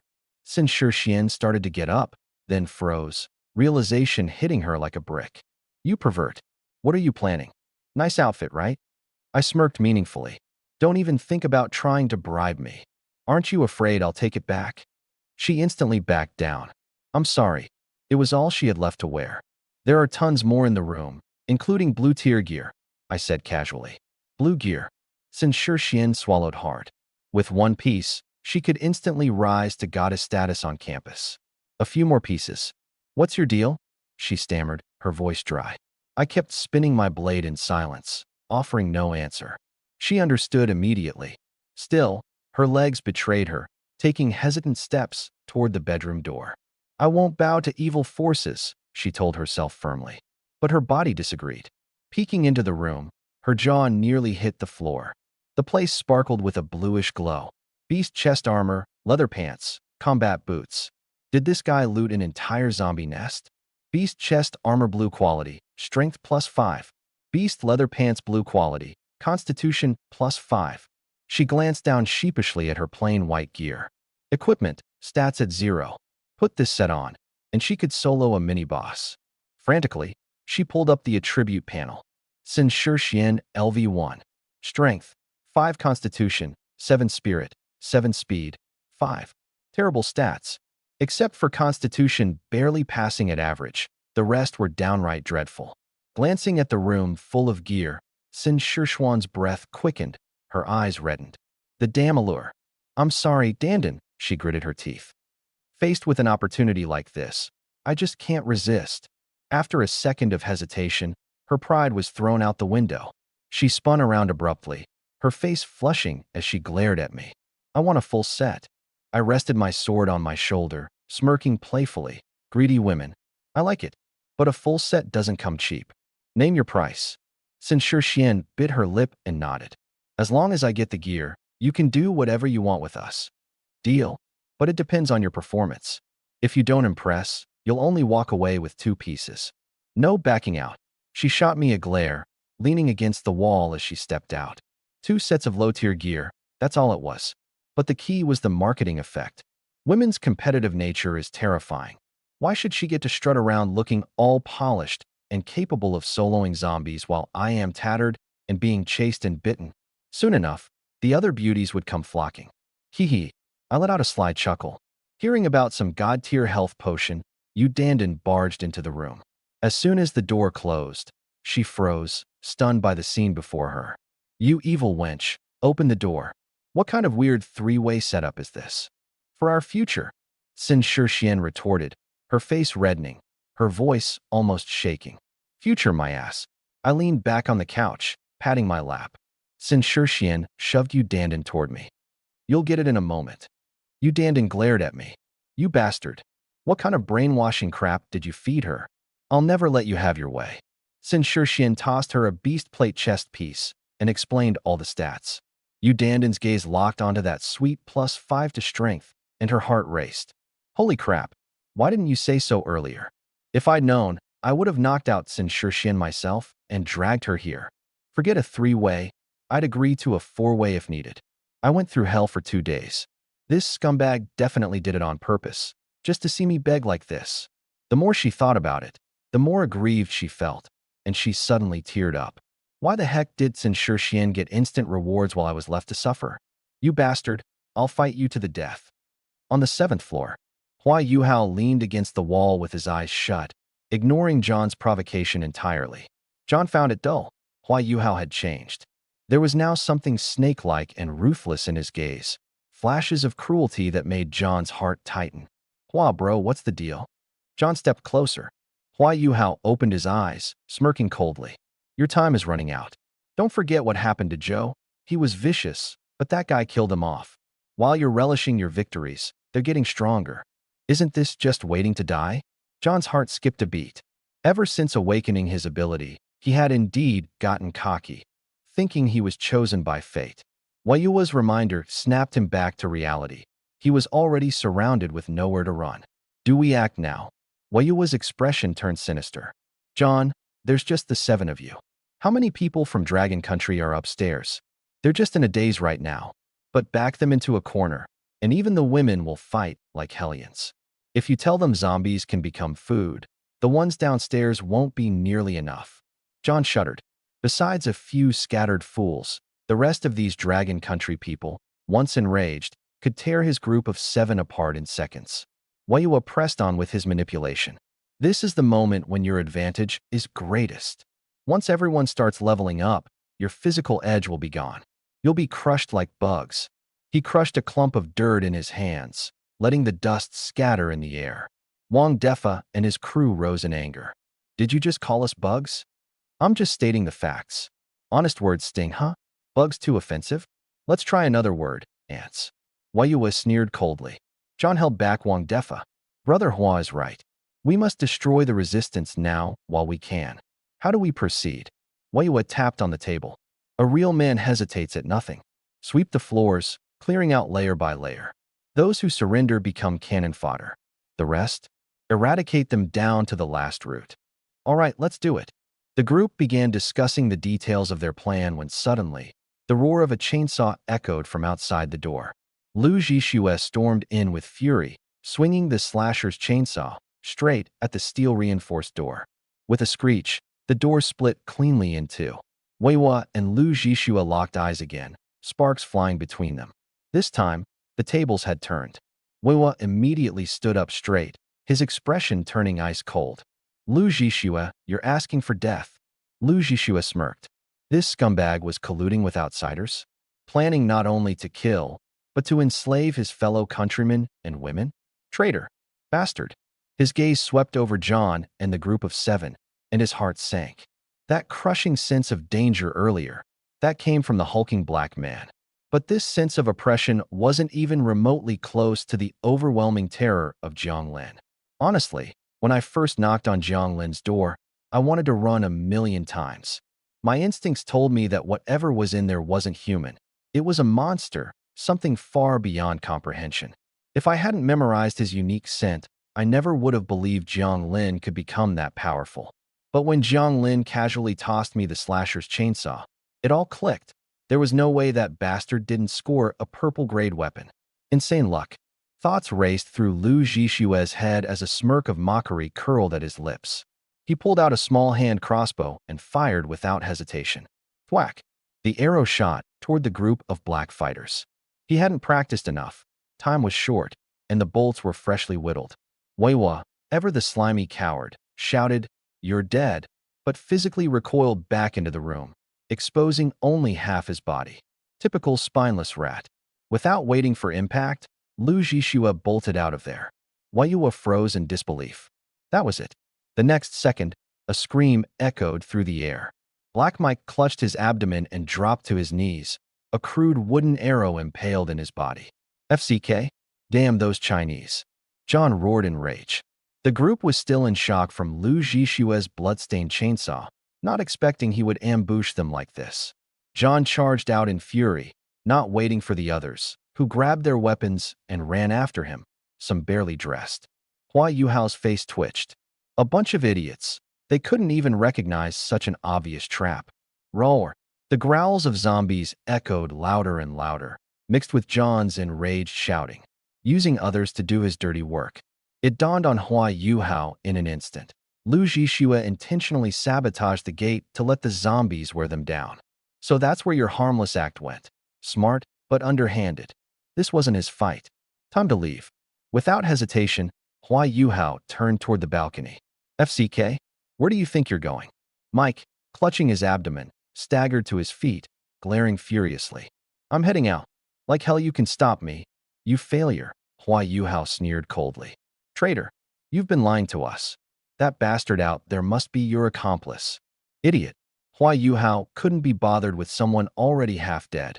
He briskly moved toward the balcony. The girls huddled fearfully in a corner, their pale faces showing they were too scared to even speak.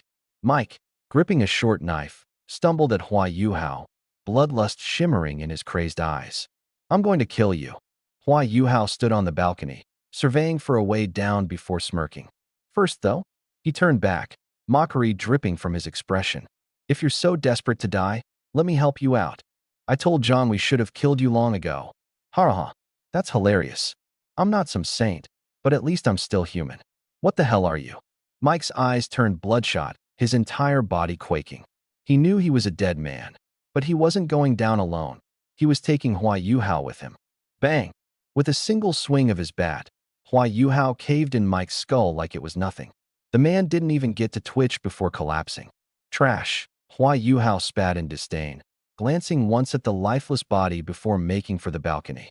Outside, John and the others were locked in a brutal struggle against the zombies, hopelessly outnumbered.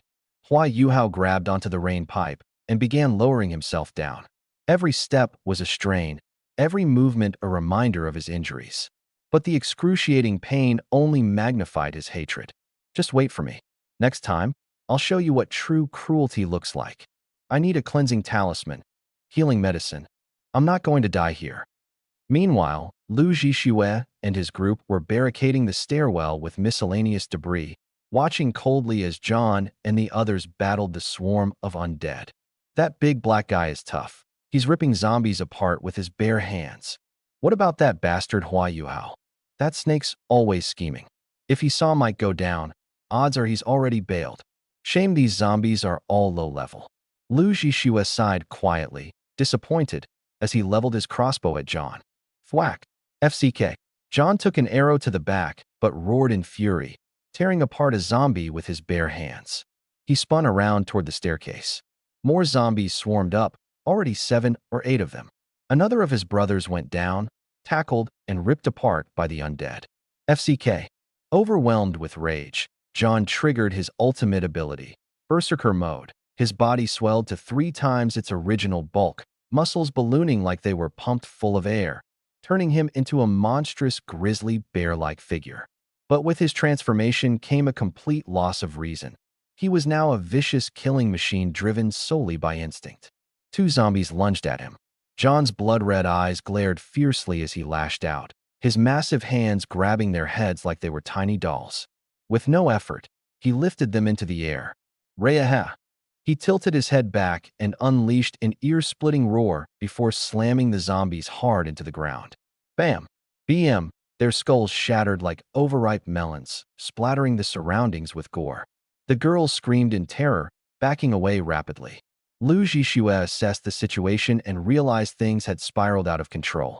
Xiameng, get the girls upstairs. Leave this to us. He turned to Zhang Xuebin and the others.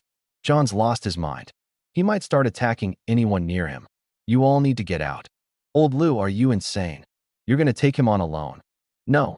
Qin Zixin is still downstairs distracting the zombies.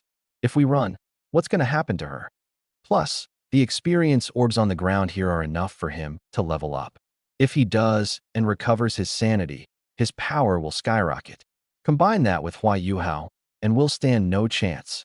We have Ito take him down now. Silence fell over the group. Damn it. Who said I was going in solo? His strength probably outmatches mine, and he's a freaking tank. I can't take him one-on-one. You guys bolt upstairs, then sneak attack him while I keep him pinned. Together, we take him out. Why didn't you say that earlier? I was about to cry for you. Shut up. I have to survive. My little sister's still waiting for me. Yeah, we all have to live. Kill this bastard. Xiaming tightened her grip on her katana. She spoke resolutely. Xian Yao, you take the others upstairs. I'm staying to help. Su Xinyao glanced at her own diminutive 4 feet 11 inches frame, then at the towering 7 feet 6 inches berserker that John had become. Was she supposed to jump and aim for his kneecaps? Oh, fine. You be careful, Meng Meng. Reluctantly, Su Xinyao tore herself away, leading Zhang Lu, Su Ilan, and the other girls up the staircase. Yet before they could get far, boom, a deafening crash came from above. Everyone stopped dead in their tracks. That sound, it was familiar. They'd heard it earlier when blocking the stairwell to slow the zombies. Su Xinyao's heart sank, and she bolted up the stairs as fast as her legs could carry her. Su Ilan and the others scrambled to keep up. The upper floors had long been cleared of zombies, so there was no immediate threat. Still, as they raced up 2 flights of stairs, they were met with a wall of debris completely blocking the way. Not even a cat could squeeze through. Worse yet, the crashing continued from above. Someone was still fortifying the barricade. Su Xinyao's face twisted into a shade of pale green. She snarled in frustration, kicking a cabinet wedged into the blockage with all her strength, and screamed at the top of her lungs. You bleep, ING assholes. Don't let me find out who. Damn it, I'll catch you guys if it's the last thing I do. And when I do, you're going to regret messing with me. I'm so pissed off right now. You think you're the mantis hunting the cicada? Guess what? There's always a bird behind you ready to pounce. Those jerks played us like fools, pretending to be all meek and cowardly, acting like they didn't have the guts for anything. But all the while, they were planning to stab us in the back. Sure, they can stash stuff in their inventory, but only if they can carry it with one hand. Sofas, refrigerators, washing machines, stuff like this? There's no way a group of girls could manage it. What do we do? Take another route. Su Ilan asked urgently. Su Xinyao bit her lip hard. It's useless. If they've blocked this way, you can bet they've done the same with the other route. We have no choice now but to fight with everything we've got. First, we deal with the monster downstairs, and then we'll settle the score with those bastards upstairs. Damn it. We felt bad for them before, even gave them food. And this is how they repay us, with a knife in our backs. Zhang Lu and the others were silent, their heads lowered in shame. At this moment, they couldn't help but realize just how useless they really were. Can't kill zombies, can't assist properly, and now they can't even manage to escape. Bang! A deafening sound echoed from the floor below, making their legs go weak. Downstairs, only John and a man named Wang Defa, a black guy, were still alive. Wang Defa was barely clinging to life, covered head to toe in blood, with countless zombie bite wounds marring his body. Slumped against a corner of the wall, Wang Defa's eyes scanned the distant room. It was only now that he realized Hua Yuhao was suspiciously absent this entire time. Cough. Hua, you damn snake. He tried to stand up, wanting to confront him, but pain surged through every inch of his body, forcing him to collapse again, convulsing uncontrollably. He looked toward John, who was now utterly berserk, and his heart turned ice cold. Zombies were deadly, sure, but a crazed John? He was even worse, completely devoid of humanity in his rage. John had no hesitation killing zombies or humans alike. If Wang Defa hadn't been keeping his distance, he would have already ended up as dead as Jian and the others. The last zombie was torn clean in two by John's bare hands. Bathed in black blood, John turned his maniacal gaze toward Lu Zhixue and the others upstairs. Without any warning, he let loose a bone-chilling roar, like a gorilla gone mad, and hurled himself at the barricades. Crash! The frontmost obstacle shattered instantly, splintering into pieces. John's massive hands worked like excavators, ripping apart anything in his way with terrifying speed and strength. Lu Zhishua's pupils shrank. His palms were sweaty, his adrenaline spiking through the roof. He gripped his chainsaw tightly, locking his sights on the incoming John. When two foes collide, it's the braver one who prevails. As John closed the distance in mere seconds, everyone's nerves were stretched to their breaking point, thin as a single thread. Zhang Xuebing drew his crossbow and aimed for John's eye, but his hands were trembling too much. The arrow missed its mark and hit John's shoulder instead, barely sinking into his beefy muscle. Damn it! His muscles are like steel. Frustrated, he fired another shot. This one grazed John's scalp and embedded itself in the wall behind him. Are you kidding me? Useless. How are you this bad? He's right there, and you still missed. Freaking single dude. Your aim is terrible. Why don't you try then? Fine, I will. Lu Zhishue's mouth twitched. Aim better. Don't shoot me. Whoosh. Another arrow grazed past John's lips. Lazy looked awkward. There's something wrong with this arrow. Yeah, the arrow isn't strong enough. Ha ha ha. John, now furious, stomped his foot hard and came charging forward, baring his teeth and claws. Without hesitation, Lu Zhishue swung his electric chainsaw with full force, aiming right at John. Roar! John didn't even flinch at the chainsaw. His eyes were bloodshot, and the muscles on his face were twisted fiercely. With arms outstretched, his steel-like hands came hurtling towards Lu Zhishue's head with the sound of wind cutting through air. Lu Zhishue's pupils constricted sharply. He knew that unless he could take John down with a single decisive blow, his skull would be crushed like an eggshell. Even with a helmet on, the force would snap his neck in two from the sheer impact. I can't die here. Quickly making the split-second decision, he swung the chainsaw horizontally to block. Clang! The chainsaw clashed brutally against John's hands. The overwhelming impact sent Lu Zhishue staggering backward until he was trapped against the wall. Fueled by rage, John swung his massive fists like sledgehammers, raining them down on Lu Zhishue. Bang, bang, bang, bang. Each collision between the chainsaw and John's fists left Lu Zhishue's arms trembling and numb. Cornered in the tight space, with no room to maneuver around John's hulking frame, Lu Zhishue had no choice but to fend off the relentless blows with all his might. One wrong move, and it was game over. Lao Lu, Zhang Xuebin finally snapped out of his daze. Seeing Lu Zhishue on the brink of defeat, he grabbed a tang sword and lunged at John's side, stabbing him directly in the kidney. Squish! The blade sunk in about 4 inches as blood gushed out. Arg! The searing pain sent John into a frenzy. He whipped his head around, his eyes bulging like copper bells, and swung one of his massive hands at Zhang Xuebin. Xuebin tried pulling the sword out, only to realize it was clamped tightly by John's thick muscles. In a last-ditch effort to evade the incoming blow, he threw himself sideways. He wasn't fast enough. Smack! John's colossal hand struck him like a wrecking ball, sending him flying into a wall. Zhang Xuebin hit it with a sickening thud, spat out a mouthful of blood, and passed out cold. Binzi! Lu Zhishue's eyes burned with fury. He roared, overwhelmed by a volcanic surge of rage. Seeing John turn to attack another teammate, Lu Zhishue raised the chainsaw and swung it down with all his strength, slamming it into John's back. The spinning teeth of the chainsaw tore a massive, gaping wound into John's flesh, sending blood and shredded meat flying. Error! John howled in agony, his massive frame stumbling from the blow. Lu Zhishue, eyes glowing crimson, threw his weight onto John, aiming to deal the final, lethal strike. Crack! The chainsaw blade snapped in half. Are you freaking kidding me? His prized blue-tier weapon broke down at the most critical moment. Even if it's broken, I'll end you myself. Gripping the jagged stump of the chainsaw, Lu Zhishue charged at John again, thrusting wildly. The farmers want to overthrow the landlords too. I shot a smug glance at the unconscious Udandan and Sin Shixian before stepping out of the room. Originally, I planned to practice my blade techniques after finishing a round of landlord fight. But who could have predicted a giant zombie would show up?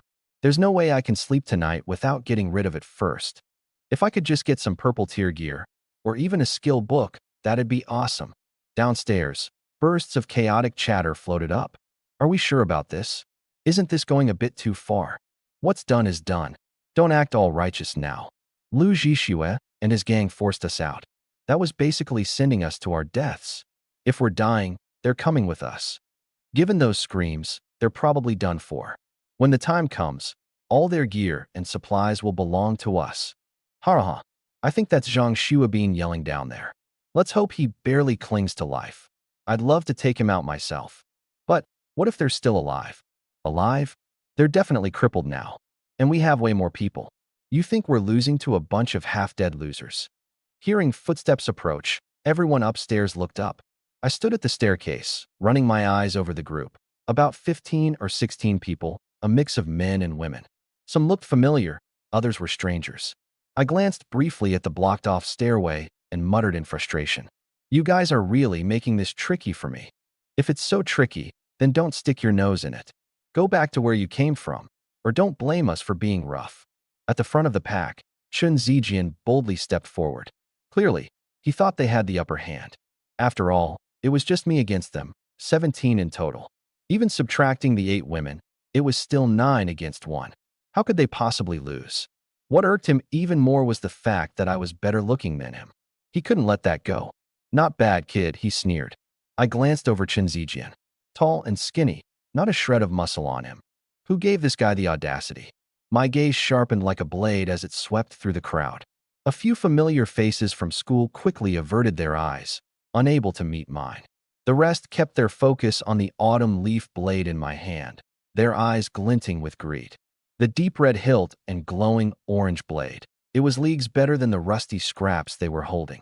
The more Chin Zijian stared at me, the more infuriated he became. My height, my build, even my face, they all made his jealousy boil over. Listen up, kid. The gear and supplies downstairs are ours. He puffed out his chest, trying to act like some kind of big shot. Trying to leech off us? Dream on. His gaze landed on my blade, and he licked his lips. Unless you hand me that knife. Then, maybe, I'll let you have a small share. I ignored him and turned my head towards the blocked-off stairway beneath me. Ah, so Lu Zhixue and his gang got played. Interesting, I chuckled softly. Looks like you've learned how to use your brains. You little. Chun Zijian's face turned crimson with rage. You've got some nerve, acting all high and mighty when you're outnumbered. Pathetic and weak, I retorted flatly. Before he could sputter out another insult, I moved. A flash of the blade. Fast as lightning, unstoppable as thunder. The orange-red gleam of the blade sliced through the air, ringing aloud as it tore through the tension. A sharp, crisp sound echoed as the blade hummed. I sheathed my sword. I can't stand anyone showing off in front of me. My voice came out cold as ice. Even less so someone cursing me. Chin Zijian's expression froze. His mouth opened, and a torrent of blood gushed out. A crimson line stretched from his right shoulder to his left abdomen. 2 seconds later, his upper body began to slide apart. Thud. The entire room fell into dead silence. In their eyes, I hadn't even moved. So how? How had Chin Zijian just split open?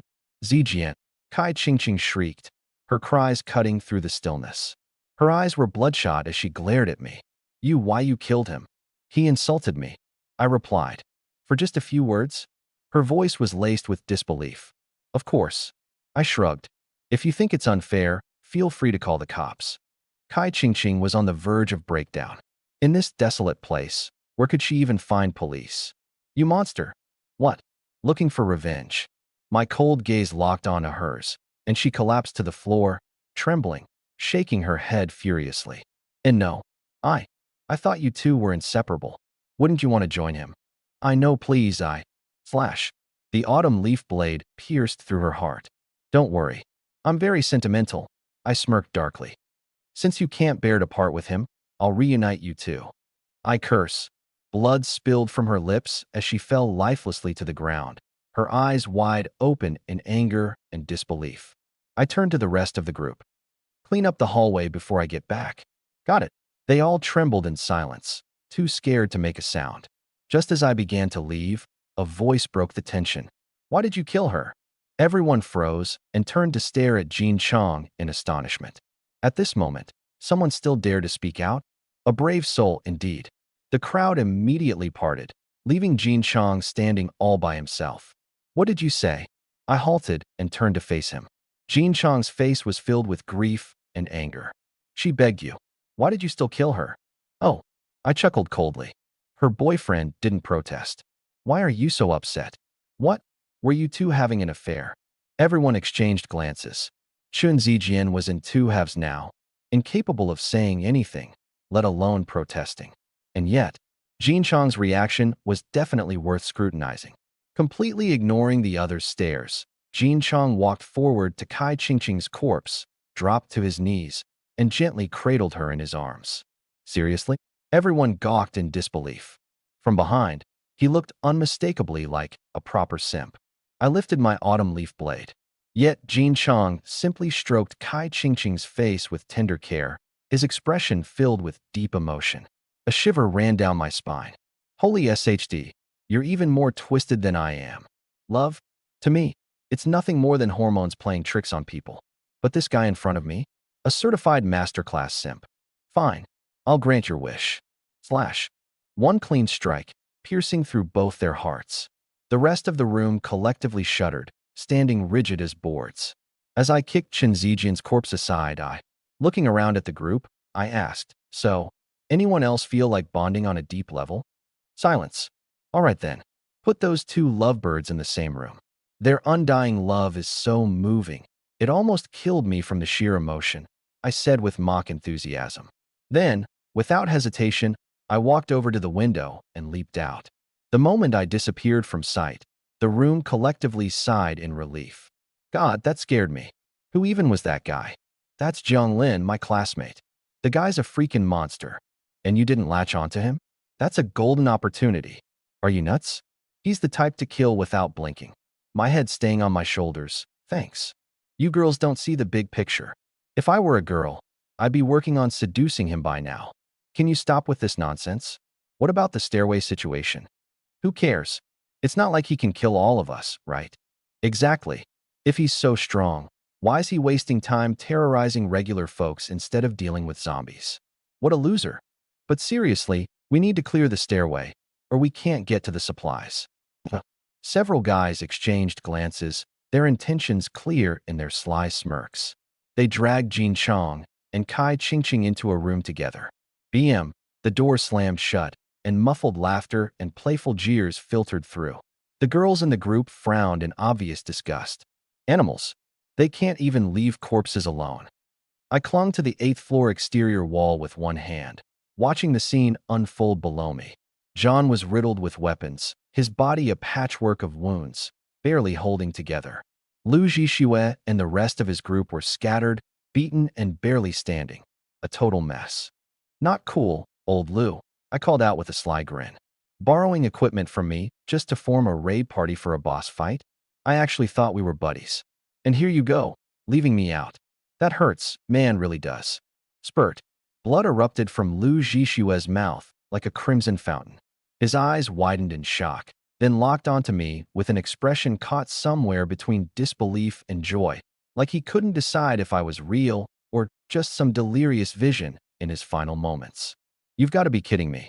Why you're still standing there gawking? I swear, his voice was raw, barely a rasp. I'll die. I'll die right now right in front of you if you don't knock it off. Laughing, I pushed off the wall with one arm, soaring down and landing gracefully in front of the group. Thud! A blackened figure lunged at me in a blur. I spun and sent it flying 10 meters back with a kick. It tumbled across the ground like a ragdoll before coming to a halt. My brows furrowed as I gave it a closer look. Charred, riddled with weapons in the chest, legs, and waist, and its body pitted with exposed white bone, and yet it was still moving. What the hell is this freak? The blood it spilled was red, not the inky black of a zombie. A human? Seriously? Lu Zhixue coughed, desperate to speak, but his voice was long gone. My presence took the edge off his barely contained nerves, and he finally collapsed, utterly spent. I scanned the area. Everyone was either injured, maimed, or dead, nobody left unscathed. Damn, gotta love youth and their resilience. Out like a light, just like that. Further away, the figure I'd kicked swaggered back to its feet. Its bloodshot eyes locked onto me, furious and unrelenting. He stared at me with eyes full of fury. Despite being weakened by severe blood loss, he roared like a dying beast and charged at me. A gifted ability, perhaps. I squinted. No ordinary person could reach this level of resilience. Even now, I doubt my own physique could withstand such extensive damage and still function. Unless he has a special talent. Too bad for him. He's up against me. With a soft hum, my Akaba blade left its sheath. The vibrant orange-red gleam of the blade danced through the air like a butterfly in flight. Swish, swish, swish. The moment we crossed paths, John's body disintegrated midair, torn into pieces like a marionette with its strings shredded, scattering lifelessly onto the ground. One-hit kill. Lu Zhishue's eyes widened in disbelief. Through hoarse gasps, he shouted, "Stop posing. Hurry up and save someone." I sheathed my blade, cast a glance over the battlefield, and observed the motionless, bloodied bodies strewn about. They're beyond saving. Look at them. They're goners. Might as well start digging graves. Damn it, brother, they're not dead yet. Fine. I sighed, crouching down to inspect the closest figure. This one's skull is caved in, body's gone cold. Nope, not savable. This one's shoulder is shattered, chest collapsed, ribs are broken. Lost count how many. Also unsalvageable. Just bury him. Jian. Brother Jian. Zhang Xuebin suddenly opened his eyes, blood trailing from his nose and mouth, his entire body trembling. I think. I can still be saved. Oh, such strong will to live. I raised a brow and pulled out a vial of advanced healing ointment. Binzi, you've got guts. I thought you were done for. We were classmates once, and if there's a shred of life left, I couldn't just leave him for dead. Besides, this was the perfect chance to test the efficiency of this second-tier healing potion.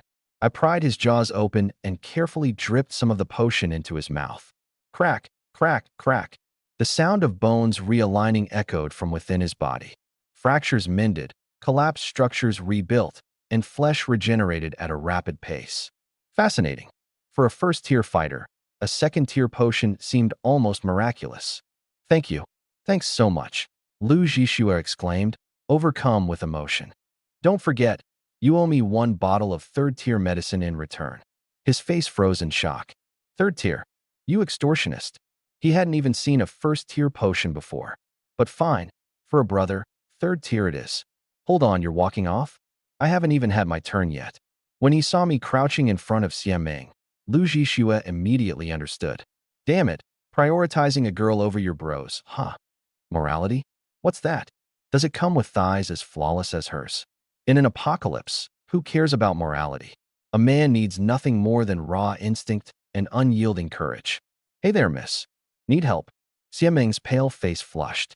She recalled the lifeless expression of the Japanese girl the first time we met and instinctively swallowed hard. I don't know, she stammered. You don't know? I chuckled.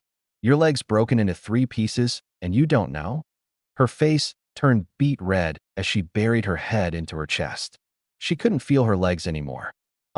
Meng Meng. Su Xinyao screamed as she ran over, only to see Xiameng's leg bent at 5 unnatural sections. She covered her mouth, tears streaming down her face. Your leg? Yeah, broken 5 places. Su Xinyao turned angry eyes on me, but they met my mocking gaze, and her legs gave out beneath her in fear. She collapsed on the spot. I caught her instinctively, then pushed her away with a look of disdain. Ugh, you stink. What is this about? She sputtered, her face turning bright red. She sniffed her collar and gagged. Her clothes were drenched in zombie blood. Of course, it reeked something awful. The other girls' faces turned pale. With no cleansing talismans and no water around, the idea of getting clean was pure fantasy. Meng Meng, does it hurt? This is all our fault. I'm sorry, we're just too weak. Xiameng forced a bitter smile. Actually, I can't feel my legs anymore. That's because your spinal nerves are damaged, I pointed out bluntly. You're paralyzed from the waist down. The group froze in shock. Xiameng took a shaky deep breath. Can you save me? I nodded toward Zhang Xuebin. If someone that close to death could be brought back to life, saving her was hardly a challenge. Big brother, please say you can save Meng Meng? Su Xinyao pleaded, staring at me with wide, hopeful eyes. Of course, I replied, holding up a bottle of advanced healing potion. This second-tier medicine, it's more than enough to save low-level scraps like you under level 10. Thank you, big brother. Don't thank me just yet, I said, narrowing my eyes. Nothing in this world is free, right? You know what I mean. Su Xinyao blinked in confusion. Not free. With money now meaningless, what even counted as a price? But then her gaze shifted to Xiameng's flushed face and the suggestive look in my eyes. The realization hit her in a flash. You're taking advantage of the situation. Or you could call it being a hero saving the damsel in distress. I smirked. This is blackmail. Are we playing idiom games now? I quipped, my eyes scanning Su Xinyao from head to toe. A delicate face, petite frame, curves in all the right places. Not bad. Aren't you two best friends? Right now, all it takes is a small sacrifice from you to save her life. What's the hesitation? Or is your so-called sisterhood nothing but shallow plastic? That's nonsense. I'd do anything for Meng Meng. Okay, it's settled then. Come to room 3582 tonight. Don't make me wait. Ignoring her mortified expression, I tilted Xiameng's head back and poured in the healing potion. And don't bother trying to double-cross me, I warned. You know what I'm capable of when I'm pissed off. Test me, and you'll regret it. Long-legged beauties or petite cuties, I like them all. Why choose, when I could have everything? I patted Su Xinyao's head and stood up, leaving the group of stunned girls in my wake. Dead silence. The air felt stifling, heavy with tension. Su Yilan and the others covered their mouths, wide-eyed, as they watched my swaggering figure disappear into the distance. All eyes suddenly focused on Su Xinyao, whose face was flushed beet red. Yao Yao, you're the best sister anyone could ever ask for. I'm so moved. This is what true sisterhood looks like. Sniff, sniff. To save Ming Ming, you're actually willing to throw yourself to the tiger. Zhang Lu wiped her tears. We'll make sure to collect your remains. You won't end up exposed to the wilderness. We promise. Su Yilan frowned. From her earlier interactions with Jiang Lin, although he was a bit of a womanizer, he didn't seem like the kind of person who'd take things that far. Su Xinyao's face turned from crimson to nearly purple, like pig liver. She clenched her teeth and glared at them furiously. I could kill all of you right now. Xiameng couldn't decide whether to laugh or cry. She'd been ready to agree. It's not like losing her chastity was worse than dying. After all, she didn't want to die. Perhaps somewhere in this world, her parents or family could still be waiting for her. She hadn't expected Su Xinyao to step in and argue on her behalf, only to end up digging herself into a corner. Hiss. A sharp, intense pain shot up from her lower body, making her legs feel tingly and weak, before turning into an unbearable, tearing agony. I can feel something again. Xiameng shouted in uncontrollable joy. The restorative medicine was actually working. Crack, crack, crack. Amid the sharp sounds of bone realignment, her once bent legs abruptly straightened out. Unbelievable. Su Xinyao pouted. Unbelievable. I might as well kiss my dignity goodbye right now. Xiameng burst into a carefree laugh. Weren't you all about pushing me into this? Serves you right. That's it. I'm going to fight you. Su Xinyao rushed at her, head first.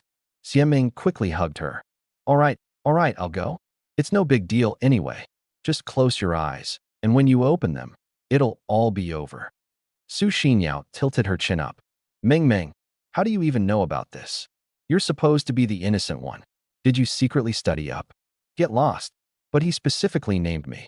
What if he refuses to acknowledge the deal afterward? Fine, then you go. No, buy one, get one free nonsense. Wow, so this is the depth of our sisterly bond. My heart hurts. Let's just end it all now. Meanwhile, elsewhere, Zhang Xuabin and his group had taken the restorative medicine. Although they weren't fully healed, at least they could move around again.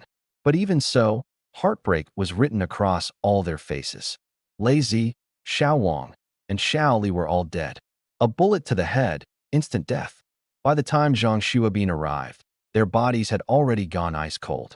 No matter how miraculous the medicine was, it couldn't bring back the dead. Rest easy, brothers, Zhang Xuabin swore under his breath. I'll find your families, I promise. From now on, your parents are my parents.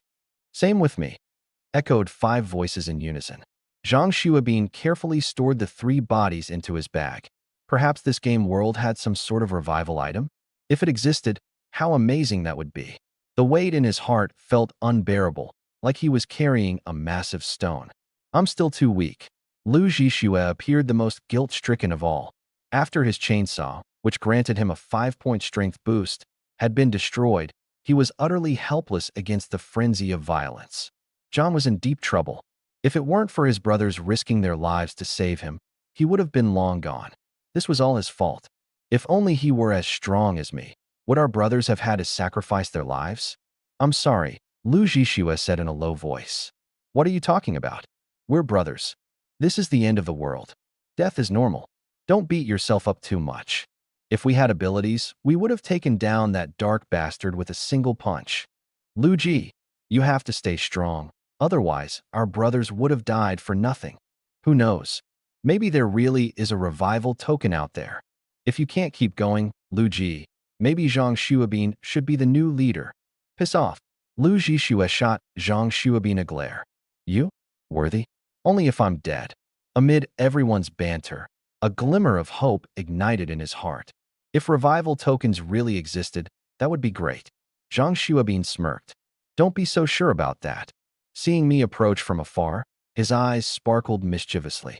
Then, he suddenly dropped to his knees, sliding forward and wrapping himself around my thigh dramatically. Brother Jiang, I owe you my life. There's no way to repay this debt, except by offering myself to you. Everyone stood there, stunned. Holy crap, this sneaky bastard. My eye twitched as I looked at Zhang Xuebin clinging to my leg, looking shameless. The moment the others started getting ready to copy him, I kicked Zhang Xuebin aside with a disgusted look. Back off, or I'll crush your balls. The group froze in their tracks, their faces pale. They awkwardly shuffled back into their seats. Thank you, Brother Jiang, for saving us. From now on, just give the order, and we'll put our lives on the line. Same here. I waved my hand dismissively. Don't think I'm handing out free charity. Even among brothers, accounts need to be settled. Lu Ji knows what I'm talking about. The group glanced at each other in confusion. Lu Zhixue had conveniently left out the details, leading them to believe the treatment was free. Little did they know, they were already neck-deep in debt, the kind of debt with killer interest rates. Brother Jiang, what do you mean? Zhang Xuebin asked, tilting his head curiously. I dangled the nearly depleted healing potion in my hand. Same rules as with equipment. I used a Tier 2 healing potion on you, so in the future, you'll owe me a Tier 3. Ah, I see. The group finally understood. Oddly enough, instead of showing any displeasure, their eyes lit up with excitement. This was like taking a loan to invest. Strike it big later, then pay back double. Piece of cake, right? And the clincher? If you died, the debt was erased. How awesome was that? Whether you had good gear or not, especially blue tier gear, could mean the difference between life and death. If they'd had decent gear earlier, John would have been toast, and they wouldn't have been in this mess. The group exchanged knowing glances, then broke out into grins. Brother Jiang, what do you want now? I was thinking, can I take out a loan? Can I borrow some equipment? Don't worry, I'll definitely pay you back. Unless, I die. Before I could respond, the others crowded in. Same here, X4. You've got to be kidding me. Do you all think I'm running a charity here? The weapons in your hands right now are already borrowed from me. How about you try repaying what you already owe first?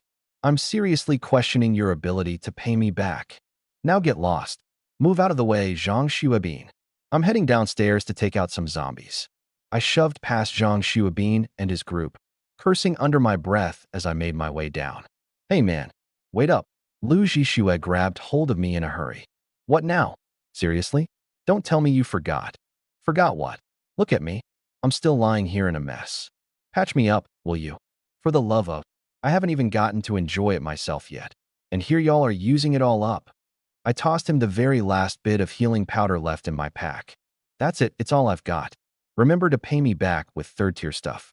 And if you try to dodge, I swear I'll break all 3 of your legs. Lu grabbed it like it was some kind of treasure. Relax. Unless I'm dead, you'll definitely get it back. I twitched at the corner of my mouth. Everyone seems to think dying is a way to skip debts, huh? All right, y'all win this time. Lu chuckled awkwardly. Haha, you know it. Whatever, I muttered under my breath. Life or death doesn't seem to faze this guy. If he's alive, Great, he'll pay up. If he's dead, well, tough luck. Unless he comes back to life and coughs it up, what can I do? Waving him off, I turned back toward the stairs. Out of the corner of my eye, something caught my attention, a familiar talisman. What's that? A cleansing talisman, pinned partially under the weight of John's corpse. Beside it were a loaf of bread, a bottle of water, and even a spiked club. An idea clicked in my mind. Wait, stuff from their backpacks drops when they die? Interesting. I was still turning over the idea in my head when, BM, something soft collided with me. Ow. A curvaceous figure suddenly appeared in front of me. It was Qin Zixin. Oh crap. This chick can turn invisible?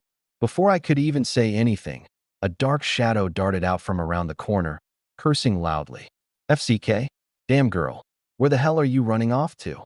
It was Wang Defa, gripping a katana in his hand, his face twisted with rage and murder practically radiating off of him. Her heart pounding, Qin Zixin scrambled behind me, both hands and feet frantically working to shield herself with my broad back. She pressed against it, and almost instantly, her wild heartbeat seemed to slow, an overwhelming sense of safety spreading through her chest. Feeling her softness and sensing her calmer breaths behind me, I smirked. Hey, school beauty, no sneak stabbing me in the kidneys, all right? I'm no good at dealing with that. As for Wang Defa, one swift kick sent him flying.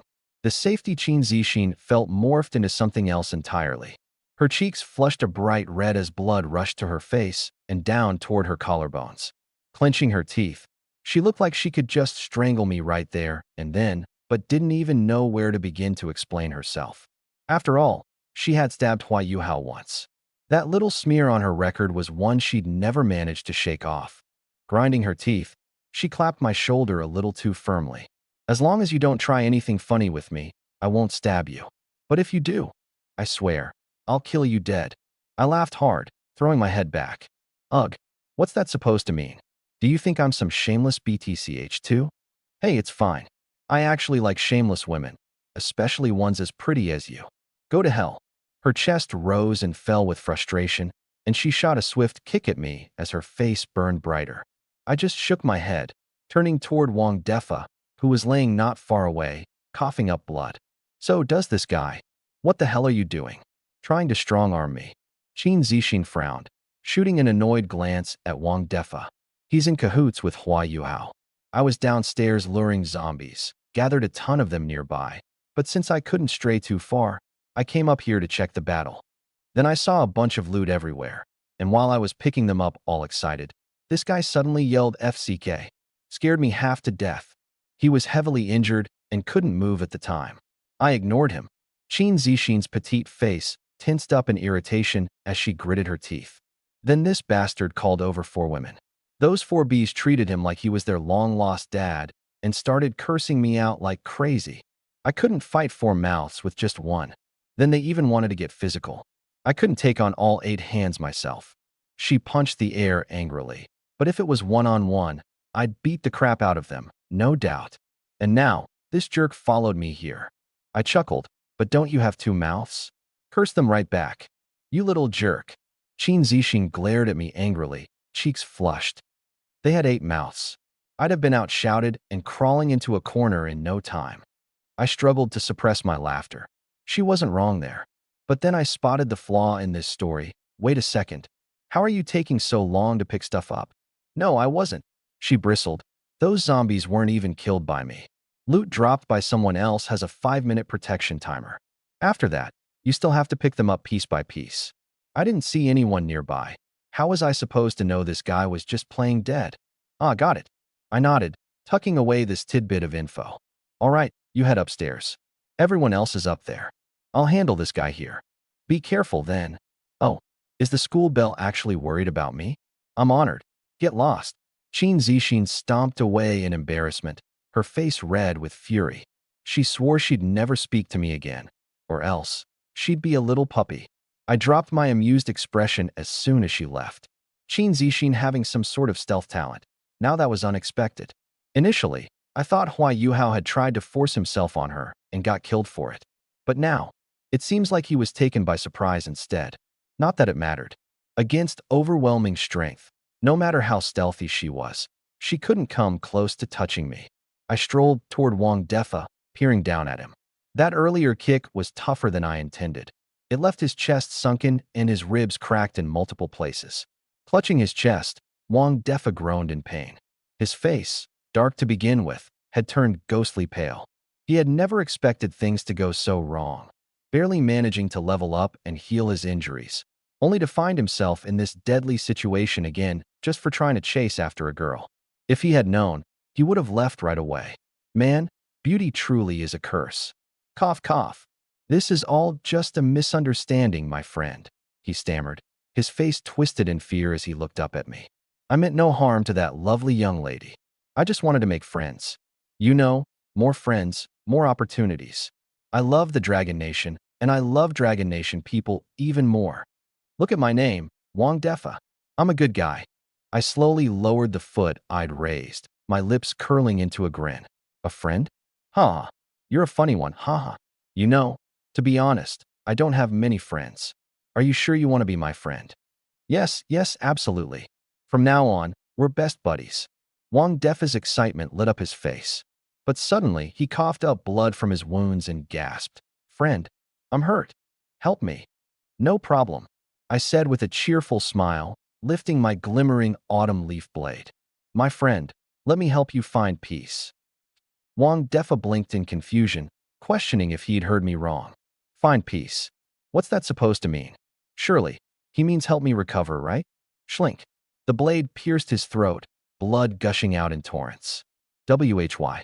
Aren't we friends? His eyes burned with betrayal as they brimmed with tears. Exactly. We're best friends, I said, smiling coldly at him. I just can't stand seeing my friends suffer. Don't worry, it's normal to feel pain. It'll stop real soon. With a swift motion, the blade plunged deeper and cleanly through his neck. Wang Defa's wide-open eyes froze in shock, his lips trembling as if to say something more, but his strength spent, his body crumpled to the ground. TSK, there goes another friend. I shook my head as I turned to leave. Something sparkling nearby caught my eye. His corpse had dropped a few items. So killing really does drop loot, huh? I wondered if it's randomized drops or guaranteed loot. All crap, I muttered, nudging the items with my foot dismissively. Out of nowhere, screeching voices filled the air. Ah, honey. You son of a bee, you killed my honey. I'll kill you, you lowlife scum. Honey. I froze and looked back, for disheveled women came charging at me with crazed fury. But wait a second, wasn't his name Wang Defa? When did he turn into their honey? You liar. I roared, my anger exploding. With a swift strike, I sliced off Wang Defa's head. A liar doesn't deserve the honor of calling himself my friend. Without hesitation, I turned, letting my blade gleam again in the dim light. The four women barely had time to register the fear in their expressions before they, too, were gone, forever frozen in terror. Good riddance. Trash like that doesn't deserve to breathe. I spat on the ground, disgusted. Suddenly, a chilling sensation ran down my spine. I whipped around in alarm, my sharp gaze locking instantly onto a figure across the street, on the 15th floor of the building opposite me. A hulking man, dark-skinned and menacing, stood by the shattered window, staring me down with unrelenting malice. He dragged a finger across his throat in a threatening gesture, sticking his tongue out provocatively. I narrowed my eyes, livid. Disgusting. And what's worse, he thought he could outdo me? Did he not know my stats? I was fully decked out with a purple-grade weapon, rocking blue-tier armor, complete with a level 11 skill set. My combat power was practically off the charts. Who the hell did he think he was messing with? Wanna die? I snarled back, flipping him the bird with maximum disrespect. Fing idiot. The man's face twisted in rage as he smashed his window to bits with his fist. He shoved an arm out and then gave me the universal thumbs down, smirking with ruthless mockery. His grin seemed to taunt. Come get me, trash. Just then, a shirtless white guy came into view, patting his shoulder like he had something to add. His shoulder rose in disdain as he gave me a scornful glance, his eyes looking at me like I was some kind of monkey. Looking to die? I glared fiercely, my eyes practically spitting fire. One after another, these idiots think they can act cocky in front of me? I initially planned to toy with them slowly until they met their end. But forget that. I've run out of patience. I'll end them right now. With a sudden stomp, I launched myself forward, straight out the seventh floor window. Boom. The tiles on the ground cracked and exploded upon impact, shards scattering everywhere. Thanks to my ridiculously strong physique, I landed completely unharmed, standing firm and tall amidst the debris. A wicked grin spread across my face, my eyes gleaming with ferocious intent. Without hesitation, I dashed forward like an arrow released from a bow, heading straight for the apartment building across the street. My speed defied every known human limit, cutting across the street like a lightning bolt. The hulking black guy, Paul, and his partner, the white guy Robin, were paralyzed with shock. They stared, mouths agape, unable to process what they were seeing. They probably expected me to splatter all over the pavement. Instead, not only was I completely fine, but I was also moving faster than their eyes could track. Within moments, I had crossed 50 or 60 meters. Even the zombies along the way didn't have a chance to react before my blade turned them into pieces, their loot instantly pocketed. At full speed, I stomped hard on the ground, launching myself 3 stories high into the air. Ha ha, you dumbass, here I come. I let out a maniacal laugh. Using the building wall as my foothold, I climbed upward with the agility of a gecko scaling a surface. FCK. Paul's face contorted in panic as he cursed. In just 2 seconds, I appeared in front of him like a specter materializing from thin air. With the speed of lightning, my hand shot out, moving so fast it was a blur to their eyes. In an instant, my fingers clamped around Paul's neck like an iron vice. The overwhelming force was too much. Paul couldn't breathe. His face turned a dark purplish blue. Hee hee hee. Dumbass, keep acting tough now, I sneered, glaring at him with pure wrath in my eyes. Paul tried to beg for his life, but all he could manage were pitiful, gargling sounds. I'm not interested in listening to your nonsense. With a mere squeeze of my fingers, his neck exploded in a burst of blood, the crimson liquid gushing like a fountain. I casually flung his limp body out the window like discarded trash. Robin, meanwhile, was still standing there in a daze, his mouth hanging slightly open, refusing to believe what had just transpired. He smacked himself hard across the face, the sting snapping him back to reality as his eyes widened in terror. FCK? Chinese Kung Fu is real. You actually killed Paul. Shut up. With a backhanded slap, I unleashed devastating force. Robin's head spun 360 degrees like a twisted marionette, his neck snapping and folding like a pretzel.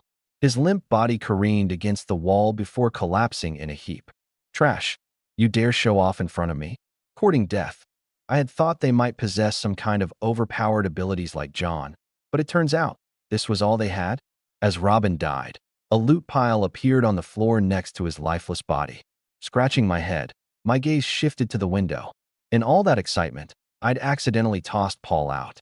Oh well, trash is still trash either way. Robin's loot turned out to be nothing but a pack of biscuits, a bottle of water, and some broken junk. At this stage of the game, if anyone got their hands on something good, they'd use it immediately or hide it. The chances of stumbling across something rare were slim to none. With a swift kick, I sent Robin's corpse flying out of the room. Bang! The door shattered into splinters as Robin's body smashed into it like a cannonball. On the living room floor, the once noisy living room fell into an abrupt silence. Everyone froze, their eyes fixed on Robin, who now lay limp like a pile of lifeless mud. FCK? Who killed Robin? Was it Paul? No way. They're lovers. Paul, get your ass out here and explain yourself. A skinny white dude sprang up suddenly and stormed toward a room with heavy steps. Paul, FCK, who the hell are you? Before the words even finished leaving his mouth, he found himself soaring through the air, taking the same trajectory as Paul, slamming into the wall and collapsing in an unconscious heap. FCK you. I stepped out, cleaning my ears lazily. My sharp gaze swept through the room. When my eyes fell upon the lifeless stares of a few women, a fierce killing intent flared in my own. You bastards, you really deserve to die. Where'd this Chinese bastard come from? Trying to stir us HD? Everyone, get him. I stared coldly at the white guy charging toward me and swung a hand. The slap landed with a sickening crunch, ripping apart half of his face. Splat! The guy hit the ground with a wet, frog-like slap. As silence swallowed the room in stunned disbelief, I cracked a cruel grin and slammed my foot down hard. Smash. It sounded like a watermelon exploding. Every eye in the room widened in horror. Calmly, I raised my autumn leaf-patterned blade. The hour of justice has come. You pieces of trash ready to meet your maker? Blood sprayed wildly. Chaos erupted amongst the black and white punks. FCK? Chinese guy, you're done. No way in hell a lowlife like you humiliates us proud Americans. Kill him. He's a lunatic. He killed Robin and Roger. All together now. Let's show this filthy immigrant what happens when you take on Americans. My expression turned frosty. Annoying. In an instant, I closed the 3-meter gap between me and the loudest white dude in the room. Seizing his head in one hand, I smashed it straight into the wall. Bang! The skull gave way like a crushed eggshell, blood splattering everywhere. I let go, watching his once solid body crumple lifelessly to the floor like a discarded rag doll. Flicking blood off my hand, I smirked. Trash. Sam. Kill him. Angry roars filled the air as 7, 8 of them lunged at me like rabid beasts, intent on tearing me apart limb from limb. Grinning savagely, I stepped forward to meet their rage head-on. The blade in my hand flashed like lightning, each strike precise and lethal. With one swing of the knife came blood and severed flesh. Slash. Slice. Stab. In less than 3 seconds, the room was reduced to scattered limbs and unrecognizable gore. The last man standing, or rather, sitting, was a terrified black guy sprawling back against the wall. His legs shook uncontrollably as he stammered incoherently. No, you're a devil. A monster. Drenched in blood, I tilted my head to the side eerily, my gaze cutting into his soul like a grim reaper's scythe. His terror peaked, causing him to piss himself on the spot. No. Please don't kill me. Help. Someone help. There's a monster here. He scrambled on all fours toward the door, his movements clumsy and awkward, like an animal caught in a steel trap. His piercing screams sounded more like those of a victim in a horror flick than anything else. I burst out laughing. Why are you running? Weren't you going to rip me apart just a minute ago? Come on. Do it. Completely unhinged, he clawed his way to the door, fumbling and falling again and again. At last, his hand reached the handle, his face lighting up with desperate hope, just as his lips began to twist into a fleeting smile of survival. A trace of a cold smirk. Flash. The blade flickered, and the head rolled to the ground. I stepped onto the corpse and sneered. Look down on me? You must have a death wish. Screams erupted. 2 girls outside the door shrieked hysterically at the sight of the severed head. Shut the hell up. Louis Rand's face turned ghostly pale. Why, you killed him? Yeah, and so what? Do you even know who he was? Crossing my arms over my chest, I mocked. Oh, was he your sugar daddy? Or your secret lover? Fury flushed Louis Rand's face. You're insane. A pathetic lowlife. Do you even realize he was a prestigious foreign student from America? My expression darkened. Without hesitation, the blade pierced her heart. Wow, gotta say, I've never seen a bootlicker this cheap before. I sneered, shaking my head. Since you idolize your foreign lord so much, I'll send you down to keep serving him. I pulled the blade out slowly. Louis Rand stared at me with wide, disbelieving eyes as she collapsed, her life fading away. Even in her final moments, she couldn't fathom it. How could I dare to kill a woman? Shun-Yi was slumped on the ground, trembling with fear. I turned towards her and gave a chilling grin. What about you? Planning to join her in bootlicking the dead? Her face went paper white, and as I raised the blade, she broke down, sobbing uncontrollably. No, no, no. I'm not like her. Louis Rand tricked me into coming here with promises of food. Pathetic. The truth dawned on me. This filth had duped all the other women into being dragged here. She should be ripped apart for that. Shun-Yi whimpered, tears streaming down. Please, I'm begging you. Scram. I turned on my heel and headed upstairs. My gaze burned through the floors, locking onto the massive zombie above.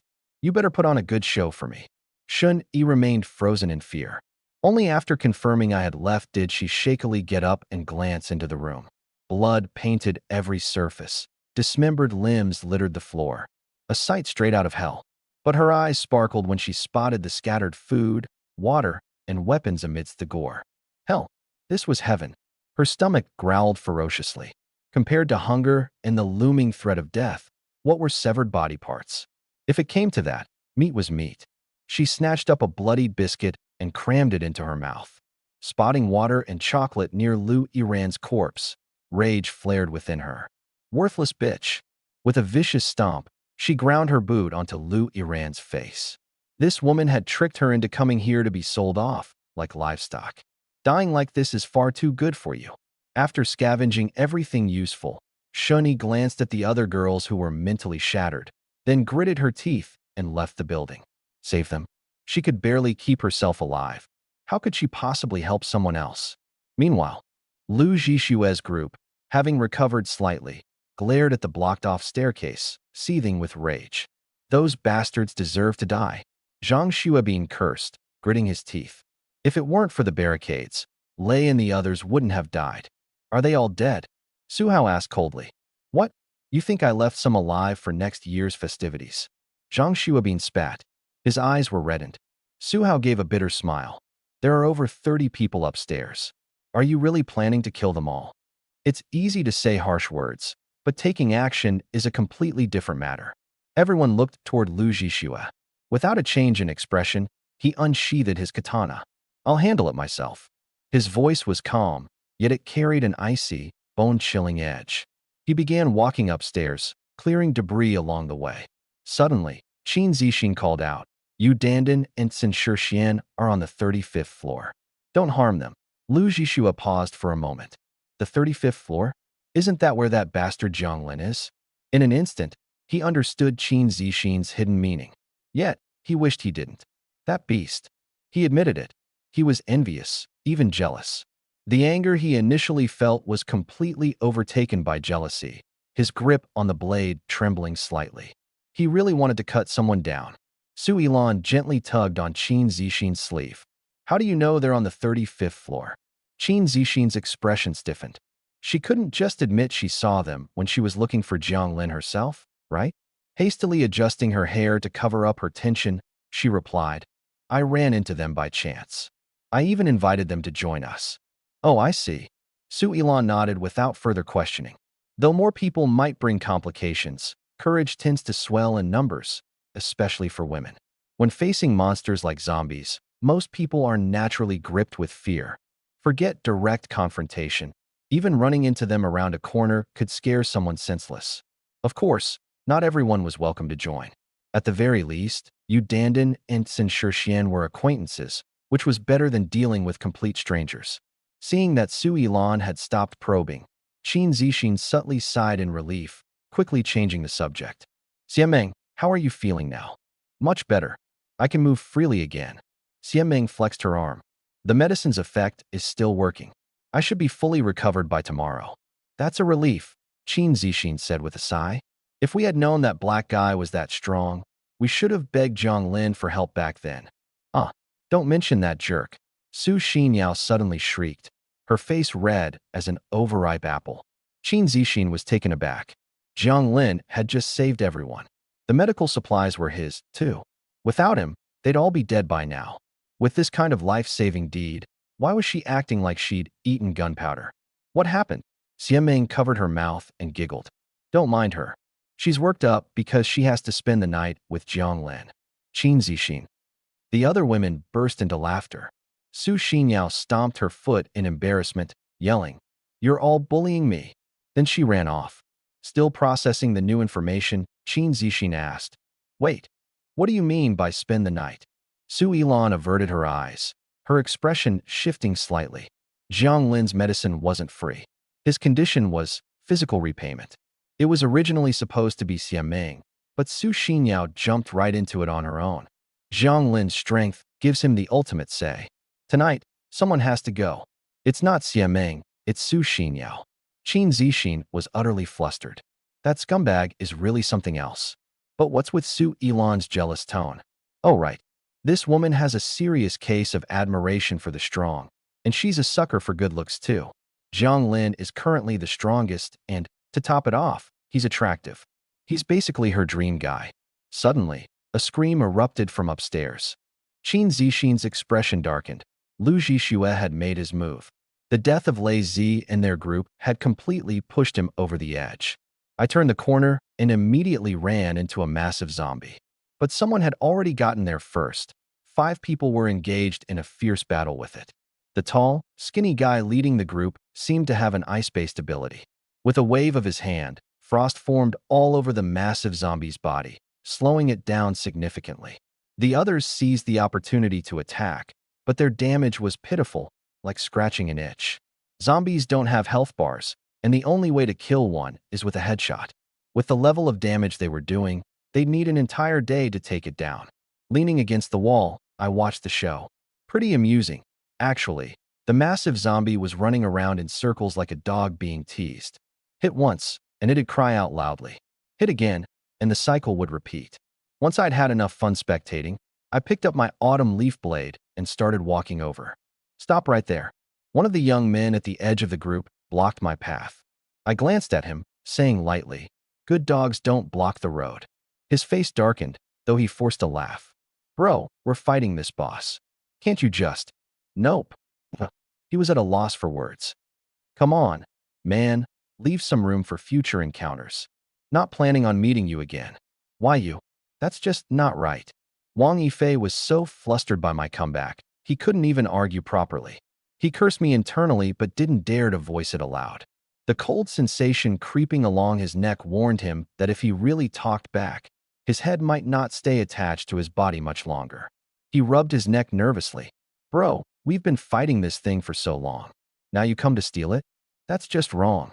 I was born without morals. Come on, man, show me some respect." "Not happening." I sneered. "I've been reserving this boss for 2 days. Did you ask me before trying to take it? And now you want me to give you face? Where's my face supposed to go?" "What?" Wang Yifei was baffled. "Reserved? You can reserve a boss. So next time someone sees a boss, they can just claim, 'I reserved this thing a year ago.'" He wanted to argue, but then saw the look in my eyes and chickened out. "Move." "Okay." He stepped aside instinctively, then realized what he'd done and wished a hole would open up so he could crawl right in. Su Fan, watching from the side, gritted his teeth. "Everyone, fall back. Let him have the boss." The others bolted without a second thought. As they passed me, their expressions varied: mockery, intrigue, anticipation for a good show. 2 of them recognized me from before, the guys who were in the audience during my rooftop roasted lamb stunt. One of them turned pale and was dragged along by his companion, who urgently whispered, "Don't act impulsively. You have no idea how strong that freak is." "You serious?" All of us together beat on that thing for 2 hours and barely scratched it. "You really think he can take it down by himself? Just wait and watch him get turned into mincemeat." The frozen effect dissipated, and the massive zombie regained its mobility, roaring in anger. Its bloodthirsty eyes locked onto me. Everyone else's eyes followed suit, watching, waiting to see how I'd get torn apart. I stared back at the colossal zombie, my gaze burning like I had just stumbled upon a priceless treasure. All those eyes on me. Honestly, the spotlight felt incredible. Shame there weren't more people here. Otherwise, this could have been a true legendary moment. Time to make this badassery count. I extended my left hand, gesturing with my fingers at the massive zombie. "Come on, kill me." Boom. The massive zombie hit the ground hard, the entire plaza trembling with the quake. I sheathed my blade, standing tall and looking down at the enormous behemoth I had just reduced to bones. 5 minutes of practice, and my swordsmanship had reached a new high. "Thanks, buddy." I chuckled lightly, driving my autumn-hued blade straight through its eye socket. "And now, time to say goodbye." Bzzzzz. A pink beam of light shot straight into the sky. The blinding glow forced everyone to instinctively shield their eyes. My heart pounded. Pink. What kind of artifact is this? As the light faded, a delicate blue ring lay quietly in the puddle of blood. Second-tier artifact, rock-solid insignia. Class, Myths and Legends, pink. Once unsealed, non-tradable, non-droppable. An artifact. I nearly burst into laughter. "Put that down." An enraged voice barked from behind me. A tall, slim man with greed in his eyes lunged forward with his blade. "Don't just stand there. It's an artifact. Kill him, and it's ours." The crowd instantly lost its sanity. "Charge. Whoever gets it, keeps it. The artifact belongs to me." Among them, Su Fan's voice screeched above the chaos. Freeze him. He's been fighting the boss for ages. He's got to be tired. Frost quickly crept over my body as the chilling effect enveloped me. I felt the cold seep in, but instead of panic, a faint smirk tugged at my lips. Interesting skill, I said nonchalantly. Might come in handy to cool off in the summer. I swung my blade in a reverse grip. Flash. The tall, slim man was instantly split in half, blood misting the air. I turned, my blade flashing like lightning. Four heads hit the ground simultaneously, rolling lifelessly. This isn't possible. Su Fan shrieked. You're slowed down by my frost. How are you still this fast? My grin widened. You ever consider, maybe even slowed down? You guys are still nothing but snails to me? Please, we were wrong. Good. Glad you know that. I raised my blade. Now rest in peace. Just then, a crisp feminine voice cut through the chaos. Stop. We're all from the Dragon Nation. Why fight each other? You Dan. Dan stepped forward with a righteous look on his face.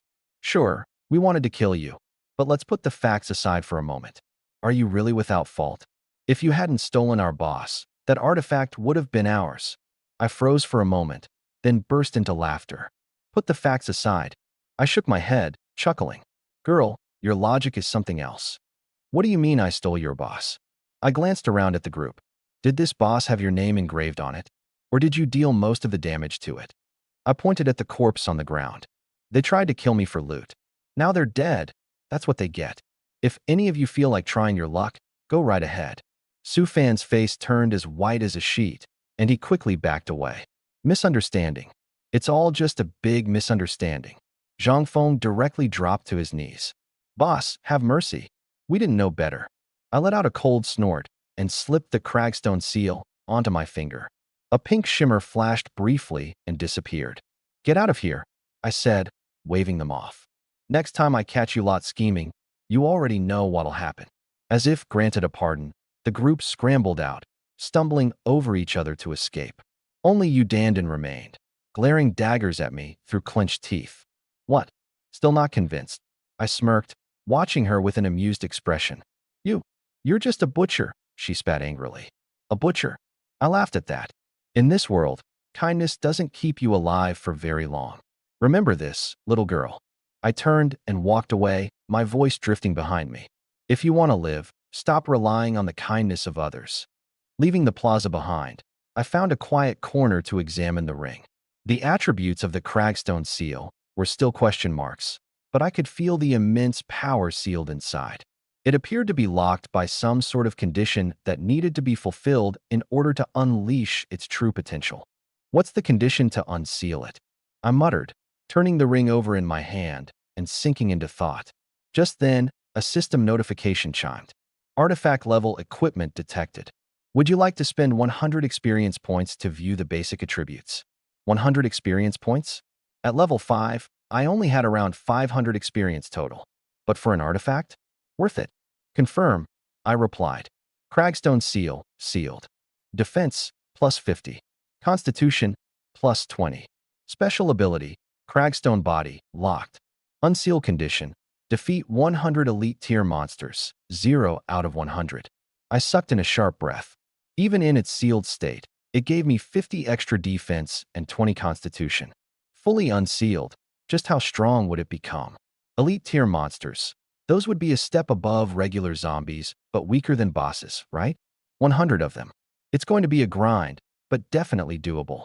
I slipped the ring securely onto my finger, ready to take on whatever came next. Once I slipped on the ring, I felt an immediate transformation. My body became more resilient, tougher. I decided to test it out with a small cut on my arm using a blade. To my surprise, it left nothing but a faint white mark. Not bad, I muttered with a satisfied nod. The next steps were clear. Hunt down elite monsters, unseal the artifact, and then confront the mastermind behind everything. This world was dangerous, with treacherous depths, but I was more than ready to dive into its abyss. The night deepened, and the distant howls of zombies filled the air. I gripped my autumn blade tightly and disappeared into the shadows. It was hunting time. Boom. A giant zombie slammed to the ground, and loot scattered everywhere. Before I could collect my rewards, I heard a confident female voice behind me. You should share some of that loot with us. What the? A bold one. Everyone turned to the girl who spoke, Ding Mimi. She was attractive, with big, gem-like eyes and a curvaceous figure.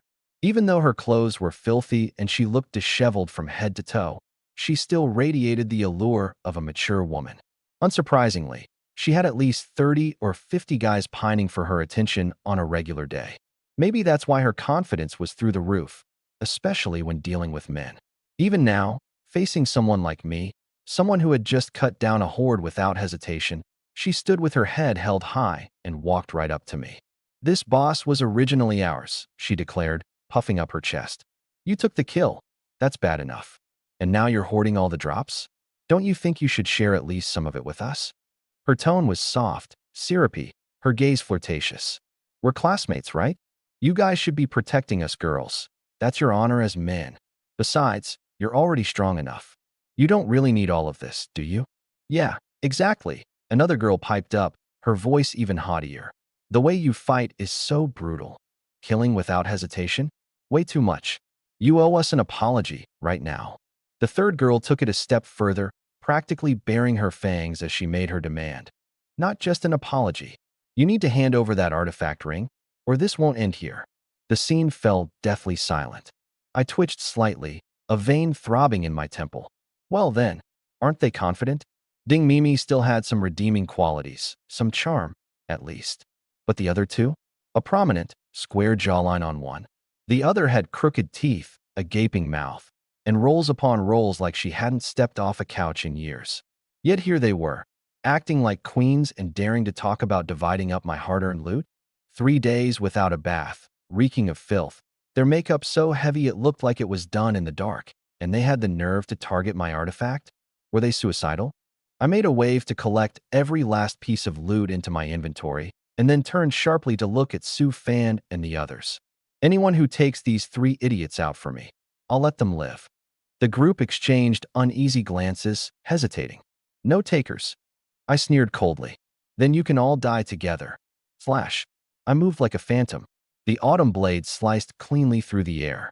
A head flew skyward, blood spraying like a fountain. Stop. Su Fan and the others screamed in panic. Too fast. Too strong. They had originally thought I might compromise, considering Ding Mimi's figure.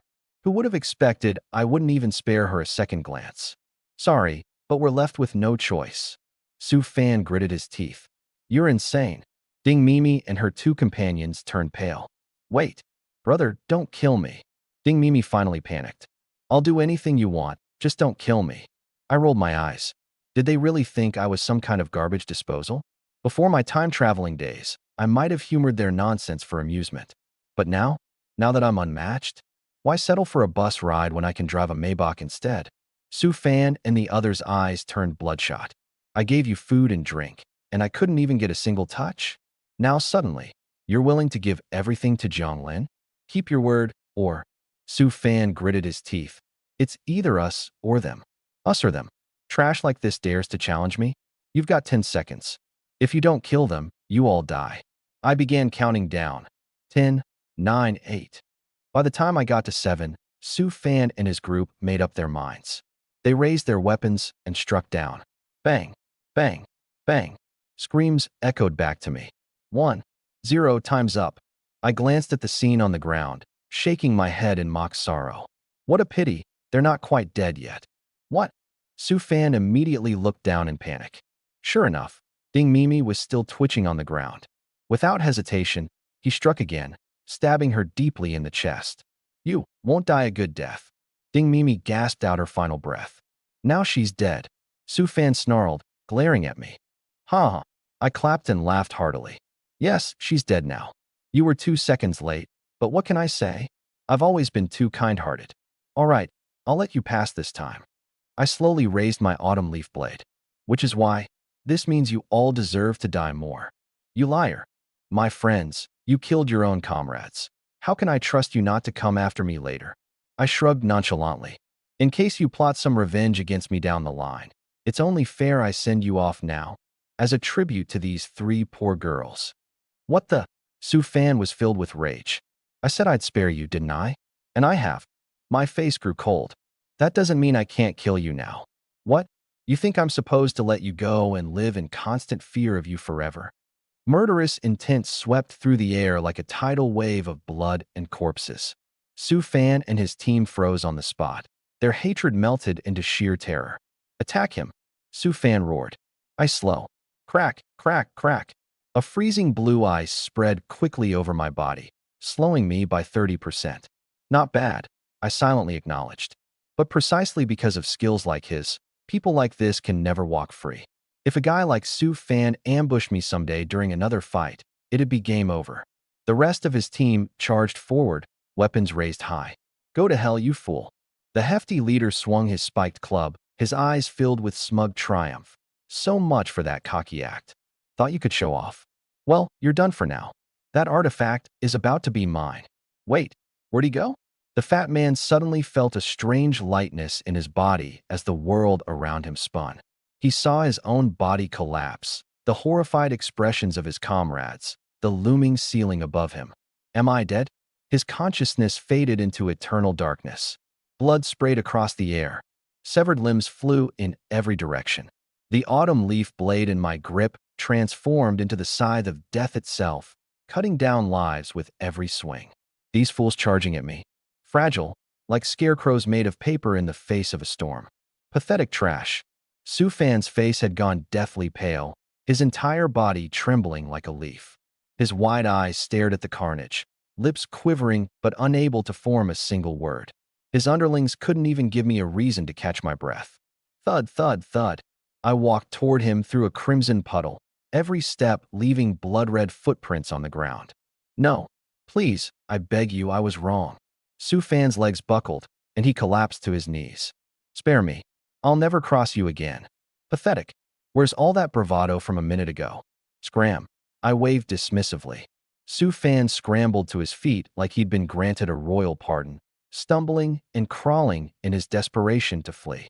Just as he turned to run. Thunk. The autumn leaf blade skewered right through his chest. But why? Blood gushed from his mouth. Did you seriously think I'd just let you leave? I murmured into his ear. I haven't even left yet. What made you think you'd get to go first? Be a starred. I yanked the blade out, and Su Fan collapsed with a thud. A few items dropped from his body, one of them a ring radiating an enticing glow. In the corner of the room, Wang Yifei stood frozen, a nervous grin plastered across his face. Boss, I didn't do anything. I was just watching, like a good guy. Interesting. While the others nearly pissed themselves, this guy looks like he's enjoying the show. I pressed my blade against his neck. So many people just died. What if one of them was your friend, huh?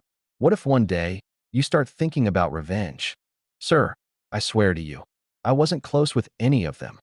Wang Yifei raised both hands in panic, his expression more pitiful than someone in tears. You were amazing back there.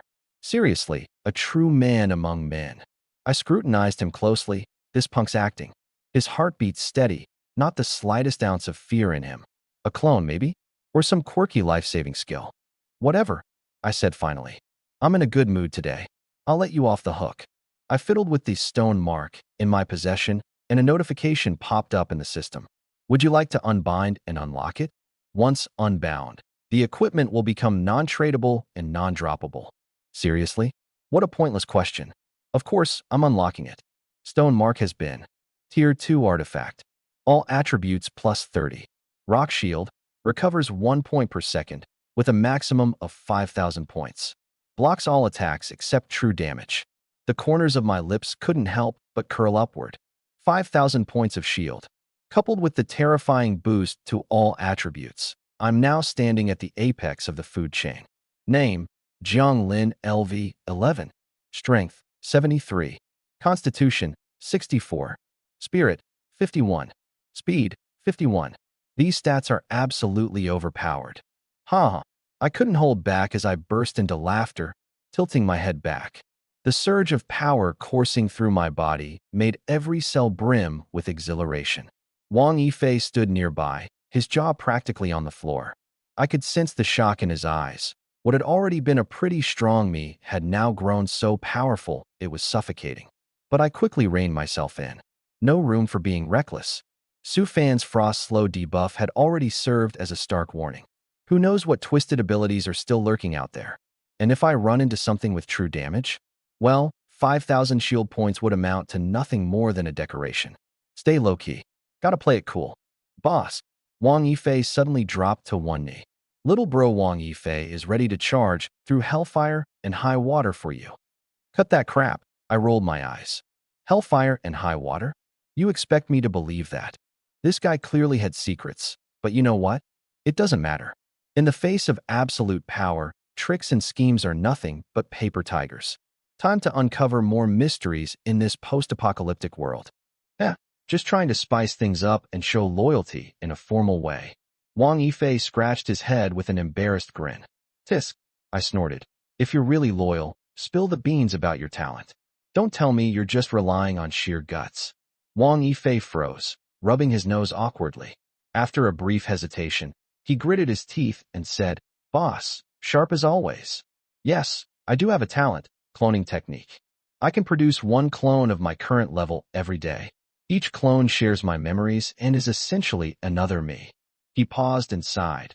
But the limitation is that the clone's strength is fixed. They can never level up. Cloning talent? My eyes narrowed slightly. That kind of ability is insane. The main body can just stay hidden while the clones go wild across the world. Lose a clone? No problem. There's plenty more where that came from.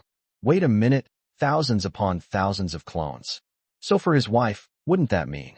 In some regards, his combat potential might actually surpass mine. Noticing my strange expression, Wang Yifei crossed his arms and stepped back defensively. Boss, I've put all my cards on the table here. Take me under your wing already. And what do I get out of taking you in? I raised an eyebrow. Wang Yifei scratched his head in frustration before his gaze landed on the massive zombie corpse nearby. Suddenly, he slapped his hands together as if having an epiphany. Got it. Boss, I'm not afraid of dying. I can roam far and wide seeking out bosses for you, and you'll get insane drops. Loaded with gear, ready to roll. That's true. Going solo is exhilarating, but the range is too limited. I need eyes and ears everywhere. Boss, with your strength, you can totally set up your own faction. Wang Yifei urged while striking the iron while it's hot. With more people, finding a boss would be a breeze. Plus, leave the small stuff to me. My clones can handle everything. I chuckled. Ha. Interesting. All right then, go for it. Let me see if you're just all talk, or if you've actually got the skills. Building a faction isn't that simple, though. People's hearts are complicated. Who would follow you without some form of benefit? Unless I stepped in personally, balancing kindness with authority, there's no way I'd gain total loyalty. But I don't have the time for that right now. Lu Zhixue did come to mind. He's already got the groundwork laid.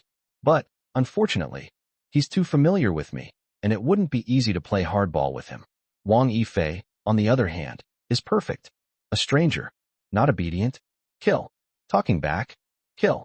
Slacking off. Kill. They're strangers anyway. It wouldn't matter if they all died. And if others hesitate to join?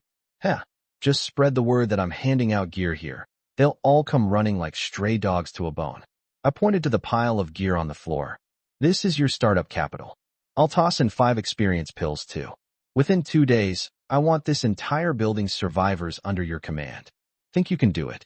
Wang Yifei grabbed the experience pills, a surge of determination flashing in his eyes. I can do it. I look forward to the good news. I waved him off and left. Wang Yifei sent the experience pills to his main body before strutting confidently down the corridor on patrol. Even though Su Fan and his team's gear was trash, they managed to scavenge a full set. Unfortunately, today's clone was already created, merely at LV2. If he had consumed the pills earlier, he could have spawned an LV3 clone instead. But with the equipment as backup, his confidence was solid. It wasn't long before he spotted someone. Shin-Yi. Hey, you over there. Little miss. Freeze. Shin-Yi froze in her tracks, then bolted. What the hell? You're running? Wang Yifei took off after her. Shin-Yi, having gone 2 days without food, was weak and wobbly. Wang Yifei's LV2 physique closed the gap in just 3 seconds, trapping her in a corner. Cackle, cackle, cackle. Run, huh? Why aren't you running anymore? Shin-Yi crouched down, trembling, her shoulders shaking uncontrollably. Wang Yifei scratched his nose awkwardly. Ahem, I don't mean any harm. I just wanna. Before the words left his mouth, Shin-Yi suddenly jumped up, gripping a rusty knife and stabbing at his gut with her eyes squeezed shut. Die already, you bastard. Clink. The knife hit the breastplate, leaving only a small dent. Wang Yifei's face turned green. What the hell? What are you doing? This is brand new armor. I haven't even had time to break it in. Shin Yi collapsed back down, baffled. What kind of insane gear is this? So tough. But recalling what he'd just said, her anger ignited. Consider yourself lucky I didn't kill you. Do you have any idea how terrifying you were being?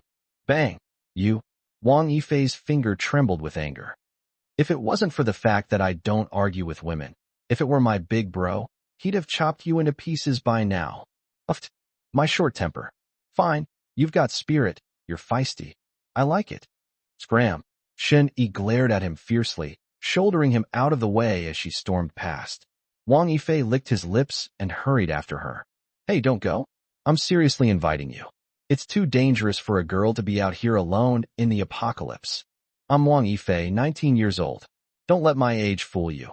I'm not just young, I'm ridiculously handsome. And I'm not just handsome, I'm badass. Join my group, and no one will dare lay a finger on you. Shin Yi stopped and gave him a once-over. 5'9", tan skin, no visible muscles to speak of, and let's not ignore that baby face. About as reassuring as a paper shield. Ugh, for crying out loud. Wang Yifei fumed, hefting his spiked mace and slamming it into the nearby door. Bang! A huge dent appeared in the door. See that? Shin Yi quirked an eyebrow. I thought you were going to smash a zombie or something. That's it. Wang Yifei's face turned beet red. Where am I supposed to find a zombie right now? Just wait until I see one. I'll show you how it's done. Shin Yi stared at Wang Yifei's punchable face, her mind torn in two. This guy seemed unreliable, with those shifty little eyes. But at least he hadn't forced anything on her. That in itself showed a scrap of integrity. Not to mention, she'd already stabbed him earlier, and he'd only cursed at her, hadn't even raised a hand. Fine. Desperate times call for desperate measures. She rolled her eyes. Fine, but we're setting some ground rules. Stop. Wang Yifei raised a hand abruptly, his playful grin suddenly replaced by an unusually serious expression. Let's get one thing straight first. In this group, everyone's a subordinate, including me. There's just one big boss. The boss's word is law, no exceptions. And whatever it is you're about to say, it's probably just the usual don't touch me rule, right? Relax. No one will force you to do anything unless you're okay with it. Mark my words. Safety? Not a problem at all. He hesitated, his tone suddenly turning ominous. Unless, of course, the boss asks you to share his bed. In that case, absolute obedience. No resistance allowed. Shin Yi froze, taking a good 2 seconds to process what he just said. Share his bed. Absolute obedience? This bastard thinks he's an emperor or something. Just as she was about to lose her temper, Wang Yifei cut her off again. Hang on, don't get mad yet. Hear me out. This is all for your own good. My boss is invincible. And I'm not exaggerating. He doesn't flinch when killing people, and he takes down anyone who dares cross him, with no mercy. You see that moron Su Fan? He rounded up, 10 guys to try to steal my boss's artifact earlier. Wang Yifei held up 2 fingers and pinched them together. Snap. Like squashing a bug. Now there's pieces of them scattered everywhere. Good luck even trying to put them back together. If you think you can stir up trouble just because you're kinda pretty, well, there's only one outcome. Death. You know Ding Mimi, right? That woman, all high and mighty just because she was pretty and sexy. Well, guess what? She died, tragically too. Didn't even get to close her eyes. Shin Yi's mouth opened slightly in shock. She knew Ding Mimi, a stunning beauty, no less attractive than herself, with an even more enviable figure. Who would have thought she'd end up dead? Su Fan had met her as well. She'd even awakened some sort of superpower. He once tried to recruit her to join their crew. Dead too? Who was this mysterious boss? What kind of monster was he? Seeing her frozen, Wang Yifei smirked smugly and nodded in satisfaction. Just between us, my big bro is a softie if you're cooperative. But don't get on his bad side. Trust me, he won't care what happens to you if you oppose him. That being said, you'd better be useful. Useless people? Straight to the trash pile where they belong. Oh, and don't worry, Big Bro's not going to be interested in you romantically. Honestly, you're not that gorgeous. Girls like you? You're just about right for someone like me. Come on. Today's mission is to recruit some cannon fodder. No troublemakers or idiots, though. Shin Yi shot him a glare. A toad wanting to bite a swan. That was the most absurd thing. She glanced around. Aren't we waiting for the big boss? What are you thinking? He scoffed. Would Big Bro waste time on something so small? That's our job. Left speechless, Shun Yi could only follow.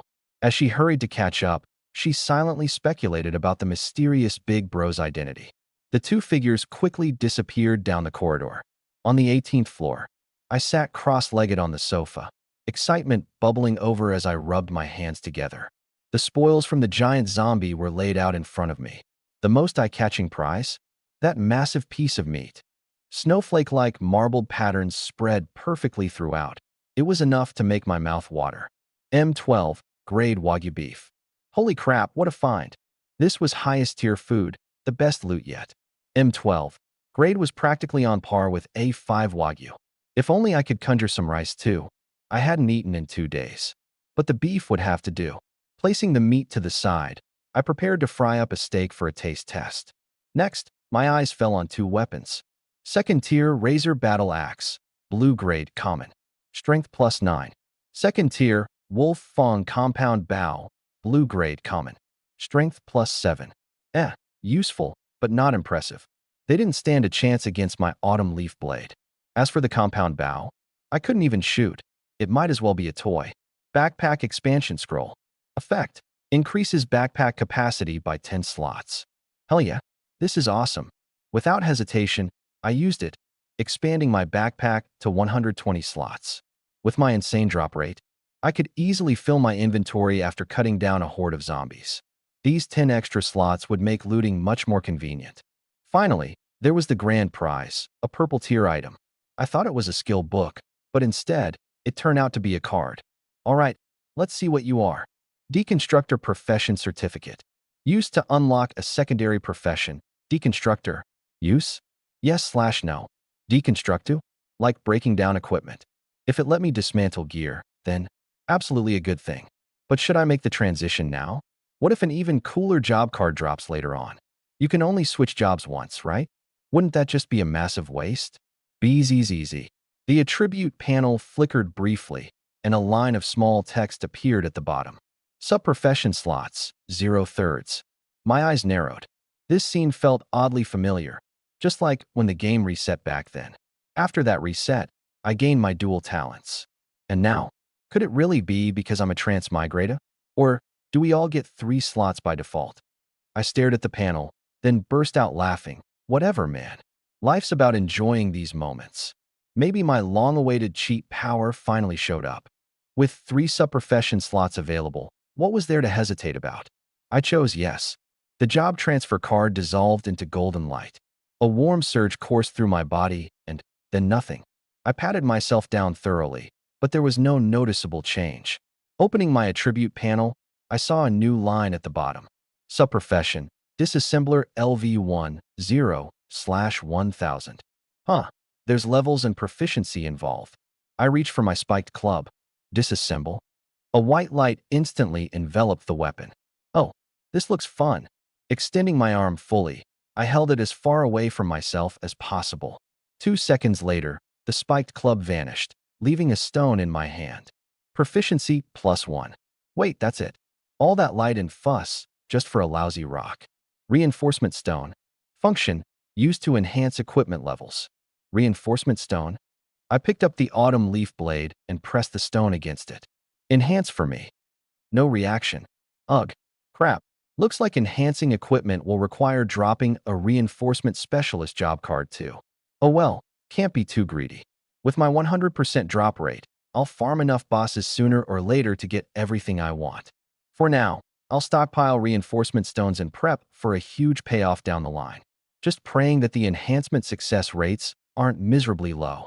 Dragging the table out to the balcony, I got ready to cook some M12 Wagyu beef. Sadly, I don't have a portable stove, so I'll have to dismantle some furniture for firewood.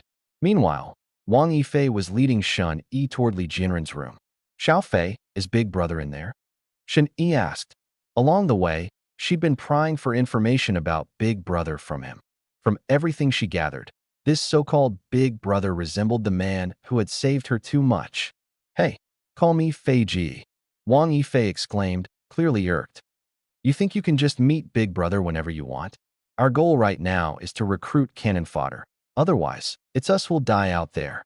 Shinny frowned. Puffed. A little kid demanding respect as Feiji. Wang Yifei's face turned noticeably green. All right, Feiji, she rolled her eyes. So the person in there is the cannon fodder you're looking for. Only then did Wang Yifei seem satisfied. There's a problem. This building has a bunch of jocks, huge guys with tempers. We need to find some backup first, he said grimly. His face darkened. There are a lot of foreigners downstairs too. Those guys aren't easy to deal with. I mean, I'm a badass, but even I can't take on a whole crowd by myself. Shin Yi's expression turned cold, a faint smirk forming at the corner of her lips. No need. Those guys are already dead. What? All of them? Wang Yifei was stunned. Yeah, all dead. Scattered in pieces all over the place. There's not even enough left to piece them back together. Wang Yifei froze for a moment. Why did that sound so familiar? Wait a minute. Isn't that exactly how he described Su Fan's fate earlier? Could it be the big boss did this too? Besides Jiang Lin, he couldn't think of anyone else capable of pulling off something this insane. Ha ha ha. Serves them right. Wang Yifei laughed loudly. Click. The sound of a door unlocking. Li Jianren stepped out with a stormy expression, standing outside his door shouting, serves them right. Was this a challenge? Li Jianren glanced at Shun Yi first, then his eyes locked onto Wang Yifei. He quickly scanned his surroundings, only relaxing when he didn't see Jiang Lin. The memory of Zhang Feng being sliced clean in half by Jiang Lin was still fresh in his mind. That guy was terrifying. Wang Yifei showing up meant Jiang Lin likely came out on top, but that had nothing to do with him. Li Jianren frowned. What are you doing here?